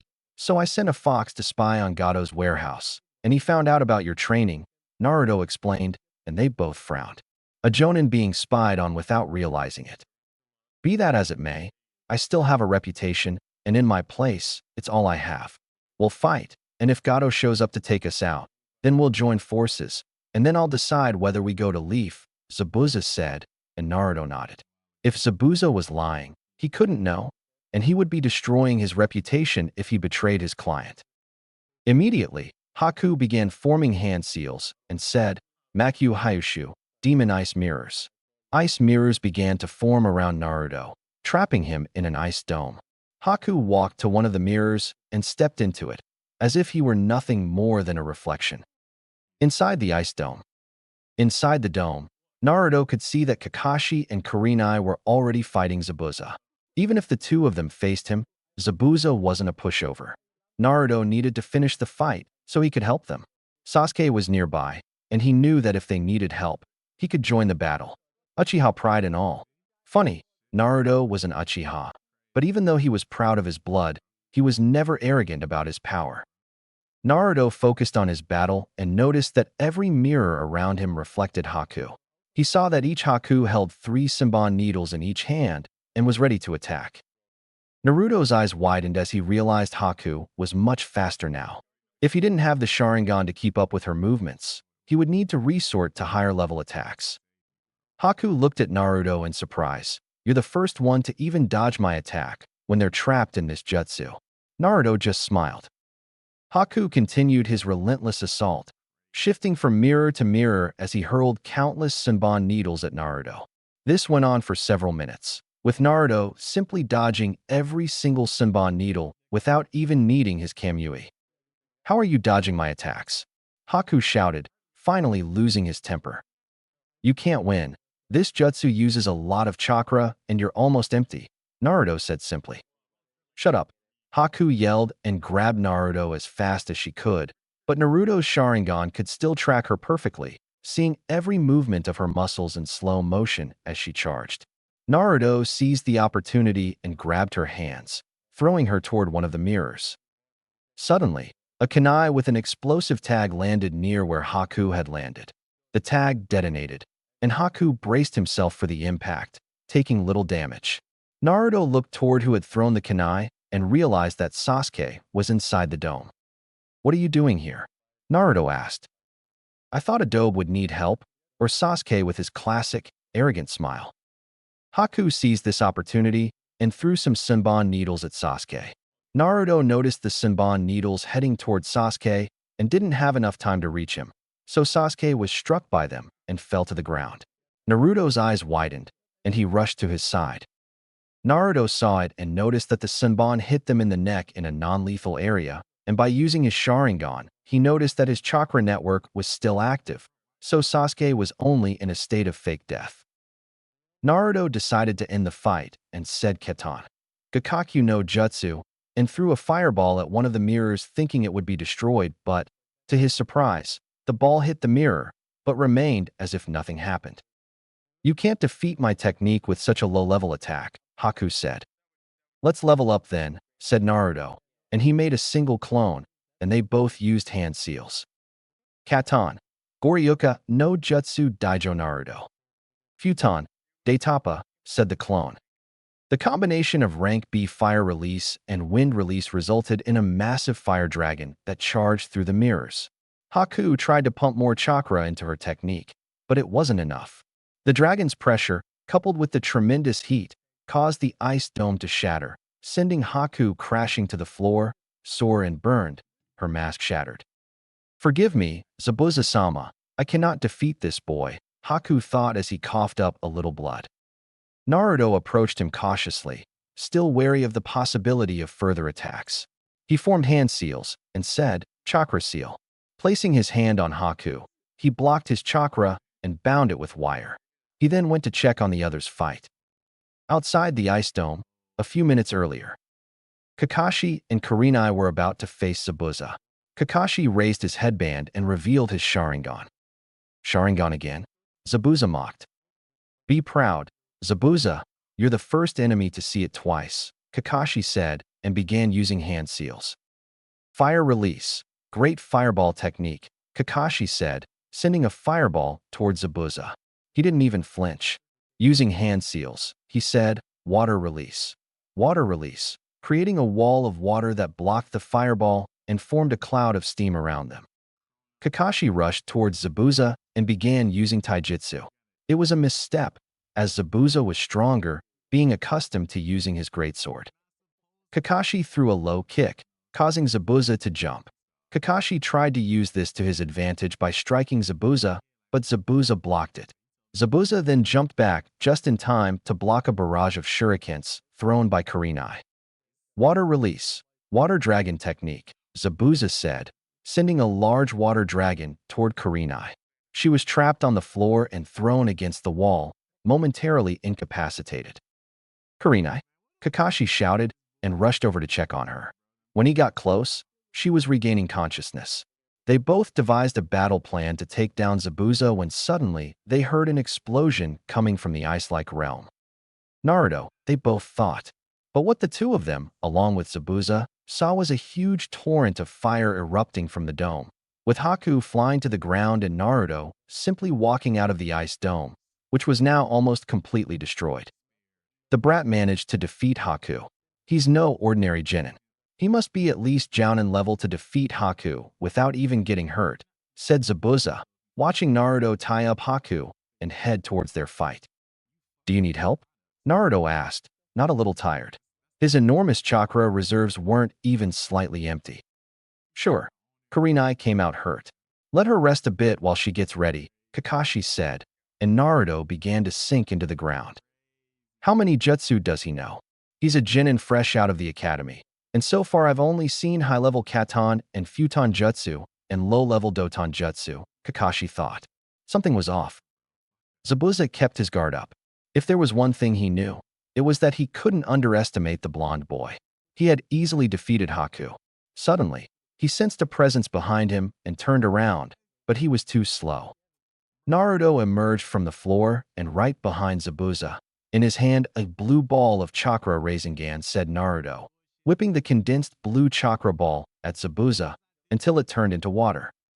"Damn, water clone," Naruto thought, and turned around to see Zabuza with his sword ready to cut him in two. "This is the end, kid," Zabuza said, and made a horizontal cut to slice Naruto in two. "Naruto!"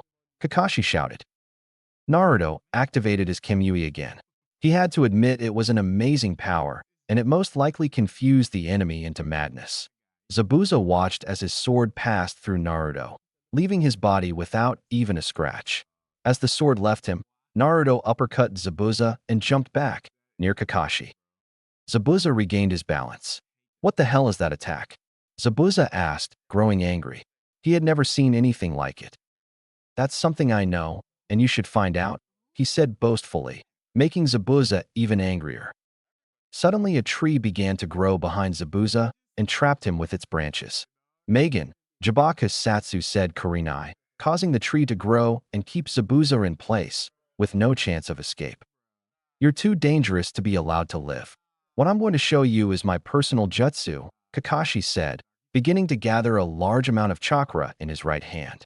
The chakra transformed into electricity until it began to produce a loud, crackling sound. Kakashi charged, intending to end Zabuza's life. Chidori, Thousand Birds, was about to unleash the jutsu against Zabuza when he heard, "Look, the demon defeated by an idiot," a man said from the other side of the bridge. Kakashi stopped and disabled his Chidori. "Cat," he said in disgust. "What are you doing here, Gato?" Zabuza asked, getting the impression that the blonde boy was telling the truth. "I'm here to kill you. You're too expensive when I can pay some thugs to do the job," said Gato, smiling, thinking he was untouchable. He was surrounded by 50 thugs, all armed. "Free me, we're not enemies anymore." "You were right, kid," Zabuza said, and Kurenai's illusion crumbled. Zabuza picked up his sword and was about to charge at Gato when Naruto put a hand in front of him, confusing Zabuza. "I want to try the new jutsu I've been developing," said Naruto. "Hey, old man Tazuna, how are your supplies coming along for finishing the bridge?" asked Naruto. "I have plenty, why are you asking?" Tazuna said, confused.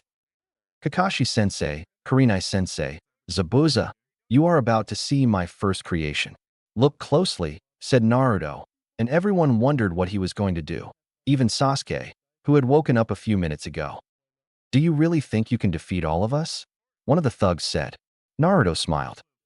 Naruto clasped his hands together and began to concentrate. He slightly separated his hands and began to focus his lightning chakra between them. A few seconds later, the lightning chakra began to shrink into a small, perfect blue sphere. Naruto sent the sphere into the sky, and it expanded with a flash of light. Immediately, clouds began to gather in the sky. Thunder rumbled as the sky darkened and a heavy rain began to fall. As the thunder intensified, everyone watched in amazement as the boy managed to make it rain without much difficulty. Is that how you're going to kill us? Rain? Gato asked. Everyone thought what he was doing had failed, but Naruto just smiled. Naruto concentrated lightning chakra in his right hand and sent a small beam into the sky, and everyone saw a huge lightning dragon forming in the sky, as if waiting for his master's orders.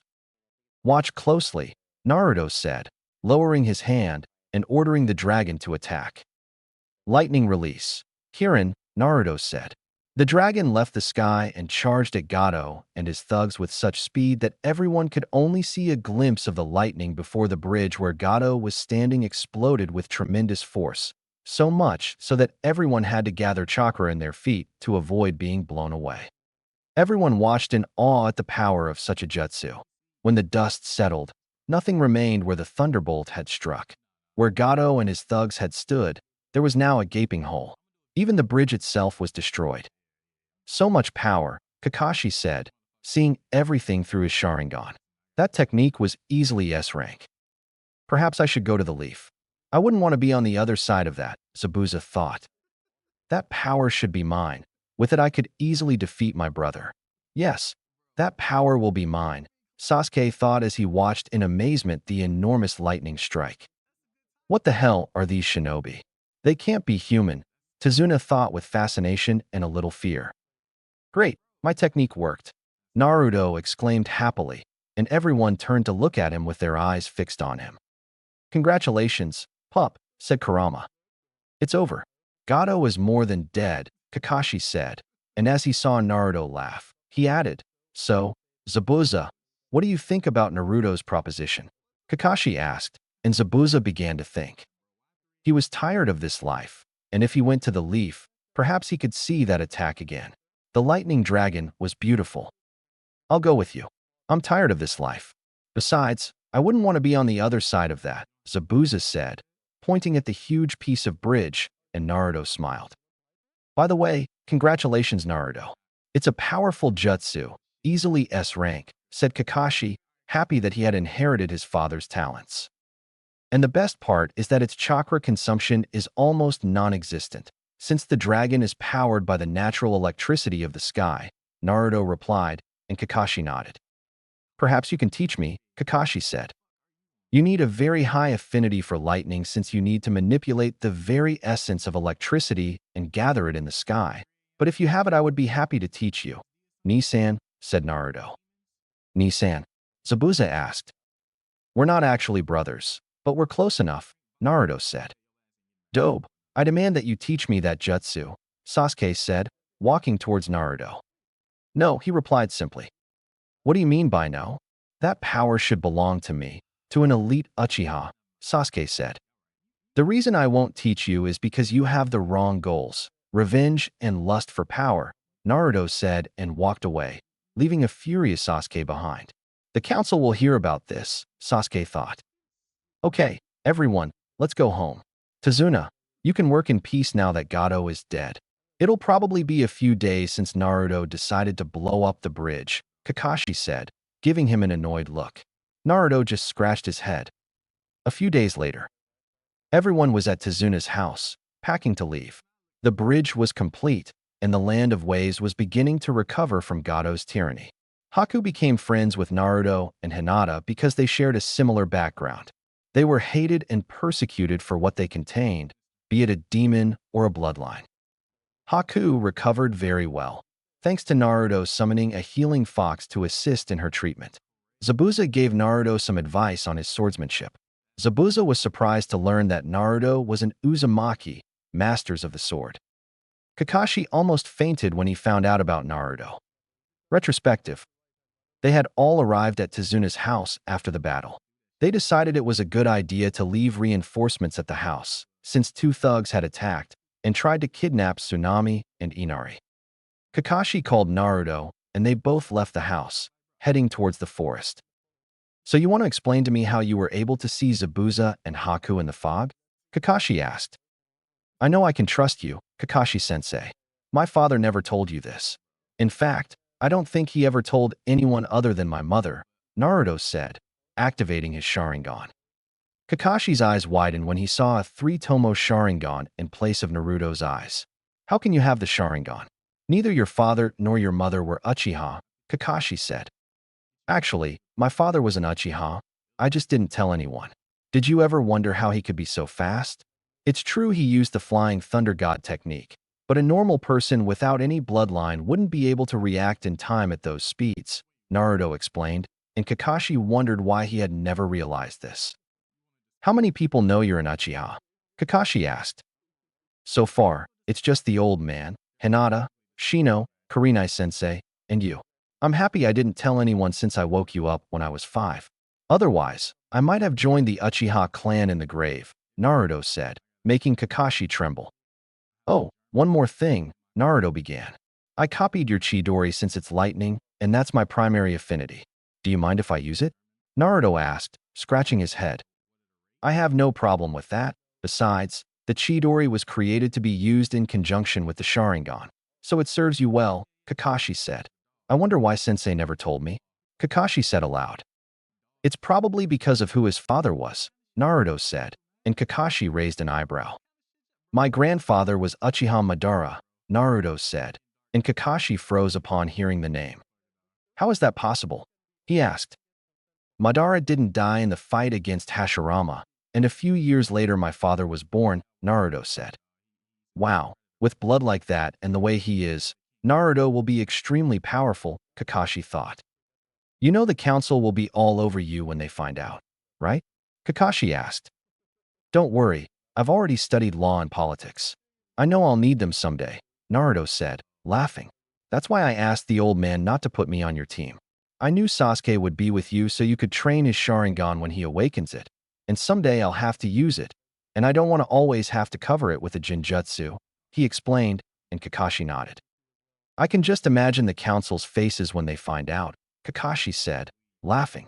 Let's go home and rest. You need to work on the bridge tomorrow since you blew it up, Kakashi said, and Naruto sighed. End of retrospective. Everyone in the village gathered on the bridge to bid farewell to their hero, the brave shinobi who killed Gato and freed the waif. Don't cry, Inari, I'll come to visit, said Naruto, and Inari simply nodded. Take care, old man, Naruto told Tazuna. Goodbye and don't forget to visit us, Tazuna said, and everyone nodded, after which they left for the leaf. What should we name the bridge? One of the villagers asked.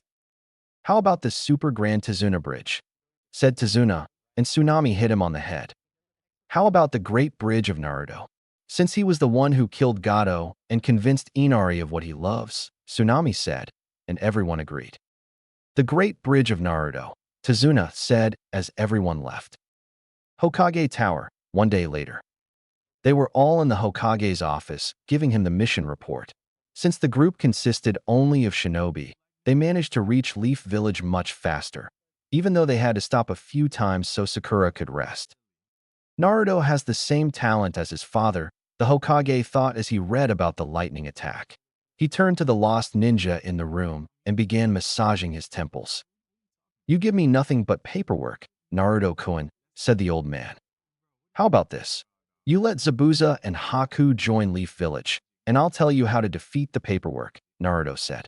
In an instant, the Hokage threw 2 headbands to Haku and Zabuza and began shaking Naruto's shoulder, pleading with him to tell him. Everyone saw this and sweat dropped.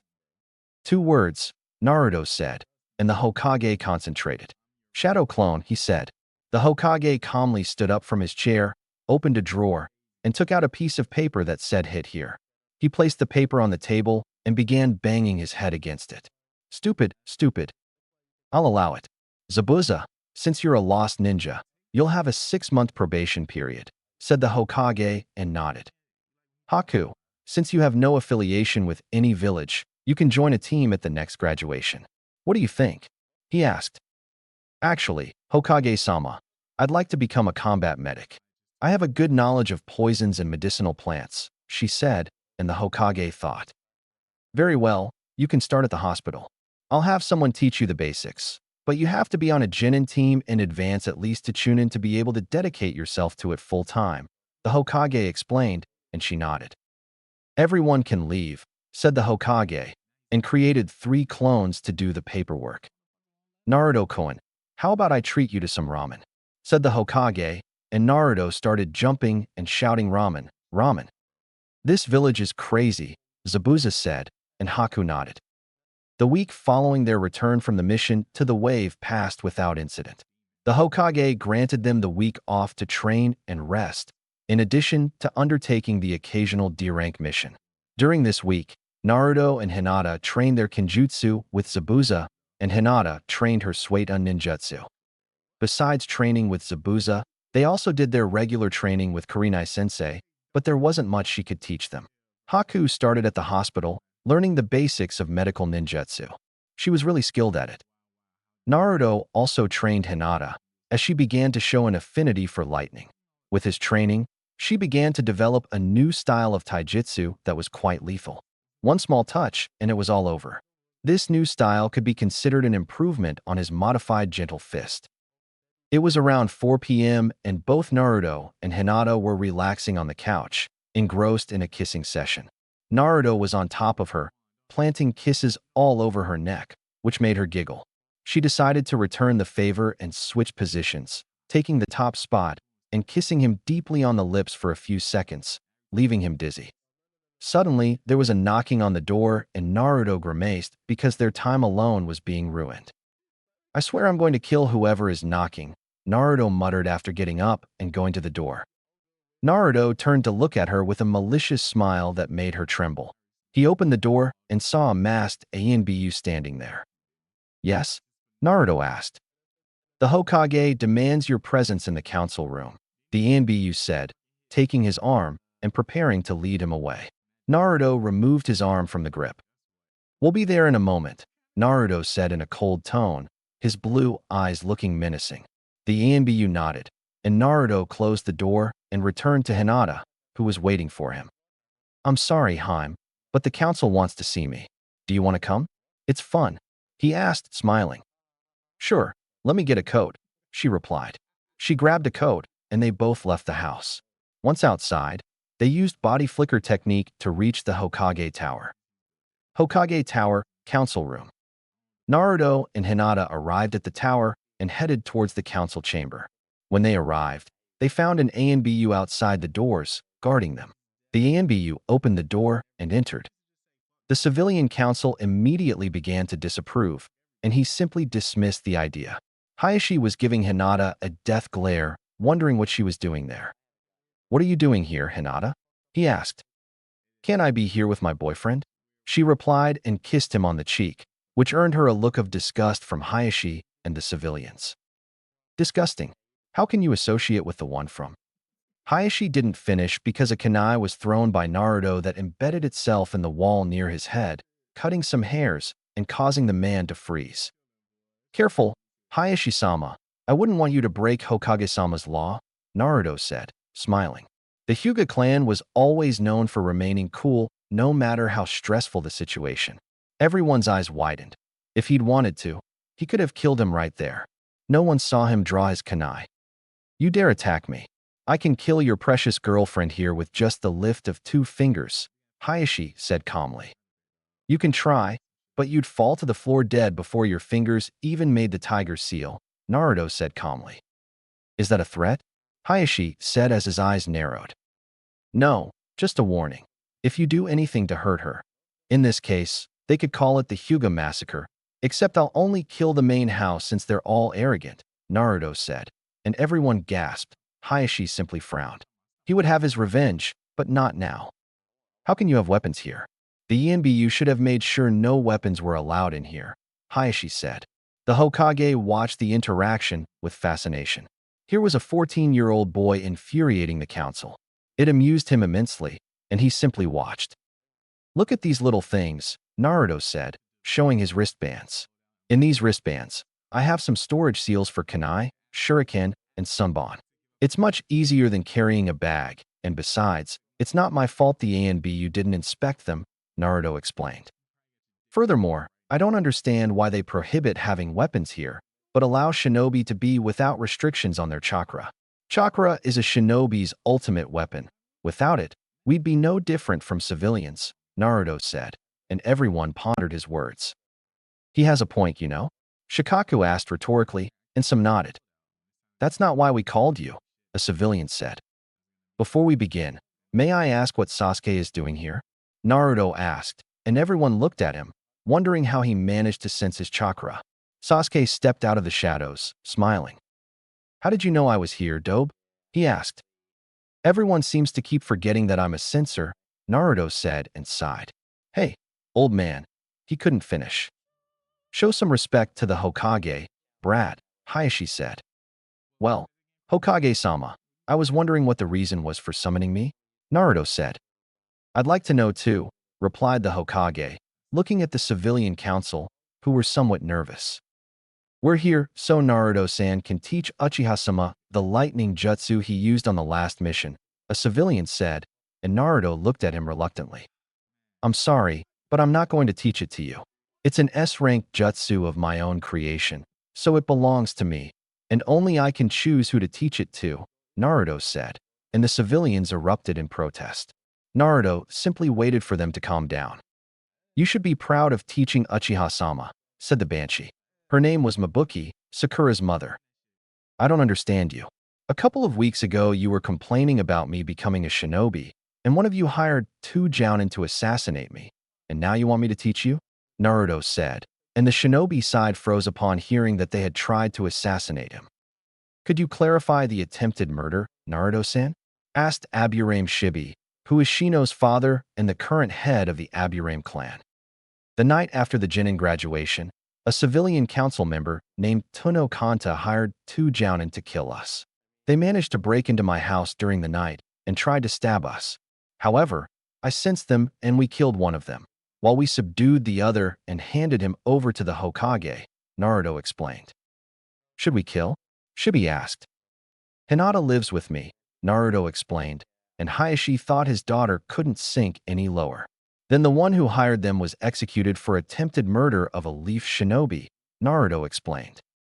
Oh, and just as a warning, if you try it again, I've already protected my house with a few security seals, so if anyone tries to break in, they'll be in for a nasty surprise, Naruto said, smiling wickedly and making the civilians tremble. We're getting off topic. We demand that you teach that jutsu to Uchiha-sama, Mabuki said, returning to the subject of the meeting. I've already said I won't do it.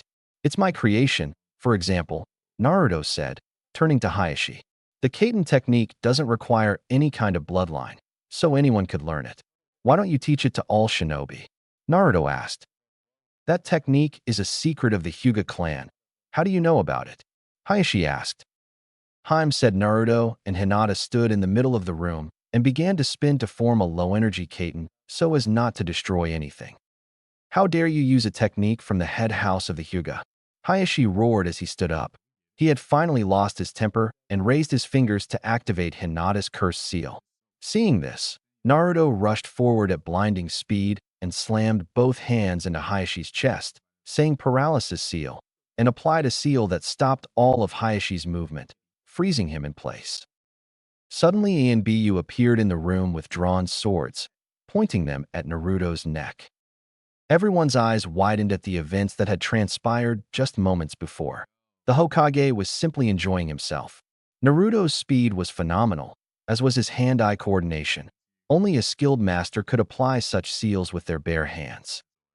Naruto activated his Kimyui with his hidden Sharingan and simply walked through the Anbu and their swords toward Hinata. The Anbu could only watch as he literally walked through them like a ghost. I told you council meetings were fun, said Naruto, and Hinata laughed as everyone watched the pair. Naruto-kun, remove Hayashi's seals, said the Hokage, and Naruto complied and removed the seals from him. Hayashi, refrain from actions like this, the Hokage concluded. Hayashi continued to glare menacingly at the pair, unleashing a sliver of murderous instinct that didn't even affect them. Now, I won't teach Sasuke for 3 reasons, Naruto began. First, he doesn't deserve it. He's an arrogant kid who thinks everyone should bow down to him. Second, you need a very high affinity for lightning to use it, which must be on par with the second Hokage's affinity for water, but in this case for lightning. Third, I'm a shinobi, so you have no authority over me, Naruto concluded. Seeing this, Sasuke gritted his teeth as Naruto explained, "You don't deserve that power, and you, like everyone else, should kneel before the Uchiha." Sasuke then charged at Naruto with a kunai. Naruto dodged it and strangled him, then after a few moments, dropped him to the ground unconscious. "You killed him, Yimby, you kill the demon," Mabuki shouted, and Naruto just sighed. "He's just unconscious. I wouldn't kill him just because of his temper," Naruto explained. "And you all worshipping the Uchiha will bring you down one day. Can you explain to me how he managed to pull a kunai out of his pouch?" Naruto asked. No one answered. The Shinobi Council wasn't very sympathetic to the Uchiha. He was an arrogant idiot, but the civilians complied with his every demand. "Naruto-san, we agree that the jutsu is yours and only you can choose who to teach it to," said Shibi. "Thank you, Aburame-san," Naruto said, happy that this was over. However, he hoped to have a little more fun with everyone. "However, can you explain the requirements and disadvantages of the jutsu for ranking?" Shibi asked. "That jutsu could very well be a kenjutsu." "No problem.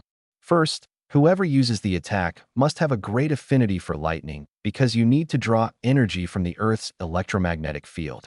Once you manage to gather enough in one place, clouds will form and create lightning. Once this is done, I can manipulate the lightning and direct it at the enemy. Because it uses natural energy instead of chakra, the attack is extremely powerful. The only drawback is that after using it, you can't use it again in the same place for a few minutes, so the field's energy can stabilize," Naruto explained, and everyone pondered the possibilities of this jutsu. It could easily bring down a building or wipe out a small army. "You're very skilled, Naruto-san. My son was right," said Shibi, and Naruto nodded. "Can we leave?" Naruto asked, and seeing the Hokage nod, they began to leave the room until they heard the civilians whisper demon, but everyone could hear it. "Oh my god, how on earth can I prove I'm not the Kyuubi?" Naruto asked, but everyone remained silent. Naruto decided to give them a real scare and said, "Oh, I have a way," and they all got terrified. "Hey, Kyuubi, wake up," Naruto said to Kurama, but loud enough for everyone to hear. Everyone wondered what he was going to do, and the civilians were sweating bullets. "What do you want, pup?" Kurama asked. "How about we play a little, just don't kill anyone," Naruto thought, and Kurama smiled. "Shadow clone technique," Naruto said, creating a single clone. Kurama took control of the clone. Its eyes turned blood red with vertical pupils. Its birthmarks became much more pronounced, and its teeth lengthened into fangs. "Hello," said the Kyuubi in a very dark voice, frightening everyone on the civilian side. The Hokage already knew about him helping Naruto, but the shinobi side was a little scared. "KK Kyuubi?" Mabuki asked. "Lord Kyuubi to you, pathetic mortal," said the Kyuubi, and Mabuki shrank in her chair, just staring at the now transformed Naruto. "Are you hungry?" Naruto asked. "I could eat something," replied the Kyuubi. "You can start with the Banshee," Naruto said, and Mabuki began to tremble until she fainted. Naruto only sweated a drop. She fainted. "Pick someone else," he said. "Oh, just forget it. I'll eat you all," said the Kyuubi, using a transformation technique to become a medium-sized fox with 9 tails and orange fur. It calmly walked toward the civilians. The rest simply watched as, one by one, the civilians fainted and lay on the ground drooling. "That was fun," said the Kyuubi, making Naruto and Hinata laugh while everyone else just sweated a little. "We're leaving. See you tomorrow, Gigi," said Naruto as he left the room. "I like her style," some said. She was the head of the Inuzuka clan and Kiba's mother. "Sniff, sniff, what's that scent?" she asked. "I think I know. Who's going to carry them home?" the Hokage asked, and in a flash the shinobi had disappeared. Did Minato teach them the Flying Thunder God technique? The Hokage wondered. "With our favorite couple." "I told you council meetings were fun," Naruto said, laughing. "How are you feeling? You haven't seen your father since he expelled you," Naruto said worriedly. "I'm fine. He doesn't mean anything to me anymore. He was never really a father. I don't think I ever loved him," she said sadly. "Besides, now I have you and that's all I need," she said, kissing him on the cheek and wrapping her arm around him as she rested her head on his shoulder. "Shall we continue where we left off?" Naruto asked, remembering what they were doing before they left. Are you sure? She whispered seductively. Naruto lifted her bridal style and used a shunshin to go home. 5 days later, Team 8 headed to the Hokage Tower to receive a new mission. Their week off was over, and they were ready for some real missions. No more of those stupid rank D missions. During the rest of the week, Naruto learned some lightning release techniques from Kakashi. Retrospective. Naruto was walking towards the training field where Team 7 was, as he had a training session scheduled with Kakashi. Naruto waited a few minutes, but then he remembered Kakashi's bad habit of being late to everything. Naruto extended his senses and located Kakashi a few hundred meters away. He walked toward him and found him standing before the memorial stone. Naruto approached him, but Kakashi didn't even notice, lost in thought. "So," Naruto said, trying to get Kakashi's attention, "this is where you spend your time," he continued in a low voice, noticing his parents' names on the stone. The memorial is a stone monument in Konoha where the names of shinobi killed in action are inscribed, a reminder of their sacrifice to protect their home. None of them said anything for a few minutes until Naruto spoke up. "You shouldn't live in the past." "I know, but I can't forget my past actions. If I hadn't been so arrogant back then, he'd still be alive," Kakashi said. "I'm the last of my Genin team. My friend, Obito, died to save me. Rin sacrificed herself, forcing me to kill her, and Sensei died defeating the Nine Tails. In his final moments, I promised Obito I would take care of Rin, and I failed," Kakashi said, almost breaking down.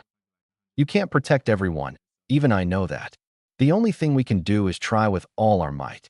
Like you, I would do anything to protect those I care about, but we can't be everywhere," Naruto said. "I feel like it's my fault," Kakashi said. "You did what you could, no one could ask for more. It's time to let them go," Naruto said, placing his hand on the other's shoulder and slowly turning to leave.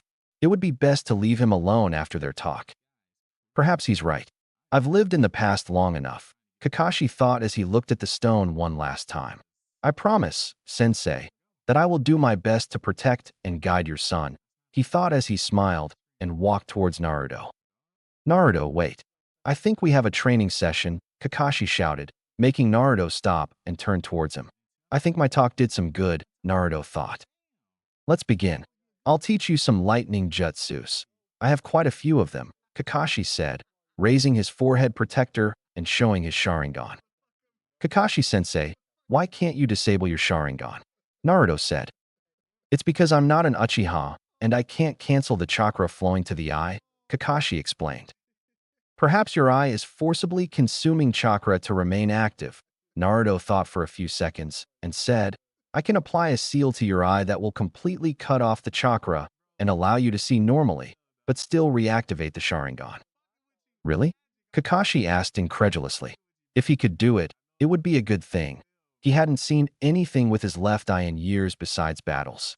Besides, it would eliminate his blind spot when he wasn't using the Sharingan. "I'm pretty good with seals, so let's see what I can do." "Let's begin," said Naruto, activating his Sharingan. "First, I'll teach you lightning release. Chain lightning," Kakashi said, creating several shadow clones. He then tapped his right hand against the clone's left, and as they separated, they formed a thin line of lightning chakra. Both Kakashi and his clone dashed toward a tree, cutting it cleanly. "Wow, that's an A-rank jutsu," Naruto exclaimed excitedly, and Kakashi smiled. His sensei was always encouraging him to learn new jutsu. The following is the final version of my Chidori. It's called Raikiri, Lightning Cutter. Instead of gathering lightning chakra in the palm of your hand, you envelop it. By doing so, you increase the penetrating power of your hand, making it possible to pierce or cut through anything. That's why I called it Raikiri, because I used it to cut through lightning. This technique requires more chakra control of your element and is an S-rank technique, Kakashi explained. End of retrospective. Mission Assignment Room. They arrived at the mission assignment room and found the Hokage in the center of the table with Irika to his left. Also in the room, near the edge of the table, was a girl. She was about Naruto's age and wore a green hair clip that matched her orange eyes. Her ninja outfit consisted of a short, sleeveless white shirt with net armor underneath, long white elbow pads, and net shorts with a short white skirt over them. She wore her arm protector on her right arm. Naruto saw her and felt a strange energy emanating from her. The Hokage simply watched Naruto analyzing the young woman. Naruto, it's rude to stare at people like that, Kurenai said to the blonde boy. Shino remained stoic as always. Pup, I get a demonic chakra reading from her. She's the Jinchuriki of the Nanabai, Kurama said, and Naruto nodded. It's nice to meet you. 7. I'm Uzumaki Naruto, said Naruto, and everyone wondered what he meant by calling her 7. It's nice to meet you, 9. I'm Fu, she replied, and both Team 8 and Iruka stared at the young woman who had called Naruto 9. Seeing that Naruto called her 7 could only mean that she was a Jinchuriki. Who would have guessed? So, old man, I guess the mission involves Fu? Naruto asked, and the Hokage laughed. This mission I have for you is a rank B mission, more important than dangerous, the Hokage began. The mission is to go to the hidden waterfall village and negotiate a trade agreement. Fu will accompany you to the village, as it is difficult to find, the Hokage concluded. The Hokage took the mission scroll and threw it to Kurenai and said, Here are the details of the mission. Naruto glanced at him and asked, You rigged this, didn't you? I thought you might like to meet another Jinchuriki, the old man said. I appreciate it, Naruto replied and turned to Fu. Let's go outside. I want to see your village, he said. Before we depart, let's prepare for a week-long mission. Assemble at the West Gate in 1 hour, Kurenai ordered, and everyone left the room. West Gate, 1 hour later. After an hour, everyone was ready in front of the gate. After signing the departure forms, they left the village, traveling at shinobi pace toward Fu Village. The trip went smoothly. They were attacked by some low-level bandits. Nothing they couldn't handle. So, Fu, what's your village like? Naruto asked, and Fu looked a little doubtful. All I can say is that it's beautiful, she replied. What I love most are its beautiful sunsets, she explained, and Naruto nodded. Also, my village tends to have a slightly humid atmosphere because of the waterfalls, and it's perfect for finding new insects, she concluded. Insects? Shino asked, raising an eyebrow. Oh right, you're from the Aburame clan, which specializes in insects, aren't you? She asked, and Shino nodded. A side effect of being the Jinchuriki of the Nanabai is that I can communicate with insects and use them as weapons, she explained. By the way, what's Nanabai like? Naruto asked. If you want, I can open a channel, Fu said, and Naruto nodded. Kurama opened the channel, and they were both pulled into what appeared to be a dark room with light in the center. A few seconds later, 2 figures appeared in the room. The first seemed to be a giant insect with horns and wings, and on top of its head was Fu. The other was an enormous fox with 9 tails and orange fur. On top of it was Naruto. Chome, it's been a long time, said Kurama. It's been a while, Kurama, Chome replied. You know, I thought I'd never see you being kind to your vessel, Chome said, smiling. Laugh all you want, but it's boring being sealed away for 100 years and I need something to entertain myself. Besides, the puppy isn't so bad, Kurama replied. Of course I'm not bad, Naruto replied, and the Kyuubi used its tails to pull him off his head and send him crashing to the ground. You're still a brat, Kurama said, and Fu laughed. Naruto stuck his tongue out at Kurama. Damn furball, he muttered. It's good to see you're okay. Until next time, Kurama said, and they both left their minds. What happened, Naruto? You both seemed lost, Kurenai asked. We were talking amongst ourselves with Kyuubi and Nanabai. They haven't seen each other in years, said Naruto, seeing Kurenai's confused expression. Fu decided to explain. We Jinchuriki can create a mental link between us and speak through our minds, Fu explained, and everyone nodded. A few hours later at the edge of the waterfall village. Team 8 and Fu were arriving at the village entrance when Naruto's instincts warned him, causing him to jump in surprise. Is something wrong, Naruto-kun? Hinata asked, worried. There wasn't much conversation after what Naruto said. Naruto-kun, is she your girlfriend? Fu asked, wanting to get some juicy details out of him. It is, but I sensed 3 chakra signatures coming at high speed, all Jounin level, said Naruto, and this caused everyone to take position. Fu, what's your rank? Asked Naruto.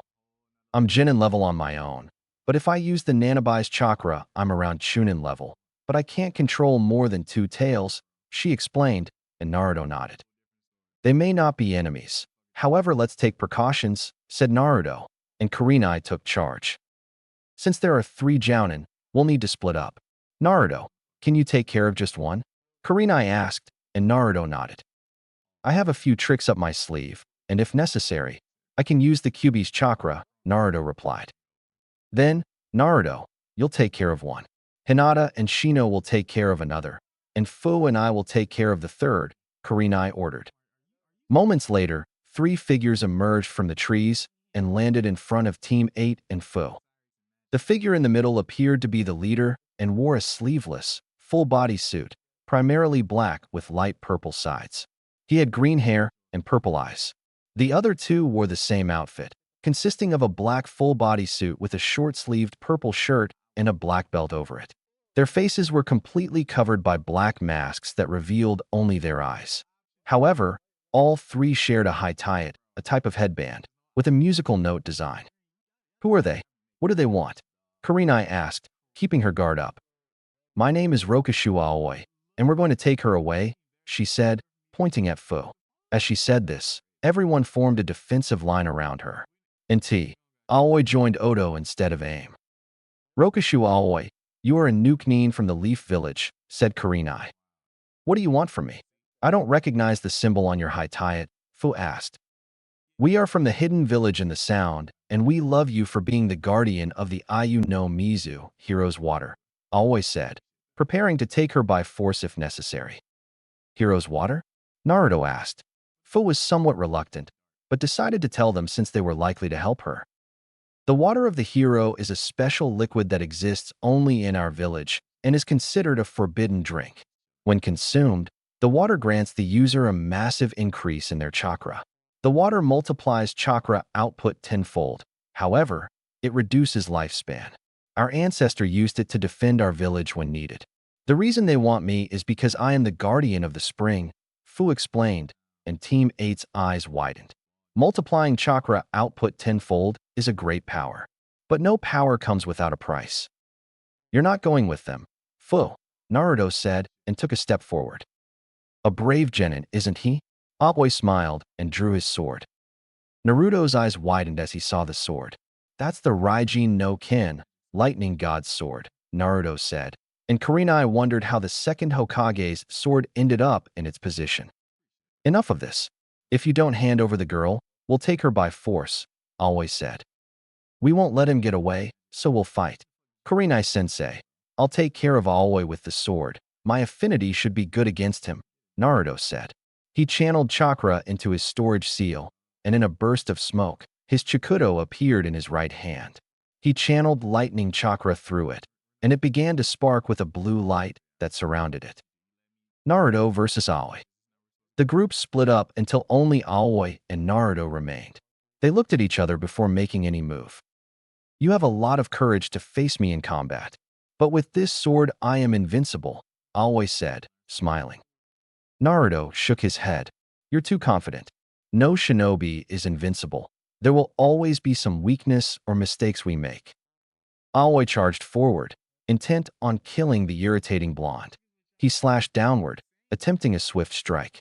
However, Naruto blocked the Raijin with his own sword, and the two battled for dominance, resulting in a draw. How is that possible? How can you block this sword like that? Aoi asked, becoming irritated. Her sword was supposed to be the most powerful in existence. Like I said, nobody is invincible, and that sword isn't all-powerful. My sword is made of chakra metal, and I have a very high affinity for lightning, making my sword almost on par with yours, Naruto explained while smiling, which angered Aoi. Sunban Rain, Aoi said, grabbing her umbrella and tossing it into the air. The umbrella began to spin, launching enormous quantities of Sunban toward Naruto. Seeing this, Naruto realized there was no way to dodge them all. He formed some hand seals. Earth release, great earthquake, Naruto said, and the earth rose up, blocking the Sunban. You're not bad for being a genin, Aoi said. Genin in name only, Naruto said, smiling and making more hand seals. Ketan. Gakkaku no Jutsu, Naruto said, and sent a fireball towards Aoi, who only raised her sword and made another vertical cut that cut the fireball and made it disappear. Aoi rushed toward Naruto, but this time she channeled chakra into her sword and attempted to electrocute him. The sword sent a shockwave toward Naruto, who withstood it without moving an inch. Aoi laughed, thinking she finally had Naruto, but quickly fell silent when she saw that Naruto had been electrocuted, yet was standing as if nothing had happened. How can you still be there? He asked. I told you I have a very high affinity for lightning. By enveloping my body in chakra, any lightning attack I receive is ineffective. Basically, nothing less than an S-rank jutsu or another extremely well-concentrated one will do anything to me. That's why I decided to fight you, Naruto said, and Aoi gritted her teeth. It doesn't matter. I'm going to kill you anyway, Aoi said and once again tried to cut Naruto, but was blocked again and jumped back. Let's see what you can do without your precious sword, Naruto said, activating his Mangekyo Sharingan. It would be the first time he'd used it at long range. Kamui, Naruto said, focusing on the sword. Moments later, what could only be described as a small rupture appeared, sucking the sword inside. Aoi could only watch as the sword was literally ripped from her hands. Bastard, where did you send the sword? Aoi asked, getting really angry. I took the sword and I intend to take it back to Konoha where it belongs, Naruto explained. It's time to end this. I need to see how the rest of the team is doing. Naruto rushed forward, and as expected, Aoi couldn't do much without her sword. Aoi followed the path most people with a Kekkei Genkai took. They focused solely on it and thought they were invincible. Naruto made a vertical slash with his sword, causing Aoi to block it with a kunai and jump to the right. Kage Shuriken no Jutsu, Naruto said, and launched 5 shurikens that multiplied into 100. Aoi raised her parasol and blocked them all. Aoi ran towards him, and before Naruto could react, he was stabbed in the back with a kunai. Aoi grinned until Naruto dissipated into a blue light and sent a wave of lightning chakra through Aoi, electrocuting him. Aoi was convulsing slightly as he stared at Naruto. Aoi barely dodged Naruto's hand as it rose from beneath the earth and tried to grab him. Suetun Teppadama. Aoi launched a few bullets at Naruto, who was hit by 3 of them, 2 in the chest and 1 in the leg, leaving him on the ground in pain. Aoi approached Naruto, ready to finish him off with a kunai. He slashed toward his neck and smiled until Naruto exploded in smoke and was suddenly unable to move. He only saw Naruto appear behind him and slam his hand across his back. How? Aoi barely managed to ask. You let your guard down. When you hit me with the water bullets, you thought you had me, but when you fired them, I switched places with a clone and hid underground. When you approached to kill my clone, I emerged from underground and applied a paralysis seal to you, Naruto said, and Aoi cursed his luck for being defeated by a mere 14-year-old boy. Now that you can't move, you'll answer a few questions before I take you back to the leaf, Naruto said, walking towards Aoi and standing a few inches away from him. Why do you want the water? Naruto asked in an emotionless tone, and Aoi could only see his cold, blue eyes that seemed to reflect Aoi's soul in them. As if I were going to say anything to you, Aoi growled, and Naruto just smiled. Let's have some fun then, Naruto said, licking his lips in a way that Anko would, making Aoi tremble. Damn it, pup, where did you learn that? Kurama said, surprised by the sudden change in attitude. When you have shadow clones paired with the Sharingan, they give you photographic memory, and you're destined to learn certain things. Have you forgotten that I read almost the entire library in Konoha? Naruto explained, cutting the link, determined to focus on Aoi first. Naruto activated his Sharingan, but it only caused him to tremble. Aoi wouldn't give up. Let's try this. Megan, Jigakuguka no Jutsu, Naruto said, and he trapped Aoi in an illusion that made him believe he was being burned alive. This went on for a few minutes, and Aoi didn't break. That alone won't break me, he said weakly. Even if he didn't succumb to the illusion, he was still weakened by it. I wonder why you're not talking. I mean, you're going to Konoha anyway, so why not make it easier for yourself? Naruto said, trying to reason with him. It's not Konoha I'm scared of, Aoi replied, and Naruto raised an eyebrow. Hey, Kurama, I can't use Tsukuyami. Can you give me a hand? Naruto asked. Sure, I'm always ready for some fun, Kurama said, smiling. Naruto deactivated his Sharingan and channeled the Kyuubi's chakra into his eyes, turning them blood red with slit pupils. Naruto saw Aoi and was suddenly pulled into Naruto's mind. Aoi wondered where he was until he was confronted by steel doors that seemed designed to imprison something.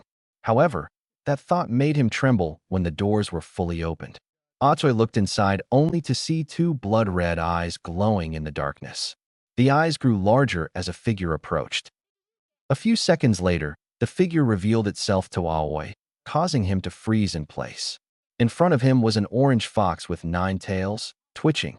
Before him stood the Kyuubi no Yoko, the most powerful bijou of all. "Oh, a snack. You're too good to me, pup," said Kurama, walking slowly towards Aoi, who was still in the same place, but apparently had lost control of her bladder.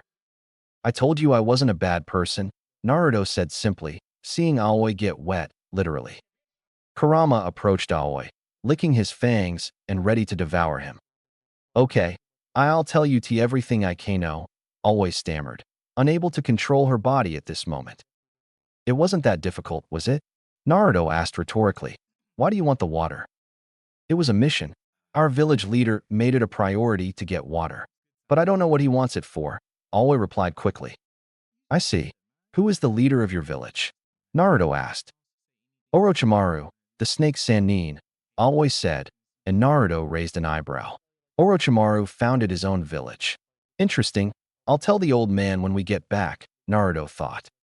"Anything else I should know?" Naruto asked, and Aoi quickly shook his head. Naruto released the illusion, approached Aoi from behind, and struck him in the neck, knocking him out. Naruto released the paralysis seal and replaced it with one that suppressed his chakra. He bound it with wire and sealed it in a preservation scroll to keep it alive. "Thank you, Kurama," said Naruto. "With the others." Naruto walked towards the other fights just in time to see them finished. "Naruto, are you okay?" Kurenai asked. "Yes, I have this sword and he's sealed in a scroll. I'll take him back to question him, but I managed to get him to reveal that his village is led by Orochimaru," Naruto explained. "Orochimaru?" Kurenai asked.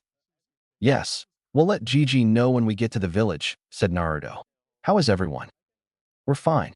Shino and Fu are a little short of breath. They have some scratches and bruises, but nothing major," Hinata replied. "Let's go to the village to rest and give the details," Kurenai said. Village gates. Team 8, led by Fu, approached the gates of the waterfall village. They reached the gate and were stopped by 2 guards. The guards turned toward the approaching people and saw the Konoha team with Fu.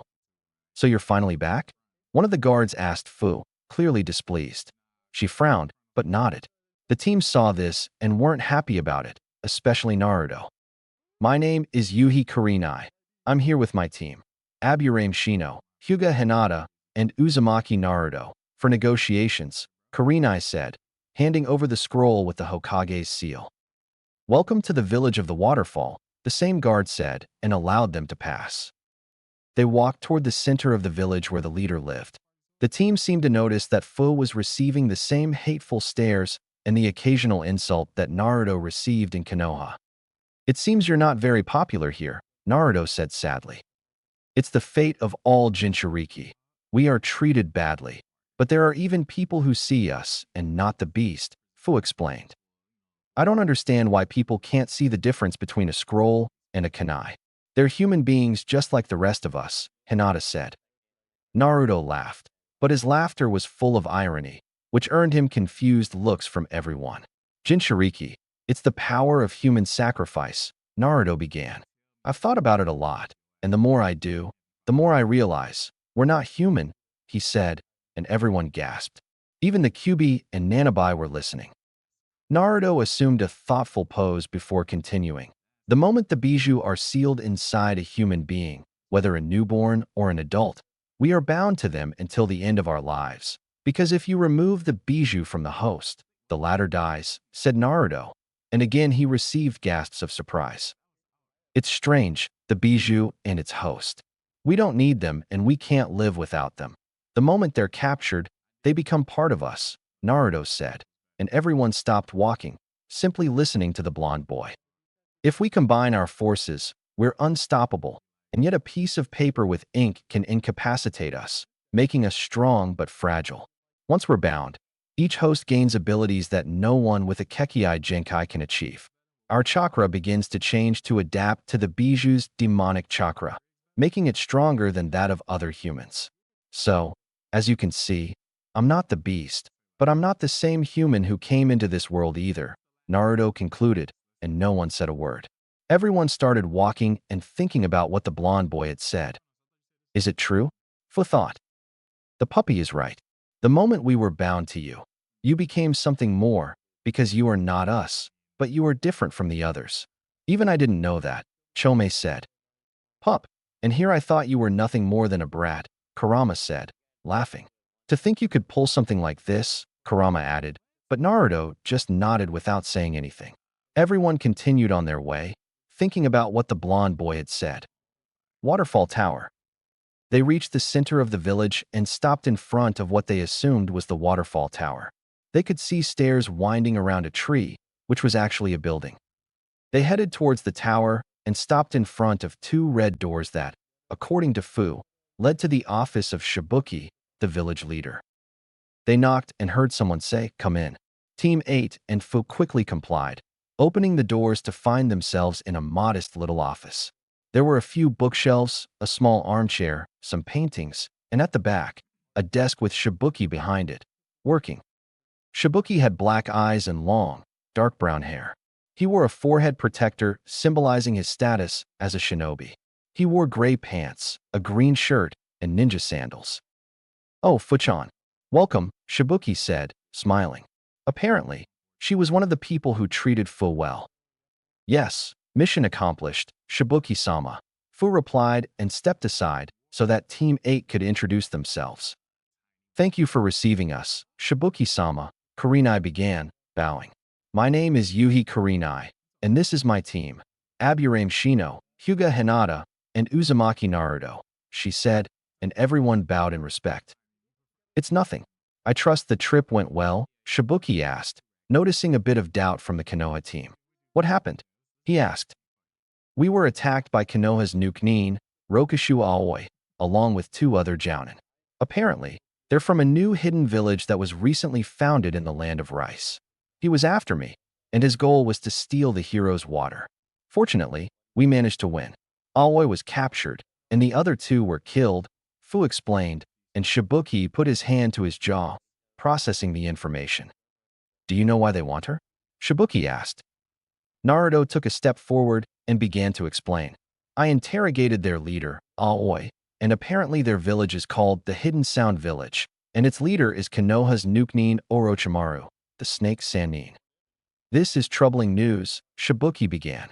"Water is very dangerous, even more so in Orochimaru's hands. I will increase security around the edges and the source to make it safe," he finished. "We will take Aoi back to Konoha for questioning and send any information we find," Kurenai said. "Thank you. I appreciate it," Shibuki replied. "Now, Kurenai-san, shall we discuss the trade agreement?"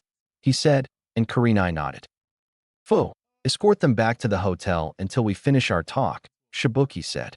Everyone bowed and left the room. In the village. "You're right. The village is amazing," Naruto said as they all walked toward the hotel. The village had a very natural setting. There were trees, grass, and other plants everywhere. Even the path was dirt. "Yes, and it seems to have many species of insects," Shino said, observing the village and trying to identify the different insects within it. "Is that all you think about, insects?" Naruto asked. "Insects are my weapons," Shino said in his usual stoic voice. "You know, Naruto," Fu began, "since you've never used insects, you don't know how useful they are. They're excellent for espionage. They can steal chakra from enemies, poison them or remove poison from you, and many other things," Fu explained. "I suppose that's true. However, to gather information, I have my shadow clones, and for poison the Kyuubi takes care of it," said Naruto, and noticed that Shino was talking to Fu about insects. "I guess those two won't shut up about insects anytime soon. It's getting late and the weather's nice. How about we watch the sunset?" Naruto asked. "Who would believe you're so romantic?" Hinata asked and kissed him. The next day, The other day had arrived, and it seemed the negotiations had gone well, so Team 8 was preparing to leave. They regrouped with Fu at the gate and said their goodbyes. Even if their stay was short, just one night, it was enough to form a bond.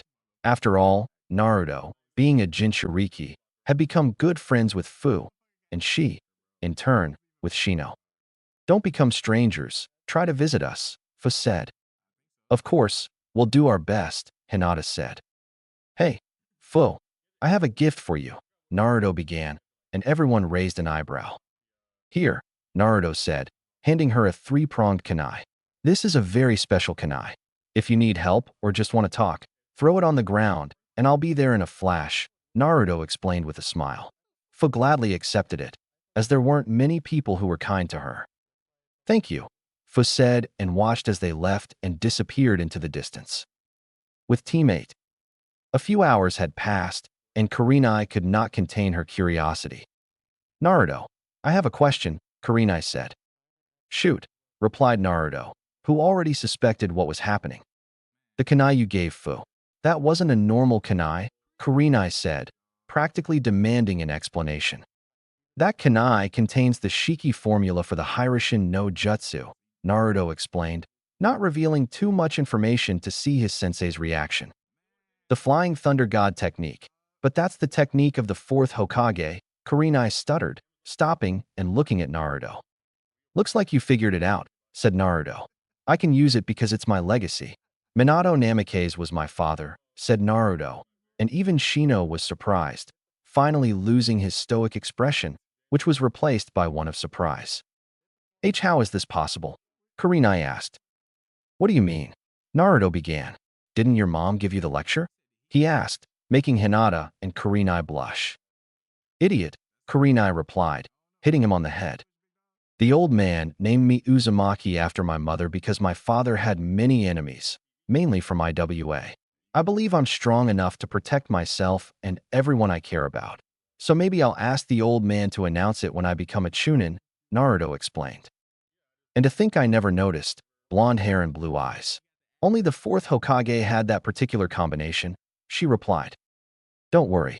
Even Kakashi-sensei didn't notice, and I was his student, Naruto said. Did you tell Kakashi? Kurenai asked. Yes, I've been training with him these past few weeks, Naruto replied. I should have known when you used the Rasengan on Zabuza, she said. The Hiraishin no Jutsu was his most powerful technique, she added. My father truly was a genius in every sense of the word, Naruto said, recalling their brief conversation when they first met. But I can't use it at his level yet, nor can I handle extreme speeds. Every time I try, I end up crashing into something, he said, and Hinata began to laugh, remembering how Naruto would crash into walls and trees when he tried. You can still use it, Kurenai said. She was beginning to piece together the puzzle and realized that Naruto and Hinata were prodigies. The ability they possessed at such a young age to master high-level jutsu and even create their own. My team is going to kick ass in the Chunin exams, he thought. And I'm going to bet on them, he thought, and started laughing. Hokage's office. And that's what happened, Kurenai said. Good heavens, what's going on with the missions? First a rank C mission gets upgraded to rank A, and now a rank B mission is almost upgraded to rank S, said the Hokage while smoking his pipe. Here, old man, Naruto said, tossing him 2 scrolls. One contains always sealed for further questioning, and the other contains the sword she stole, the Raijin no Ken, Naruto explained, and Hiruzen's eyes widened. The Raijin no Ken had been stolen by Aoi many years ago. He hadn't thought she still possessed it. Hiruzen opened the scroll containing the sword. He channeled chakra through it, and it reacted with yellow sparks. The Hokage stopped the chakra flow and thought for a moment before throwing it to Naruto again. Naruto caught it, but looked at the Hokage with confusion. The old man sighed and put up a sound barrier. This was going to be a long talk. What I'm about to tell you is a secret only I know, said the Hokage. I trust you'll keep it quiet. Kurenai and Shino nodded. The Hokage considered where to begin. The sword belongs to you, Naruto, said the Hokage. What do you mean by it belongs to me? Naruto asked, still confused. You have Uchiha blood, yet you are the heir to the Senju clan, the Hokage said, and everyone froze.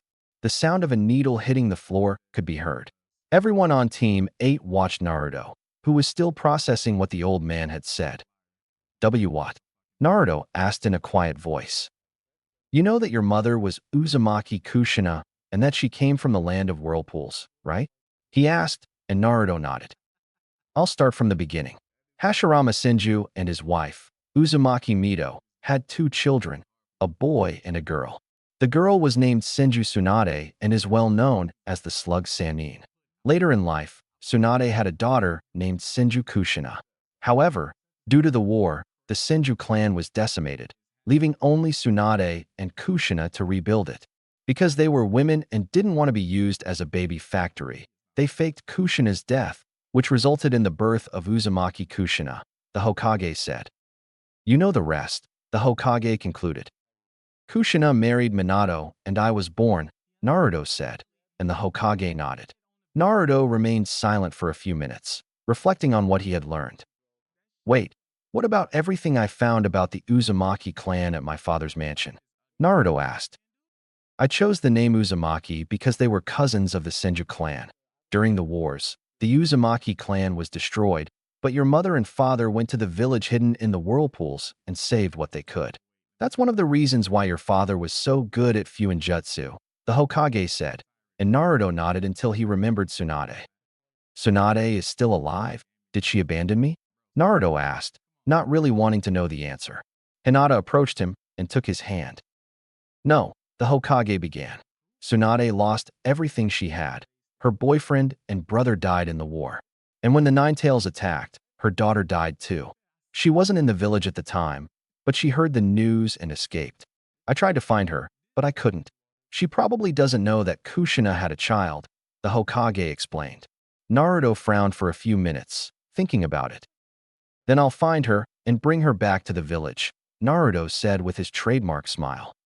You took the news better than I expected, said the Hokage. Well, if Tsunade had raised me, I probably would never have met Hinata. Even though I had a tough life, I wouldn't trade her for anything, he said, making the Hokage smile, seeing that Naruto had good values. That means Uzumaki isn't even my real last name, but somehow I became close to it, Naruto said. Well, when you choose to reveal your heritage, you'll have to choose any name you want for your clan. Senju, Namikaze, or even Uzumaki. However, you can't choose Uchiha because Sasuke is the heir, the Hokage explained. As if I'd want to live with that idiot, Naruto said, laughing, and the Hokage joined in. So the sword is mine, Naruto began. What about Tsunade Bachan? Isn't she the heir? Naruto asked. The Hokage smiled when he saw him calling her Bachan. He hasn't been on active duty for more than 10 years. Since you've already completed missions, you're the current heir, said the Hokage, and Naruto nodded. Naruto channeled chakra into the sword, and something strange happened. Instead of the usual yellow sparks, the sword was enveloped in a blue color. The sword sparked with more power than the 2 times he had seen it, and CCR 4's YPT's profile for the image. What the heck? Said Naruto. Why is it blue? He asked. The Hokage went into teacher mode and quickly formulated a theory. Didn't you say you had a high affinity for lightning? The Hokage asked, and Naruto nodded. Because of your high affinity, the sword probably reacted more strongly to your chakra, making it more powerful, the Hokage explained. I guess I'll change my metal sword, Naruto said, laughing, and deactivated it. Suddenly, Naruto froze, remembering something. Hiruzen raised an eyebrow, silently asking what had happened. I'm wondering what the council will say when they find out I belong to the 2 most powerful clans in the world, he said, smiling. It's going to be so much fun, he said, and everyone sweated a little. The Hokage just laughed. The old man hated council meetings, but young Naruto seemed to enjoy them. It was just another day in Konoha. The sun rose to warm the new day in the village hidden in the leaves. The villagers began their daily tasks, and the shinobi prepared for their daily lives. Currently, we find Naruto and Hinata at Training Ground 8 fighting Haku and Zabuza. Since Naruto obtained a new sword, the Raijin no Ken, he decided to ask Zabuza for advice on how to use Kenjutsu in real combat. Hinata was fighting Haku in a no-holds-barred battle. Haku could only keep raising his ice mirrors, which led to his defeat due to an enormous expenditure of chakra. Zabuza versus Naruto. Only Kenjutsu, Zabuza said as he faced Naruto. They were separated by a few meters, each wielding his own sword. Kubikurabocho versus Raijin no Ken. Okay, Naruto said, imbuing his sword with energy. Blue light emanated from the blade as sparks flew. Still not as powerful as my favorite weapon. Maybe I'll use it someday. But it's too much, Naruto thought. Let's see what you can do, Zabuza said as he charged at Naruto. He made a vertical slash, but Naruto blocked it. He soon realized this was a bad idea because Zabuza had more brute strength than he did. Naruto was forced to jump back. Rule number 1. Don't block blows from enemies stronger than you, Zabuza said. Naruto ran toward him, jumped into the air, and attempted a vertical slash. Zabuza dodged it and tried to kick him in the chest.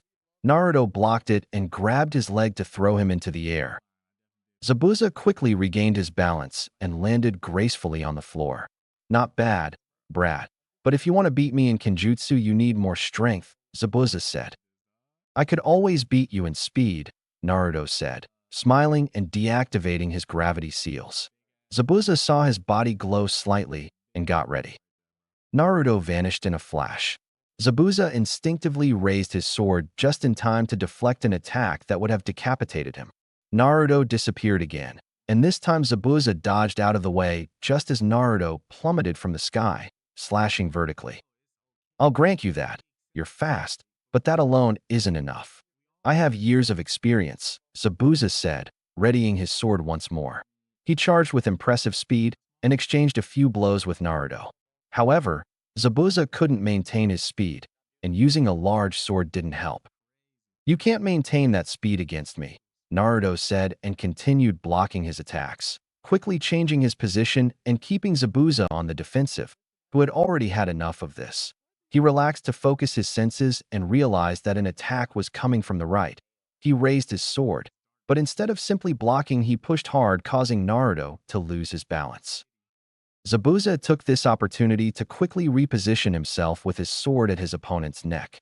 I win. Speed is not enough, Zabuza said, removing his blade from Naruto's neck. One of these days I'll beat you in Kenjutsu, Naruto said, deactivating his sword. Hinata versus Haku. Ready, Haku-san? Hinata asked, changing position and activating her Byakugan.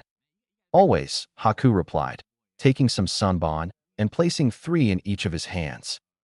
Hinata dashed toward Haku. She quickly dodged to the left to avoid the sunbon needles being thrown at her, her Byakugan allowing her to easily track them.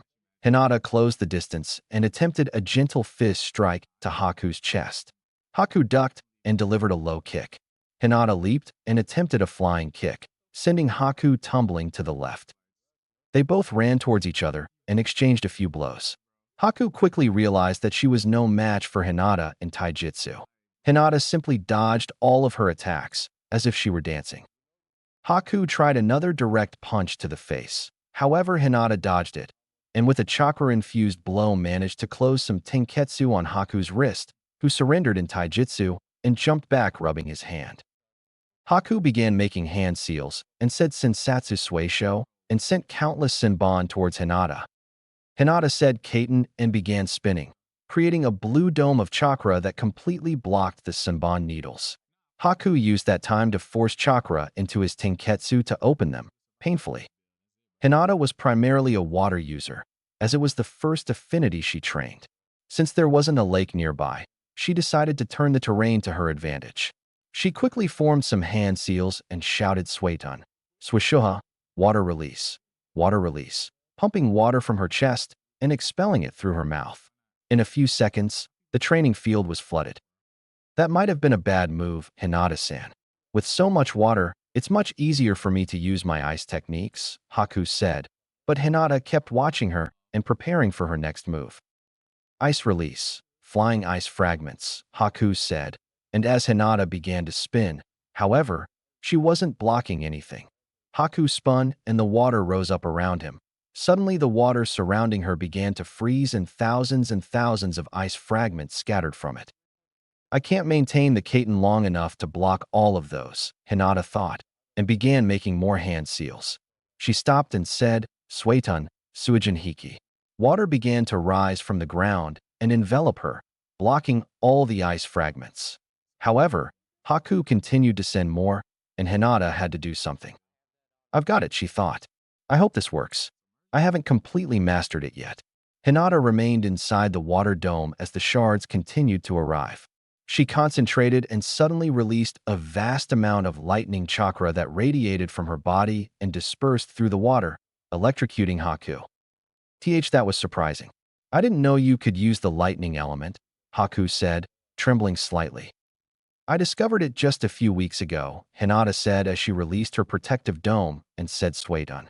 Suiden no Jutsu, and a huge dragon rose from the floor and charged at Haku, who barely managed to create an ice dome around herself to shield herself from the attack. Haku released his jutsu and looked around, trying to find Hinata. Suddenly, behind Haku, Hinata rose from the water, kunai in hand, intent on killing him. Haku sensed this and, faster than Hinata, created an ice blade around his arm, slashing swiftly and causing Hinata to scatter into the water. Mizu Bunshin, Haku said in surprise, and suddenly felt cold steel in her throat. She realized that the clone was just a distraction. Looks like I win, Hinata said with a small smile. I look forward to the next opportunity, Haku said, sitting down on the floor, slightly out of breath. Are you okay? Hinata asked worriedly. Yes, I have little chakra left. What about you? Haku said, surprised that Hinata wasn't even slightly tired, since she had used a couple of jutsus that demanded high amounts of chakra, as well as that defensive dome, something that would deplete anyone's reserves. When you train for years with someone possessing immense stamina, you tend to increase your own reserves if you want to keep up, Hinata said, laughing, while Haku just smiled at her. Haku had been happy since arriving in the Leaf Village. He had a simple and peaceful life. No more worn-out beds or having to be constantly on guard against potential hunters. Training Camp 8. Kurenai and Shino were approaching their team's training ground when they saw all the commotion. Kurenai and Shino were stunned to see Naruto facing off against Zabuza, one of the 7 ninja swordsmen of the mist, and even Hinata using high-ranking water-based jutsu. I might have to increase my training if I want to have something to teach you, Kurenai said, and Shino just nodded. They really had become good shinobi. Naruto, Hinata, Kurenai said, drawing their attention. Zabuza-sensei, I'll see you tomorrow and thank you, said Naruto, and Zabuza just nodded. Hey, Haku, do you want to stay for a while? Hinata asked. I'm sorry, but my shift at the hospital starts in a few minutes, and then I have a meeting with my own team, Haku said, and Hinata nodded. Both Zabuza and Haku left the training field. So Kurenai-sensei, what are we going to do today? Naruto asked. Kurenai reached into her pocket and pulled out 3 slips of paper, handing one to each of them. These are registration forms for the Chunin exams. I've nominated all 3 of you. If you wish to participate, be at the academy in a week, Kurenai explained. Retrospective. The Hokage was in his office, and in front of him were all the Jounin sensei of Konoha and a few other shinobi. I've called you here for a reason, the Hokage said. Since most of them were Jounin sensei, they already suspected what this meant. Is it time yet? Kakashi asked, and the Hokage nodded. Yes. Tomorrow I will formally announce that we will be hosting the Chunin exams this year, the Hokage explained. Now, does anyone want to nominate their teams for the exams? The Hokage asked, and Kakashi, Kurenai, Asuma, and Guy stepped forward. I, Hatake Kakashi, Sensei Jounin of Team 7 nominate Uchiha Sasuke, Inuzuka Kiba, and Haruno Sakura for the exams, said Kakashi. I, Yuhi Kurenai, Jounin Sensei of Team 8, nominate Uzumaki Naruto, Hyuga Hinata, and Aburame Shino for the exams, said Kurenai. I, Mato Guy, Sensei Jounin of Team 9, nominate Hyuga Niji, Rock Lee, and Higurashi Tenten for the exams, Guy said in a serious tone that surprised everyone, who expected him to start shouting. I, Saratobi Asuma, Jounin Sensei of Team 10, nominate Nara Shikamaru, Yamanaka Ino, and Akimichi Chuji for the exams, Asuma finished, and everyone began whispering about the rookies being nominated. Wait a minute. I understand about Naruto and Hinata, but the rest of you aren't ready for the exams, Iruka exclaimed. Wait, you said they're not ready except for the last one in the class and the shy princess, Asuma said, laughing. Hey, Asuma, how about a little bet? Asked Kurenai, smiling inwardly. What kind of bet? Asuma replied. The team with the most promoted members wins, Kurenai said. What's the prize? Asuma said. What do you think of this? If I win, you won't smoke for a month, Kurenai said, and Asuma laughed. Okay, but if I win, I'll take you on a date, Asuma said, and Kurenai blushed slightly. End of retrospective. Now, how about we spar a little to see what you've learned?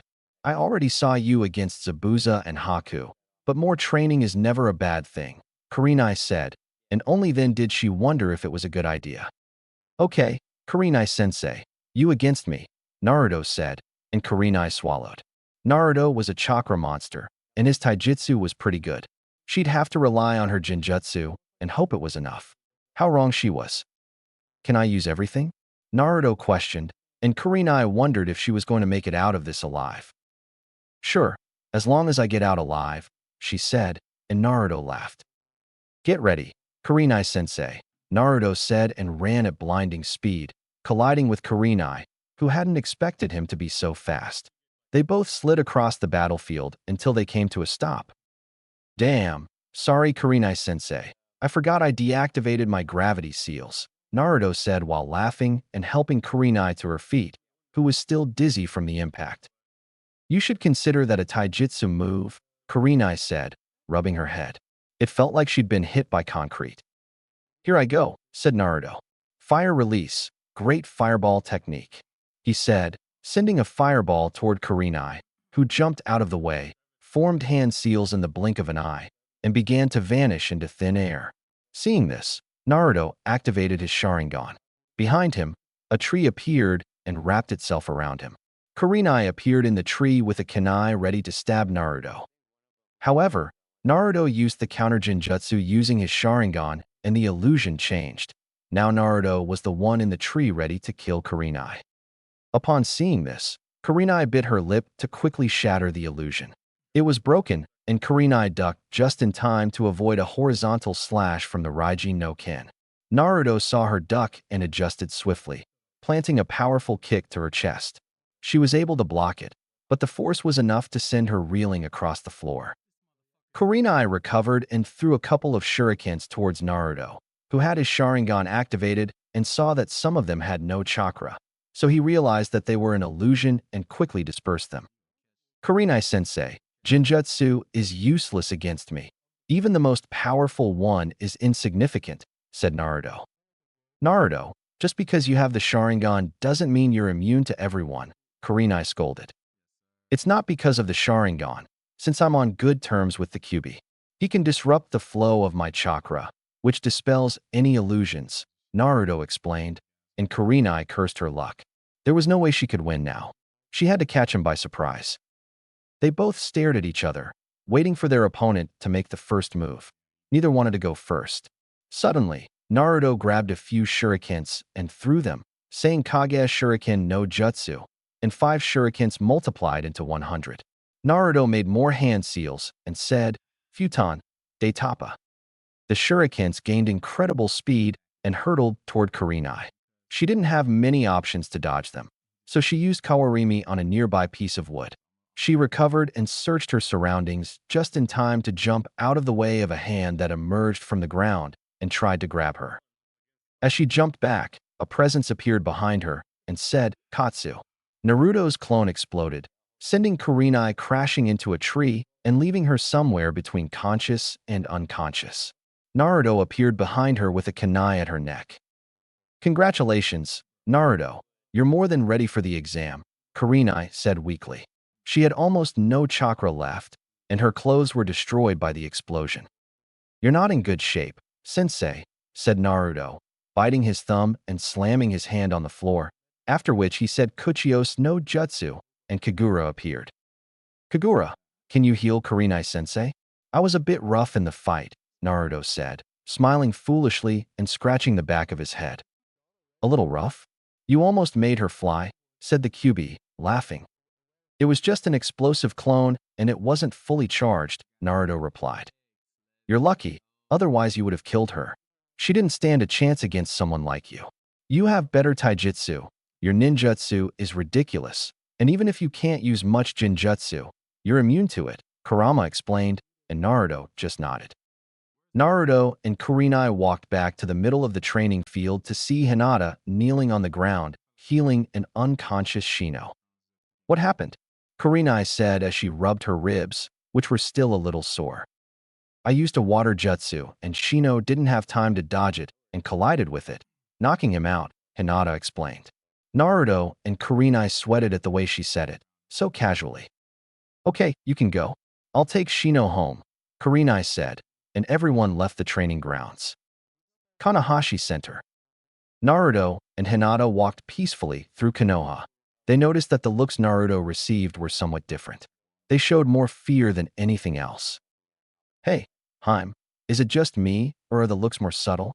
Naruto asked. Yes, they don't seem to be giving you dirty looks openly. They seem scared. I wonder why, Hinata replied.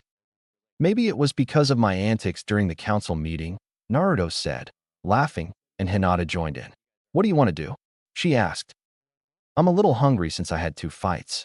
How about we go get some cinnamon rolls? Hinata said, her mouth watering. You really have an exaggerated taste for sweets, Naruto said, laughing. Come on. They were walking peacefully until they noticed a box following them. Do you really think I don't notice? Naruto whispered to Hinata. Apparently, she replied. You can come out, Konohamaru, said Naruto. Suddenly, the box exploded in a huge cloud of multicolored smoke. 3 children, around 8 years old, emerged from the smoke. The boy in the middle was Konohamaru. He was the grandson of Hiruzen Sarutobi, the 3rd Hokage. They became good friends a few years ago. Retrospective. It was the day after the Genin graduation, and both Naruto and Hinata were standing before the Hokage processing their ninja licenses. Naruto's photograph was quite expressive, and the Hokage wanted it retaken. Suddenly, the bedroom door burst open. Naruto wasn't thinking as he channeled chakra into his wristbands and grabbed a few shurikens. Hey, Gigi, the boy didn't even finish speaking before he was frozen. The boy was pinned against the wall with 10 shurikens piercing his clothes. Naruto, what are you doing? The Hokage asked, his eyes wide. Naruto was incredibly quick-witted. It took him a moment to realize that the person who had burst through the door was about 8 years old and was holding wooden shurikens. What did you expect, old man? This is what happens when you take a shinobi by surprise, Naruto said, trying to apologize even though he thought he hadn't done anything wrong. The Hokage just shook his head at his grandson's actions. Naruto, get him down from the wall, the Hokage said. Naruto went to the boy and removed the shurikens. My fault, kid. Although you shouldn't surprise a shinobi, said Naruto, and the boy kept looking at him. What's your name, boss? Can you teach me how to do that? The boy asked. I'm Naruto, kid. You should start the academy this year so they'll teach you this, Naruto explained. I am not a child. I am Sarutobi Konohamaru, future Hokage of Konoha, said the child now identified as Konohamaru. Naruto smiled at him. He reminded him a little of himself. Suddenly the door opened, and a shinobi rushed in. Honorable grandson, there he is, Ebisu began until he saw the room and noticed Naruto. Oh, if it isn't the closet pervert, what are you doing here? Naruto asked. I'm not a pervert, Brad, Ebisu said while giving him a death glare. Whatever you say, said Naruto and performed one of his most powerful techniques, an SSS-ranked jutsu, which will not be named. In a burst of smoke appeared a beautiful blonde girl, completely naked except for smoke covering all her private parts. Both the Hokage and Ebisu were sent flying through the air and crashed to the ground, unconscious from blood loss. Wow, boss, show me that jutsu. You managed to defeat even the old man and Ebisu-sensei at the same time, Konohamaru said. Naruto was about to reply when, Naruto-kun, you're not going to teach him that, are you? Hinata asked in a voice that was too sweet, making them both take a couple of steps back. Of course not. Naruto said nervously, scratching the back of his head. Come on, Haim. Konohamaru, let's just leave it on the floor, Naruto said, trying to calm the situation. And so the three of them left the room. End of retrospective. What do you want, Konohamaru? Naruto asked. Do you want to play ninja? Konohamaru asked. Suddenly, the three of them heard laughter. They turned around and saw the pink banshee, Sakura. What kind of ninja plays at being a ninja? He asked presumptuously. It's quite fun, actually. Plus, you can practice stealth, traps, strategy, and even tracking, Hinata explained, and Sakura just stared at her. Get out of here, flat-chested, Konohamaru said, and an immense silence fell over them. Konohamaru, you should run now, Naruto said as a murderous purple aura enveloped Sakura, one that would frighten Orochimaru. Konohamaru swallowed and began to run with Sakura hot on his heels. Naruto and Hinata just laughed as they watched Sakura chase Konohamaru. Obviously, Sakura, being a fangirl, was on a diet to maintain her figure, so she could barely keep up with an 8-year-old boy. Konohamaru kept running, managed to make a tight turn, and crashed into another shinobi who was turning the corner. Damn it, brat, that hurt, said the shinobi, grabbing Konohamaru by the collar, ready to punish him. Naruto and Hinata heard the commotion and went to investigate. They arrived and saw two shinobi with the Sand Village's Haitayat. The one holding Konohamaru wore a loose-fitting, black, full bodysuit with a red and yellow circle on the front. He wore a black hood that completely covered his head and was shaped like cat ears, and he also wore his forehead protector. In addition, he had a bundle on his back completely covered in white bandages. The other shinobi's attire consisted of a purple, off-the-shoulder garment that extended to mid-thigh and a scarlet sash around her waist. She also wore netting over her shoulders and legs and around her neck. Leave the child alone, Kankuro, said the kunoichi. I need to teach her some respect, Temari, Kankuro replied to the kunoichi. Fine, but if you get into trouble, I won't help you, Temari replied, and Kankuro nodded, preparing to strike Konohamaru. Sakura watched fearfully until Naruto and Hinata arrived on the scene. Hey, clown, put Konohamaru down, said Naruto. Who are you calling a clown? Kankuro asked. You're wearing a full-body cat suit along with makeup, Naruto replied. It's not makeup, it's war paint, Kankuro said angrily. Whatever you say, now put the kid down, said Naruto, ready to spring into action if necessary. I'm going to teach him some manners, Kankuro said as he made a fist and prepared to strike Konohamaru.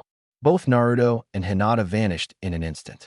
To any untrained eye, they appeared to be mere smudges. A second later, Hinata had Temari with a kunai to her throat, and Naruto had Kankuro in the same position. All of Naruto's kunai had 3 points bearing the Hiraishin seal, yet none of them recognized it. Now, how about you lower it gently? Naruto said in his sweetest voice, and a small drop of blood fell from Kankuro's neck. Kankuro and Temari were sweating. They hadn't been seen, they were just specks of blood. Besides, your teammate doesn't seem happy at all, Naruto said, pointing to a nearby tree. Suddenly, another sand shinobi appeared from behind the tree. He was a bit shorter than the other boys his age. He had fair skin and short, spiky reddish hair. His eyes were green with no discernible pupils, nor did he have eyebrows. His two truly remarkable features were, first, black rings around his eyes, similar to those of a tanuki, raccoon dog, which was a birthmark. Second, the kanji for love was inscribed on his forehead. Gaara, Kankuro said dryly, clearly fearing the shinobi now identified as Gaara. He performed a sand shunshin toward his team just as Hinata and Naruto withdrew their kunai and regrouped with Sakura and the now free Konohamaru. They managed to get past Temari and Kankuro. They're good, Gaara thought. Stop this or I'll kill you, Temari said, and Kankuro took a step back. I was just teaching them a lesson, Kankuro said in a trembling voice. Shut up. You're a disgrace to our village, Gaara said in his usual cold voice.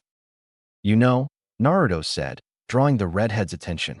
It's nice to meet you. Ichi, one, Naruto said, and the sand team froze. They knew all too well what it meant. How do you know? Gaara asked. Naruto simply turned around to show them the kanji for 9 written on his back. The furball says Tanuki is a crazy bastard, said Naruto. Mother says you're strong. I'll prove my existence by killing you, Gaara said, unleashing his murderous instinct as sand began to scatter from his gourd and dance around him. Poor Sakura was now on the ground, barely able to breathe due to the overwhelming amount of murderous instinct. Naruto used his own technique, which surpassed Gaara's to the point that his team took a step back. Temari and Kankuro were terrified. Here was a Jinchuriki like his brother, but this one possessed the strongest of demons, the Kyuubi no Yoko. Suddenly, another team arrived. This team was from the Hidden Cloud Village and was accompanied by their Jounin sensei. He was a dark-skinned man with a muscular build, white hair, and a pointed beard. On his right shoulder, he had a tattoo of the kanji for iron, and on his left cheek, one of a bull's horn. His upper lip was a slightly darker shade than his lower lip. He wears oval-shaped sunglasses and a white forehead protector. He also wears his village's traditional one-shoulder vest and a large red rope belt tied around his waist, standard Kyumo handguards, shinobi sandals, and a white scarf around his neck. He also carries 7 swords on his back. The rest of his team consisted of 2 girls and a young man. One of the women had long, straight, blonde hair tied back with tight bandages and dark eyes. She wore a short-sleeved purple blouse and black pants, both with a cloud design, fingerless purple gloves, and a white beaded chain around her left hand. She also wore the standard Kyumo forehead protector, sandals, and a kunai sheath attached to her right thigh. She had bandages wrapped around her legs and arms, as well as a red belt. The other girl was a dark-skinned kunoichi with long red hair and amber eyes. She wore a long dress with short sleeves, complete with the Kumogakure vest, 2 simple yellow earrings, fishnet stockings, high boots with white soles, and a forehead protector. She also carried a long sword on her back. The last member was male. He is a dark-skinned Kyumo ninja with short, spiky white hair and dark eyes accentuated with curved lines at the corners. He wears dark attire consisting of a long hooded shirt, hand guards made of red bandages, and a forehead protector. He also carries a long sword, as does his companion. As usual, the Kyuubi immediately warned about the others. "Is this a meeting?" Naruto asked, and everyone turned to the Kyumo team. "It's good to see you, too." 8. "I'm Uzumaki Naruto," he said. Sakura and Konohamaru remained oblivious to what was happening, but the rest could feel the tension rising between the teams. Jumo had tried to kidnap Hinata when she was 6 years old, so they were both wary of each other, and Gaara looked ready to leap and attack everyone. "It's good to meet you, Mr. 9. Float like a butterfly and sting like a bee. I am the Jinchuriki of the 8 tails, the mighty killer bee," he shouted, raising his fist in the air. "Silence, bee," the blonde shouted and hit him on the head. "I'm Yujito," she said. "Omoi. For war." Suddenly another team joined the fray, sensing the tension from all over the village. "Do you mind if I join the party?" said a girl with green hair. Everyone turned to the newcomers, and Naruto and Hinata said fu in surprise at seeing her. "I guess everyone's here for the exams," Naruto asked, and everyone nodded. "It should be fun. Looks like there's quite a bit of competition," Naruto said, and some smiled. The sand around Gaara was merely swirling around him when he noticed the arrival of the Kyumo team. Kankuro and Temari were sweating bullets as they noticed the smile on Gaara's face. Kakashi, Kiba, and Sasuke arrived promptly when they sensed the murderous instinct unleashed by Naruto and Gaara when they met. "Oi, Kakashi Knees and Daijo Naruto. What's going on here?" Kakashi said, noticing what appeared to be some kind of confrontation. It was Team Kyumo, Team Suna, and Team Taki. He also sensed some tension between them. "Kakashi-sensei, you'd better train your team if you want them to survive. I can guarantee you right now that everyone here will make it to the finals," Naruto said, and everyone smiled except for Team 7 and Kakashi, who still didn't know what was going on. "What makes you say that?" Kakashi asked, and Naruto laughed. "What's so funny, Dobe?" Sasuke asked. "Nothing," Naruto replied. "Kakashi-sensei," he began. "Ichi, 1, he said, pointing at Gaara. "Ni, 2, he said, pointing at Yujito. "Nana, 7, he said, pointing at Fu. "Hachi, 8, he said, pointing at Killer Bee. "Q, 9, he said as he pointed at himself. When Naruto finished, Kakashi's eyes nearly popped out of their sockets. Standing before him were 5 of the 9 Jinchuriki. It was extremely rare for them to meet by mere chance, but it seemed fate had played a part. Don't try to look like Sasuke-kun, Sakura shouted. Shut up, Sakura. I'm allowing you to enter the exams, but if you face any of these teams, you surrender immediately. Am I clear? Kakashi asked in a serious tone, and she nodded. As if they could win against an Uchiha, Sasuke said with his traditional, arrogant smile. I will enjoy spilling your noble blood, Uchiha, Gaara said, and everyone trembled. The furball is right. You're a crazy tanuki, said Naruto, and Yujito, Fu, and B laughed. That was fun. See you at the exam, said Naruto, and left with Hinata. The rest soon dispersed and went about their business. With Team 7. I was serious when I said that if you face any of those teams you should run. Am I clear? Kakashi asked, and both Kiba and Sakura nodded quickly. HN was the Uchiha's response. Let's train. You need to be better prepared for this, Kakashi said, dragging his team onto the training field. With Naruto and Hinata. Who would have thought there would be so many of us competing? Said Naruto. The exams will be interesting, he said. Don't tell me you want to fight them, Hinata said. Of course. All Jinchuriki tend to be strong. It's not fun fighting weak opponents, Naruto said, and Hinata just shook her head. Come on. I'm going to teach you some tricks that will help you against the Jinchuriki, since you might need them against 3 of them, said Naruto. Arena team. Gaara, I think we should avoid the blonde guy, Kankuro said. He was scared of both of them. Silence. I will enjoy spilling your blood as much as the Uchihas. Yes, I will prove my existence with the blood of both of you, Gaara said. With the Kumo team. That blonde guy seems strong, Yujito began. Do you think he can work with the Kyuubi? She asked. Hachibi says that the Kyuubi never got along with its host. Let's hope that's true. Even the Hachibi can't stand up to it, said Killer Bee. What if we end up facing him in the exams, and then he releases the Kyuubi? That would lead to the destruction of the Leaf Village, Omoi said, taking a snack from Karui. The way he knows us all, it seems like he at least talks to him. Just be careful, be said for the first time without rhyming. Taki team. How do you know the blonde kid? One of Fu's teammates asked. I escorted your team to our village on a mission, Fu explained. Be careful. He faced a Konoha Nuknin named Aoi and defeated him, even though he was a Jounin, she said, and her team's eyes widened in shock. Did he use the power of the Kyuubi? The other member asked. No, I didn't feel anything at all. It was just him, so let's be careful around him. Also, the girl you saw is his girlfriend. She also took care of a Jounin. So let's keep our distance from this team, Fu said, and the others nodded foolishly. 1 week later.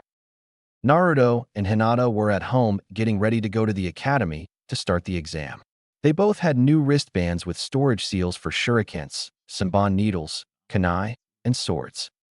Each one carried a roll of supplies including food, first aid kits, a few poisons, and antidotes. Everything you could possibly need. You never knew what might happen or what kind of ordeal they would face. Ready? Hinata asked. Yeah, let's kick some ass, Naruto replied, and they immediately left the house and headed to the academy. Academia. They arrived at the academy using Shunshin and noticed that Shino was already there waiting for them. Sorry if we're late. It took some time to gather the supplies, Naruto said. No problem. Let's go, said Shino, and the 3 of them entered the academy. Team 8 entered the academy to find their sensei waiting for them. Kurenai-sensei, what are you doing here? Naruto asked. I'm here to wish you all good luck. I'm glad you all decided to participate, Kurenai said. Thank you, sensei. Let's kick some butt, said Naruto, and Kurenai smiled. Team 8 continued walking through the academy, heading to the designated room, which was room 1 on the 3rd floor. They arrived and noticed a small group of genin trying to enter the exam room. Jinjutsu, Hinata whispered to her team, and they both nodded. It's your cousin's team. He must be trying to hide his skill, Naruto said. Just as they were about to go to the room on the next floor, since this was the wrong one, masked by a small Jinjutsu, Team 7 arrived, sticking their noses in. Dispel the Jinjutsu, Now, Sasuke ordered. Idiot, thought Naruto. Hinata and Shino thought the same. My failed cousin, what are you doing here? Neji asked confidently. Neji was Hinata's cousin and recognized as a prodigy of the Hyuga clan, as far as he knew. Neji had long, black hair that reached halfway down his back and was tied in a ponytail a few centimeters from the end. Two ribbons attached to a forehead protector beneath his ninja headband framed his face. He wore a black forehead protector. He was dressed in a khaki shirt, under which he wore a blue shirt with net armor underneath, dark brown shorts, and blue shinobi sandals. He also wore bandages around his right arm, chest, and left leg. Participating in the exam, of course, she explained. He seems different, at least his stuttering has stopped, Neji thought. It's useless, you're destined to be a loser and a useless kunoichi, Neji replied. I don't believe in destiny, and I will rise above it like you should. Nobody controls destiny. We make our own decisions, Hinata explained, trying to catch up with his stubborn cousin. It's not possible. You can't change fate, and I'll prove it in these exams, Neji said, approaching her. Hinata just shook her head. I guess we'll have to beat him to prove that fate means nothing, Naruto said, and Hinata just nodded. Neji wasn't a bad person. He was just blinded by his hatred for the Hyuga clan's main branch. Another member of Neji's team stepped forward to join teams 7 and 8. He had very bushy eyebrows and large, round, black eyes with very prominent eyelashes. His hair was styled in a bowl cut like Gai-sensei's, and he also wore the same outfit, consisting of a green jumpsuit, orange leg warmers, and a red forehead protector worn as a belt. Damn it, it's a clone of Gai, Naruto shouted. I see you know my great sensei Mato Gai. I'm Rock Lee. It's a pleasure to meet such a great person, Lee shouted, causing some to put their hands to their ears, thinking it was a wind-release jutsu. Yes, sure. It's nice to meet you. I'm Uzumaki Naruto, said Naruto and extended his hand, which Lee gladly took. Are you Uchiha Sasuke? Lee asked the duck-haired shinobi standing nearby. In fact, everyone would know who he was, since he wore the Uchiha symbol on his shirt and was the last of the Uchiha clan in Konoha. The boy turned to look at him and merely nodded. I want to fight you, Lee said in his patented good boy pose. You know who I am, and you still want to fight me. You're an idiot, but it'll be a good warm-up, Sasuke said. Come on, I want to see this, said Naruto, and the team went with Lee to watch the match. Dope, look carefully and you might learn something, Sasuke said boastfully to Naruto, who was standing on a balcony. That's what I intend, Naruto replied, activating his Sharingan and hiding it under the usual Jinjutsu. Sasuke and Lee were facing off, while the rest of Team 7 watched. With Team 8. Strange, Naruto thought as he analyzed Lee with his Sharingan. Can you check Lee's chakra levels?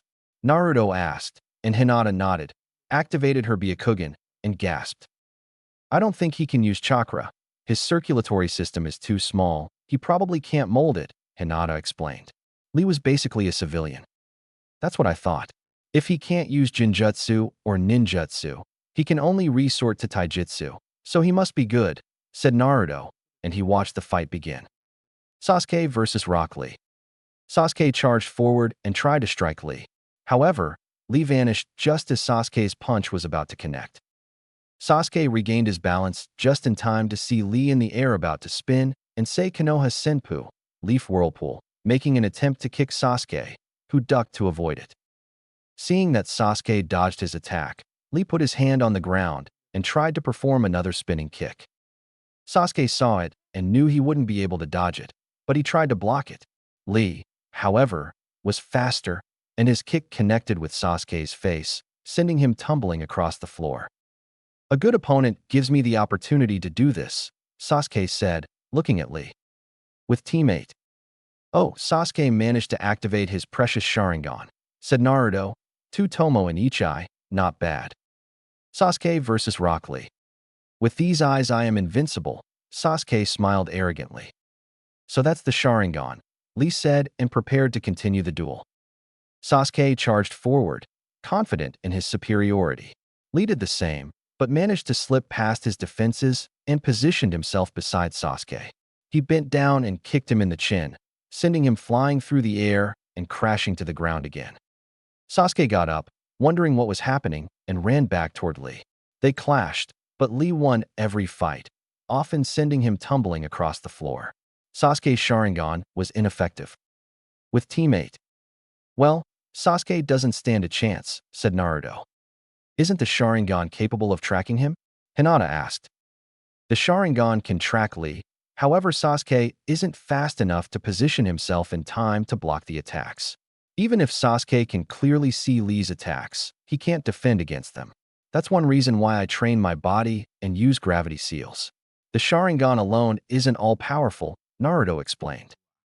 So there's a weakness in those eyes, Shino said.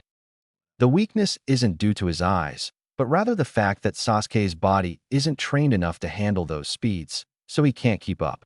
Let's go. This fight is over, said Naruto, and Team 8 headed towards the exam room as it was about to begin. Fourth exam. Team 8 reached the correct floor and stopped near the exam room, opening the doors. They entered and were met with murderous intent. However, for someone who had sensed the Kyuubi's presence, something like this didn't even bother them. Naruto entered the room and scanned it with his hidden Sharingan, recalling as many faces as possible and noting weapons and other details he could find. He also noticed the Kyumo, Taki, and Suna teams.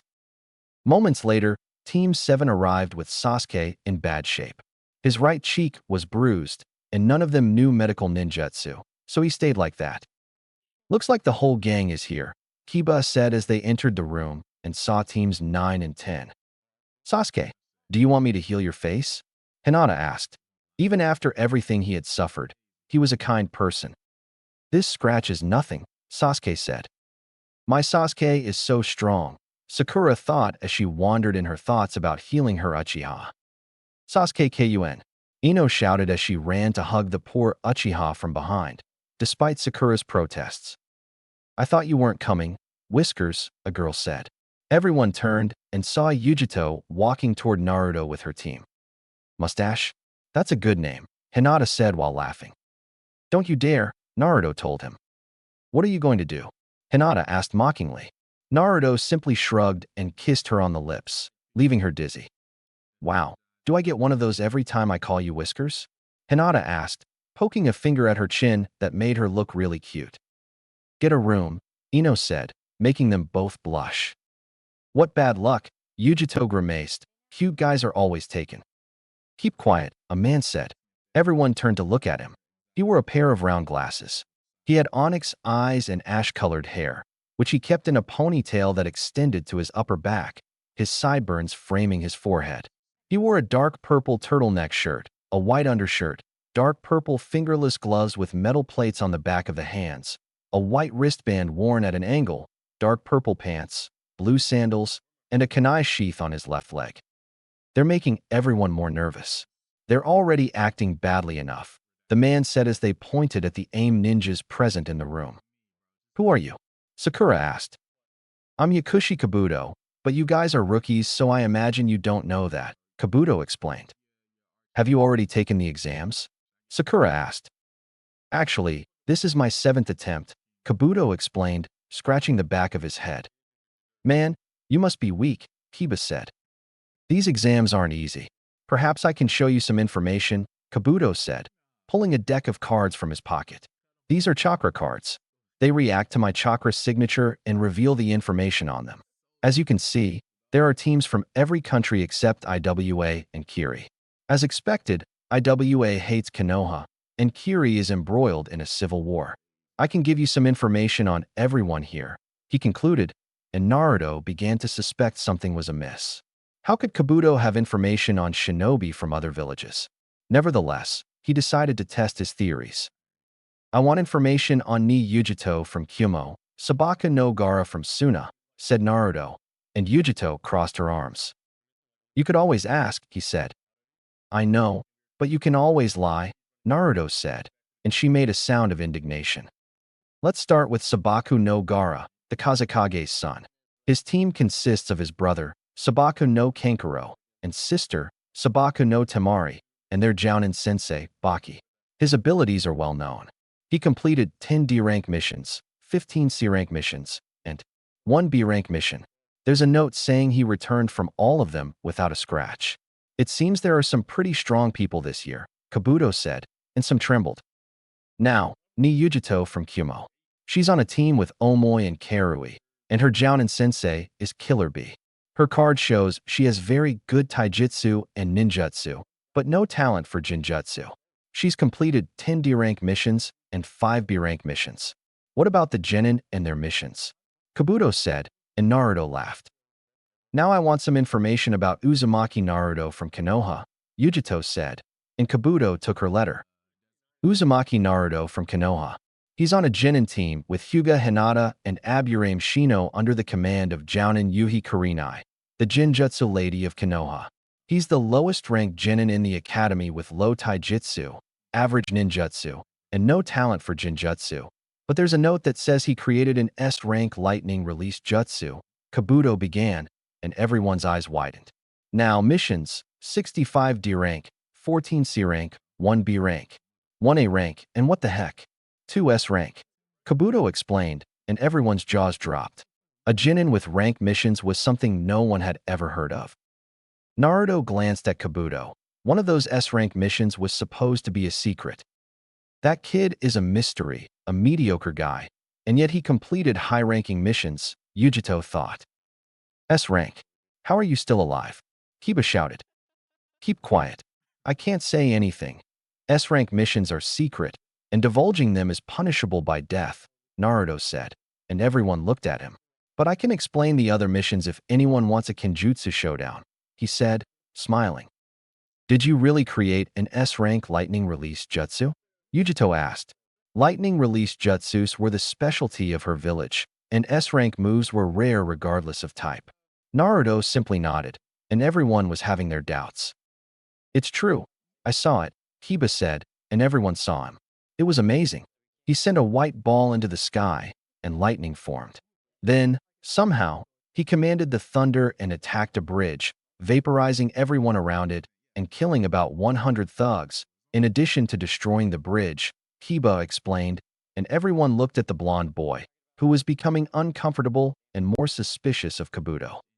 If he's the last one in the academy, I don't want to know about Rookie of the Year, Kabuto said, and Sasuke smiled. You know, pup, it smells like snakes. Something's not right here, Kurama said, and Naruto made a mental note to send a fox spy later. Silence. Now sit down, and let's begin the exam, shouted Ibiki, and everyone fell silent and turned to face Ibiki, who was at the entrance of the room with some chunin near him. Show your ID and take your number to sit down. We will begin with the written exam, Ibiki explained. Written exam? That sucks, Naruto thought. A few minutes later, everyone was seated with their exams in front of them, heads bowed. Chunin officers stood around them with whiteboards. Surprisingly, Hinata managed to sit next to Naruto. This exam has a few rules. Number 1. Everyone starts with 10 points. Each wrong answer deducts 1 point. Number 2. The total grade is based on your entire team, Ibiki explained, and some gasped. Kiba, you'd better pass or I'll kill you, Sasuke thought. Seeing the looks on his team's faces, poor Kiba started to sweat. Number 3. Each time you are caught cheating, you will lose 2 points. Be caught 5 times, and the entire team will be automatically disqualified. The last question is answered last. You have 45 minutes to answer all 10 questions. Begin. Ibiki finished speaking. Naruto took his pencil and turned his paper over to be confronted with extremely difficult questions. What the heck is this? These aren't questions for Genin, Naruto thought, looking around the classroom. Everyone seemed lost except for a few who were writing. I know some, but 90% of the people here can't answer a single one. Something's not right here, Naruto thought, and began to ponder what Ibiki had said. Naruto knew that Ibiki was the leader of the interrogation and torture division and that he focused on mental torture. If you're caught cheating, you lose points. Now I understand. We're supposed to cheat, but without getting caught. It must be an exercise to gather information, Naruto thought, looking around the room. He noticed that Hinata had her Byakugan active and was already starting to write. Shino was using his insects to gather information. Kiba was using Akamaru, who was on his head, high enough to see everyone else's leaves. Tintin used mirrors on the ceiling so she could see the reflections of other genin. Sakura wrote on her own since she was a bookworm and could easily solve the exam. Sasuke had his Sharingan active and copied other people's hand movements. Naruto waited a few minutes until he saw someone lower their exam, a sign that it was over. They must have put some Chunin around to solve the exam, he thought. Now how to cheat. I don't want to copy someone's hand movements. It's pathetic.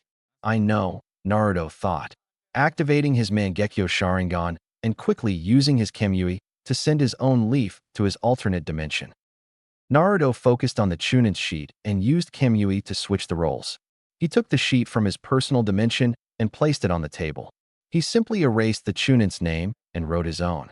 Naruto lowered his head and decided to sleep now that the first part of the exam was over. Now that the week have been separated, let's begin with the last question. However, this one has its own rules. Ibiki began, and everyone focused. Number 1. You can choose whether or not you want to answer the question, Ibiki said. What happens if we choose not to answer it? Temari asked. If they choose not to answer it, they automatically fail, Ibiki explained. Then of course we'll answer it, someone replied. However, if they choose to answer it and get it wrong, they will fail and be banned from taking this exam again, which means they will remain as genin for the rest of their lives, Ibiki explained. What? Someone shouted. You can't do that. There are people here who are retaking the exam, Kiba said.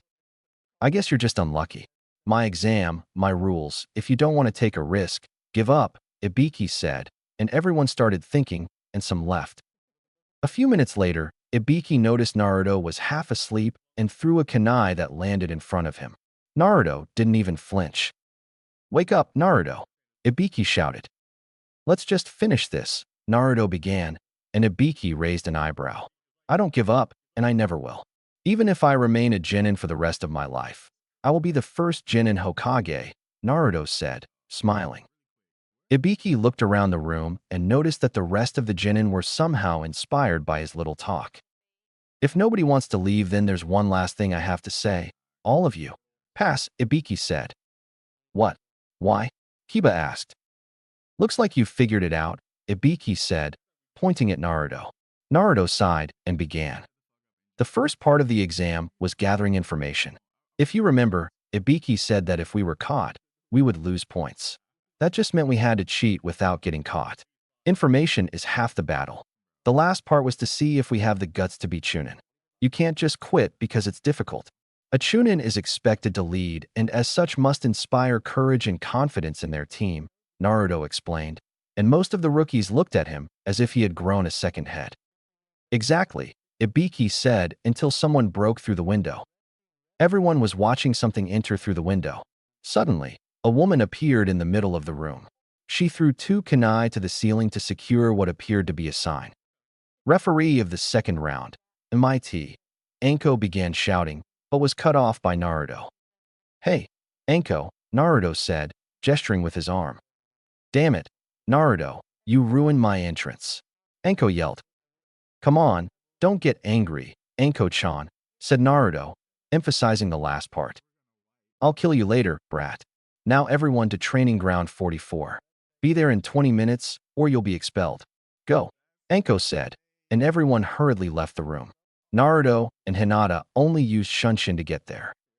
The Forest of Death. Training Ground 44, also known as the Forest of Death, was Konoha's deadliest training ground, reserved exclusively for Chunin and ANBU. The forest itself contained numerous deadly monsters and animals, from enormous spiders and bears to giant tigers, as well as countless other monstrous creatures. The Forest of Death is the traditional site for the second round of the Chunin exams in the Leaf Village. The exams are held in various countries on a rotating basis. They are held in the Leaf Village every 3 years. For everyone in Konoha, the Forest of Death, as the name suggests, is hell and a place to avoid. Obviously, this doesn't apply to the deranged snake lady, also known as Anko. For her, it's her sanctuary away from home, and that's why she's always in charge of the second round. Of the original 200 applicants for the exams, more than half failed the first test. Now we are at the entrance to the Forest of Death. All right, worms, welcome to my home. Training Ground 44, also known as the Forest of Death, Anko said, receiving the desired reaction from some of the Genin, fearful as they should be. Even Chunin can't travel through the forest without getting hurt. Anko saw Naruto and noticed that he was unaffected and decided to play a little game. She threw a kunai that slightly cut his cheek. However, the kunai simply passed through him and hit the floor. Naruto's expression turned worried, and in a panic he began to check with his hands if he was in one piece. "Oh well, I'm not a ghost," Naruto said and smiled when he saw that everyone had incredulous looks. Anko disappeared in a blur and reappeared behind Naruto with a kunai at his neck. "You seem confident. Children like you are killed first," Anko said, pressing her body against his back and licking his cheek.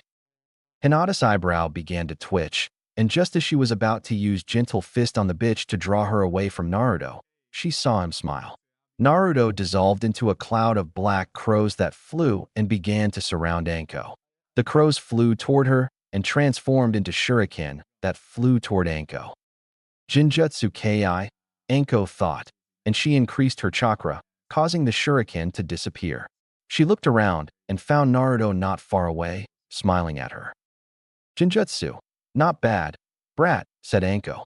"And you don't seem scared of the forest," she added. "Meh, those things are nothing compared to the fur ball," Naruto said, and Anko burst out laughing. She had the nerve to call the Kyuubi a fur ball.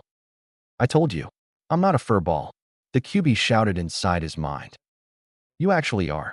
You have hair that's soft and nice to cuddle up in," Naruto squealed in typical fangirl fashion. Kurama simply broke out in a sweat and cursed Kami for ending up with this vessel. "All right, kids, let me explain how this works. See these?" he said, showing everyone two scrolls he held in his hands. "These are the Earth and Sky scrolls. Each team receives one. To pass this test, you must obtain the other and reach the tower located in the middle of the forest. You have 5 days," Anko explained. "What about food?" Chuji asked, panicking about the fact that they would be spending 5 days in the forest surrounded by monsters. "You can marry if you didn't bring supplies," Anko said. "You also need to sign these documents so Konoha can't be blamed for your deaths," she added, and some trembled at the thought. "Oh yes, there will be deaths. Just thinking about that blood makes me jump for joy," Anko said in an overly cheerful tone. Anko proceeded to distribute the forms, and once everyone had signed and received their role, each team headed to their respective door. Gate 10 to 5 minutes before the start. "How do we do this?" Shino asked. They decided to define their plan before the exam started. "What do you think about heading straight for the tower? If we find any teams, we'll eliminate them. Otherwise, we'll trap them near the tower," said Naruto, and Hinata and Shino nodded. "Shino, do you think you can keep up the pace running for 10 miles? Naruto asked. "It should be fine," Shino replied. "Okay, 3, 2, 1, begin," Anko said over the loudspeaker, and Team 8 sprang into action, running through the doors and heading towards the tower. "Shadow clone technique," Naruto said, and 15 clones appeared. "Split into 5 teams of 3 each and comb the area while one team stays behind to make sure we have a backup plan in case we fall into a trap," Naruto ordered, and 4 groups of clones ran to the front and sides, while one group would follow them from behind. "Hinata, use your Byakugan just to make sure nothing happens to my clones," Naruto said, and Hinata nodded, activating her Byakugan. Naruto extended his senses, and Shino used his insects. Team 8 were, among other things, experts in tracking, so nothing would approach them without their knowledge. They ran through the forest until Naruto received feedback from one of his clones. "A team from AIM a few hundred meters ahead," Naruto said, and they all cautiously approached. Team 8 stealthily approached AIM's unsuspecting team. Naruto and Hinata used some sunbon needles and, with surgical precision, put the 3 members in a death-like state by striking them in the neck with the needles. They reached the fallen team and looted their bags until they found the Earth Scroll.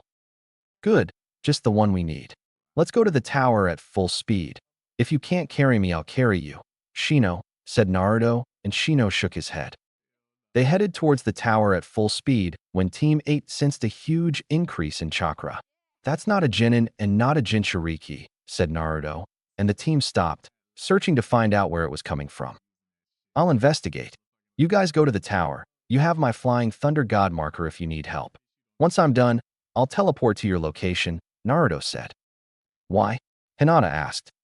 It could be one of ours in trouble, Naruto said, and prepared to jump. Be careful, Hinata said, and kissed him on the cheek. For good luck, she said. Don't worry, Naruto replied, and leaped into the trees. A second later he was gone. Hinata sighed, and the rest of Team 8 headed for the tower. Naruto was running toward the location of the chakra disturbance when he sensed two presences nearby. He checked their chakra levels and saw that one was around Jonin level, while the other was Kage level. He recognized the Jonin chakra. It was Anko. However, the other was unknown. He had never sensed chakra anywhere in the Leaf Village, and there was no one else in the village with that much chakra except for him and the Hokage. Naruto approached them with extreme caution. He could hear them talking and sensed that Anko was furious and scared. Anko scared was not a good sign. Ah, Anko-chan, how have you been? The other voice said in a mocking tone. What are you doing here, Orochimaru? Anko asked, spitting out his name. Orochimaru. Shit, Naruto thought as he continued to watch and was ready to jump in if necessary. I was leaving a gift for a promising genin, Orochimaru said cryptically. Don't you dare, Anko said. Why are you so angry, Anko-chan? Didn't you like my gift? Orochimaru asked. Anko had had enough. She grabbed a kunai and slashed at him. Orochimaru made the tiger seal and activated the cursed seal, causing her to fall to the ground screaming in pain. You forget your place, Orochimaru said. Sanai Jishu, hidden serpent hand, Orochimaru said, extending his arm towards Anko and sending a pair of snakes to bite her.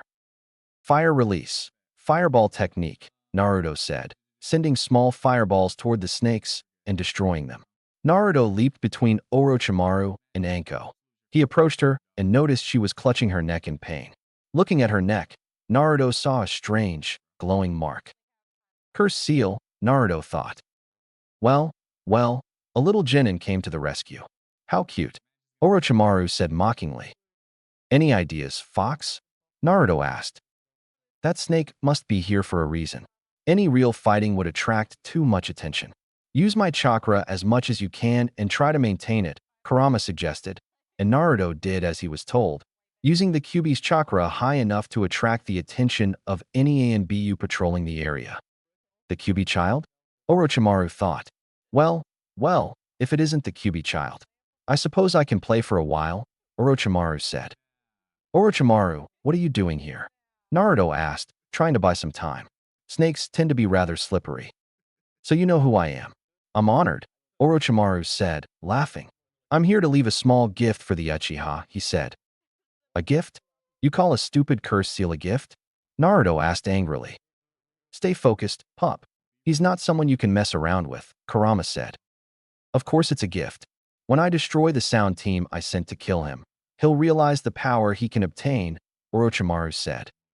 Sasuke, bastard, you already did this to Anko and now to Sasuke, said Naruto and ran towards Orochimaru and faced him using taijutsu. A bit stubborn, isn't he? Orochimaru said. Naruto smiled and said Katsu, and his clone exploded, sending Orochimaru crashing into a tree. That's amazing, he said as he watched Naruto leave the bush where he had been hiding. What do you want with Sasuke? Naruto asked. I simply desire her eyes, Orochimaru said. The Sharingan? Then it might be wise to hide mine. I don't want a pedophile behind me, Naruto thought, and again he ran towards him to face him in taijutsu. Orochimaru simply dodged every attack Naruto made by bending his body at unnatural angles. Is that all? Orochimaru asked mockingly.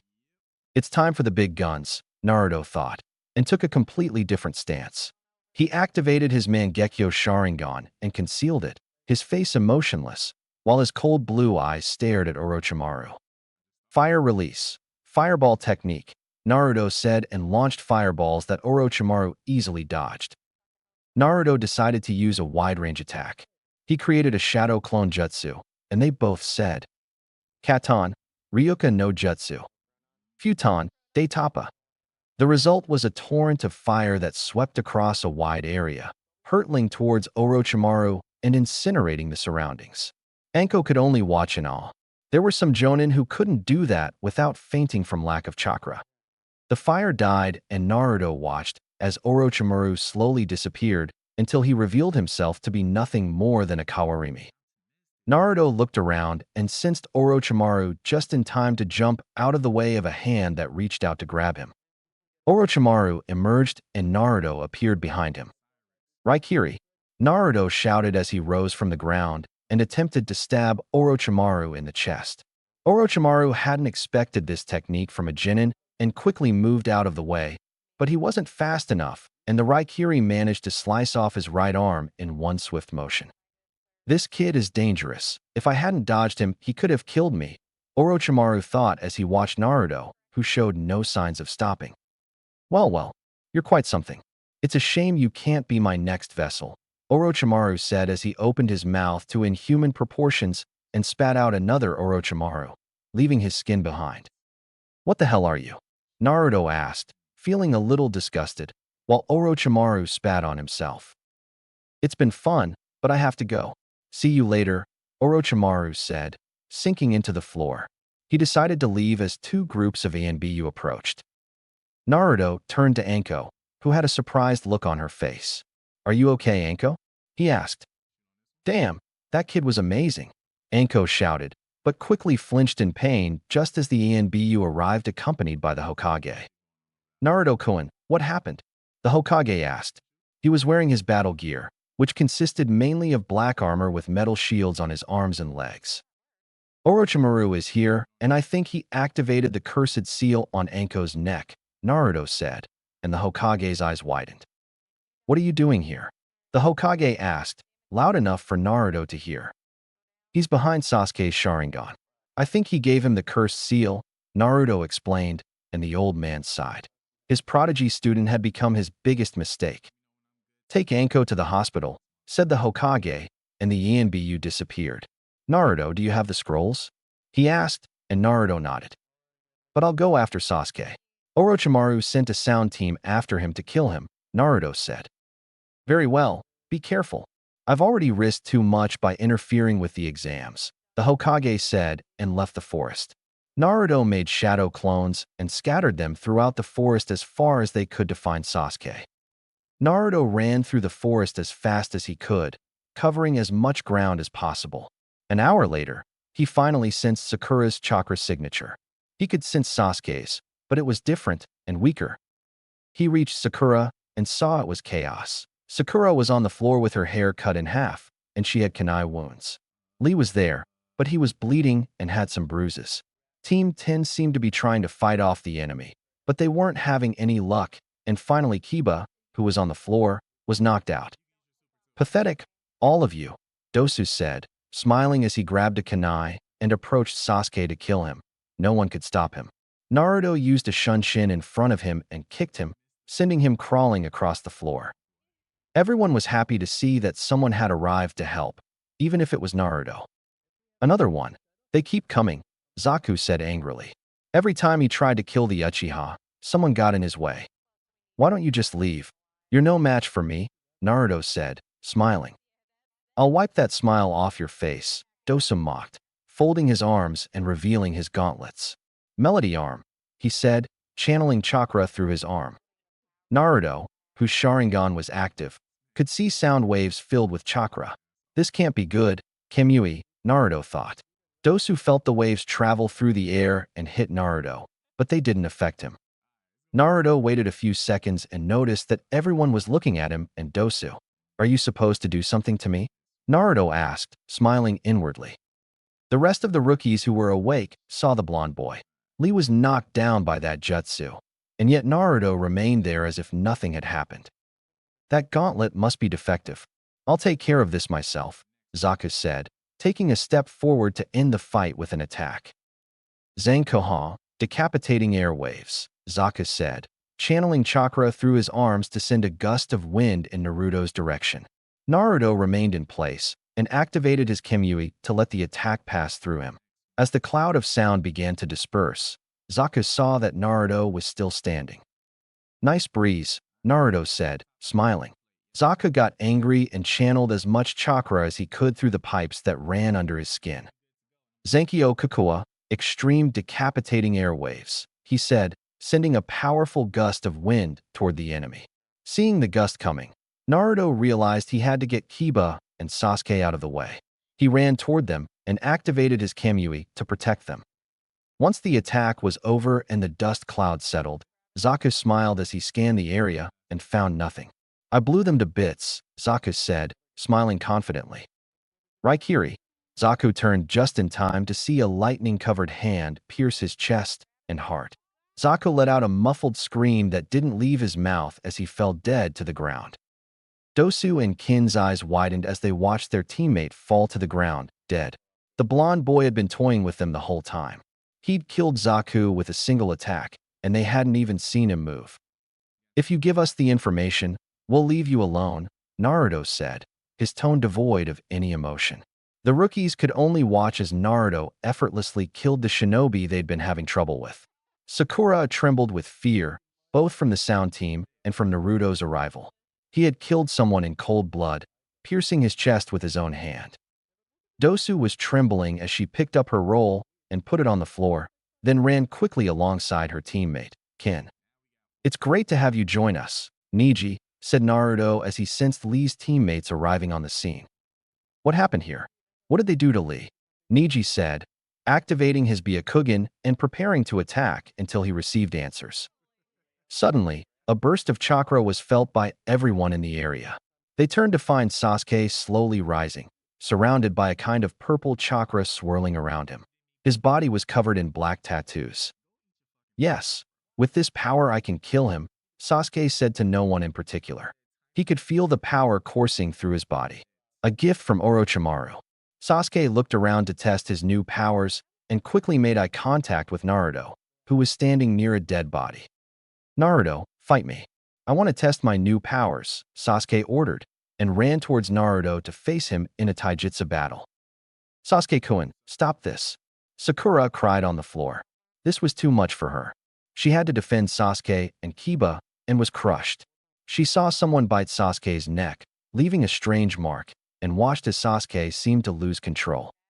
I don't have time for this. I won't let him use the cursed seal any longer, Naruto thought. Naruto easily dodged Sasuke and got behind him, quickly trapping him. Niji, do you mind? Naruto asked. Niji smiled and climbed down from the tree. He approached the Uchiha and deactivated his Byakugan, quickly knocking him out after closing a few tenketsu. Naruto sighed. Now that everyone is calmer, let's leave this place. Does everyone have their own roles? He asked, and everyone nodded. All right, everyone touch a part of me, and let's go, Naruto said, and they just stared at him. What do you mean by let's touch you? Niji said, his eyes narrowing. Just put a hand on my shoulder or something. Niji, pick up Lee. Sakura, pick up Sasuke and Kiba, Naruto said, and they all gathered around him. They disappeared, and in what seemed like an instant, they landed near the tower where Hinata and Shino were waiting for them. Wow, transporting everyone with me takes a lot of chakra, Naruto thought as he caught his breath. Naruto, Hinata said, and quickly went to check on him. What happened? She asked. Team 7 was ambushed by Orochimaru, he replied, and she gasped. Naruto, how did you manage to bring us to the tower so quickly? Tenten asked. Naruto started sweating. He hadn't thought carefully, and it would be a problem if they found out about him so soon. It's a space-time technique, like the summoning jutsu. I can teleport to where Hinata is, Naruto explained, hoping they would believe him and not ask any more questions. She nodded, and they all entered the tower only to find an empty room. I think we should open the scrolls, Hinata said, and Naruto did as instructed. He opened them and saw that it was a summoning scroll.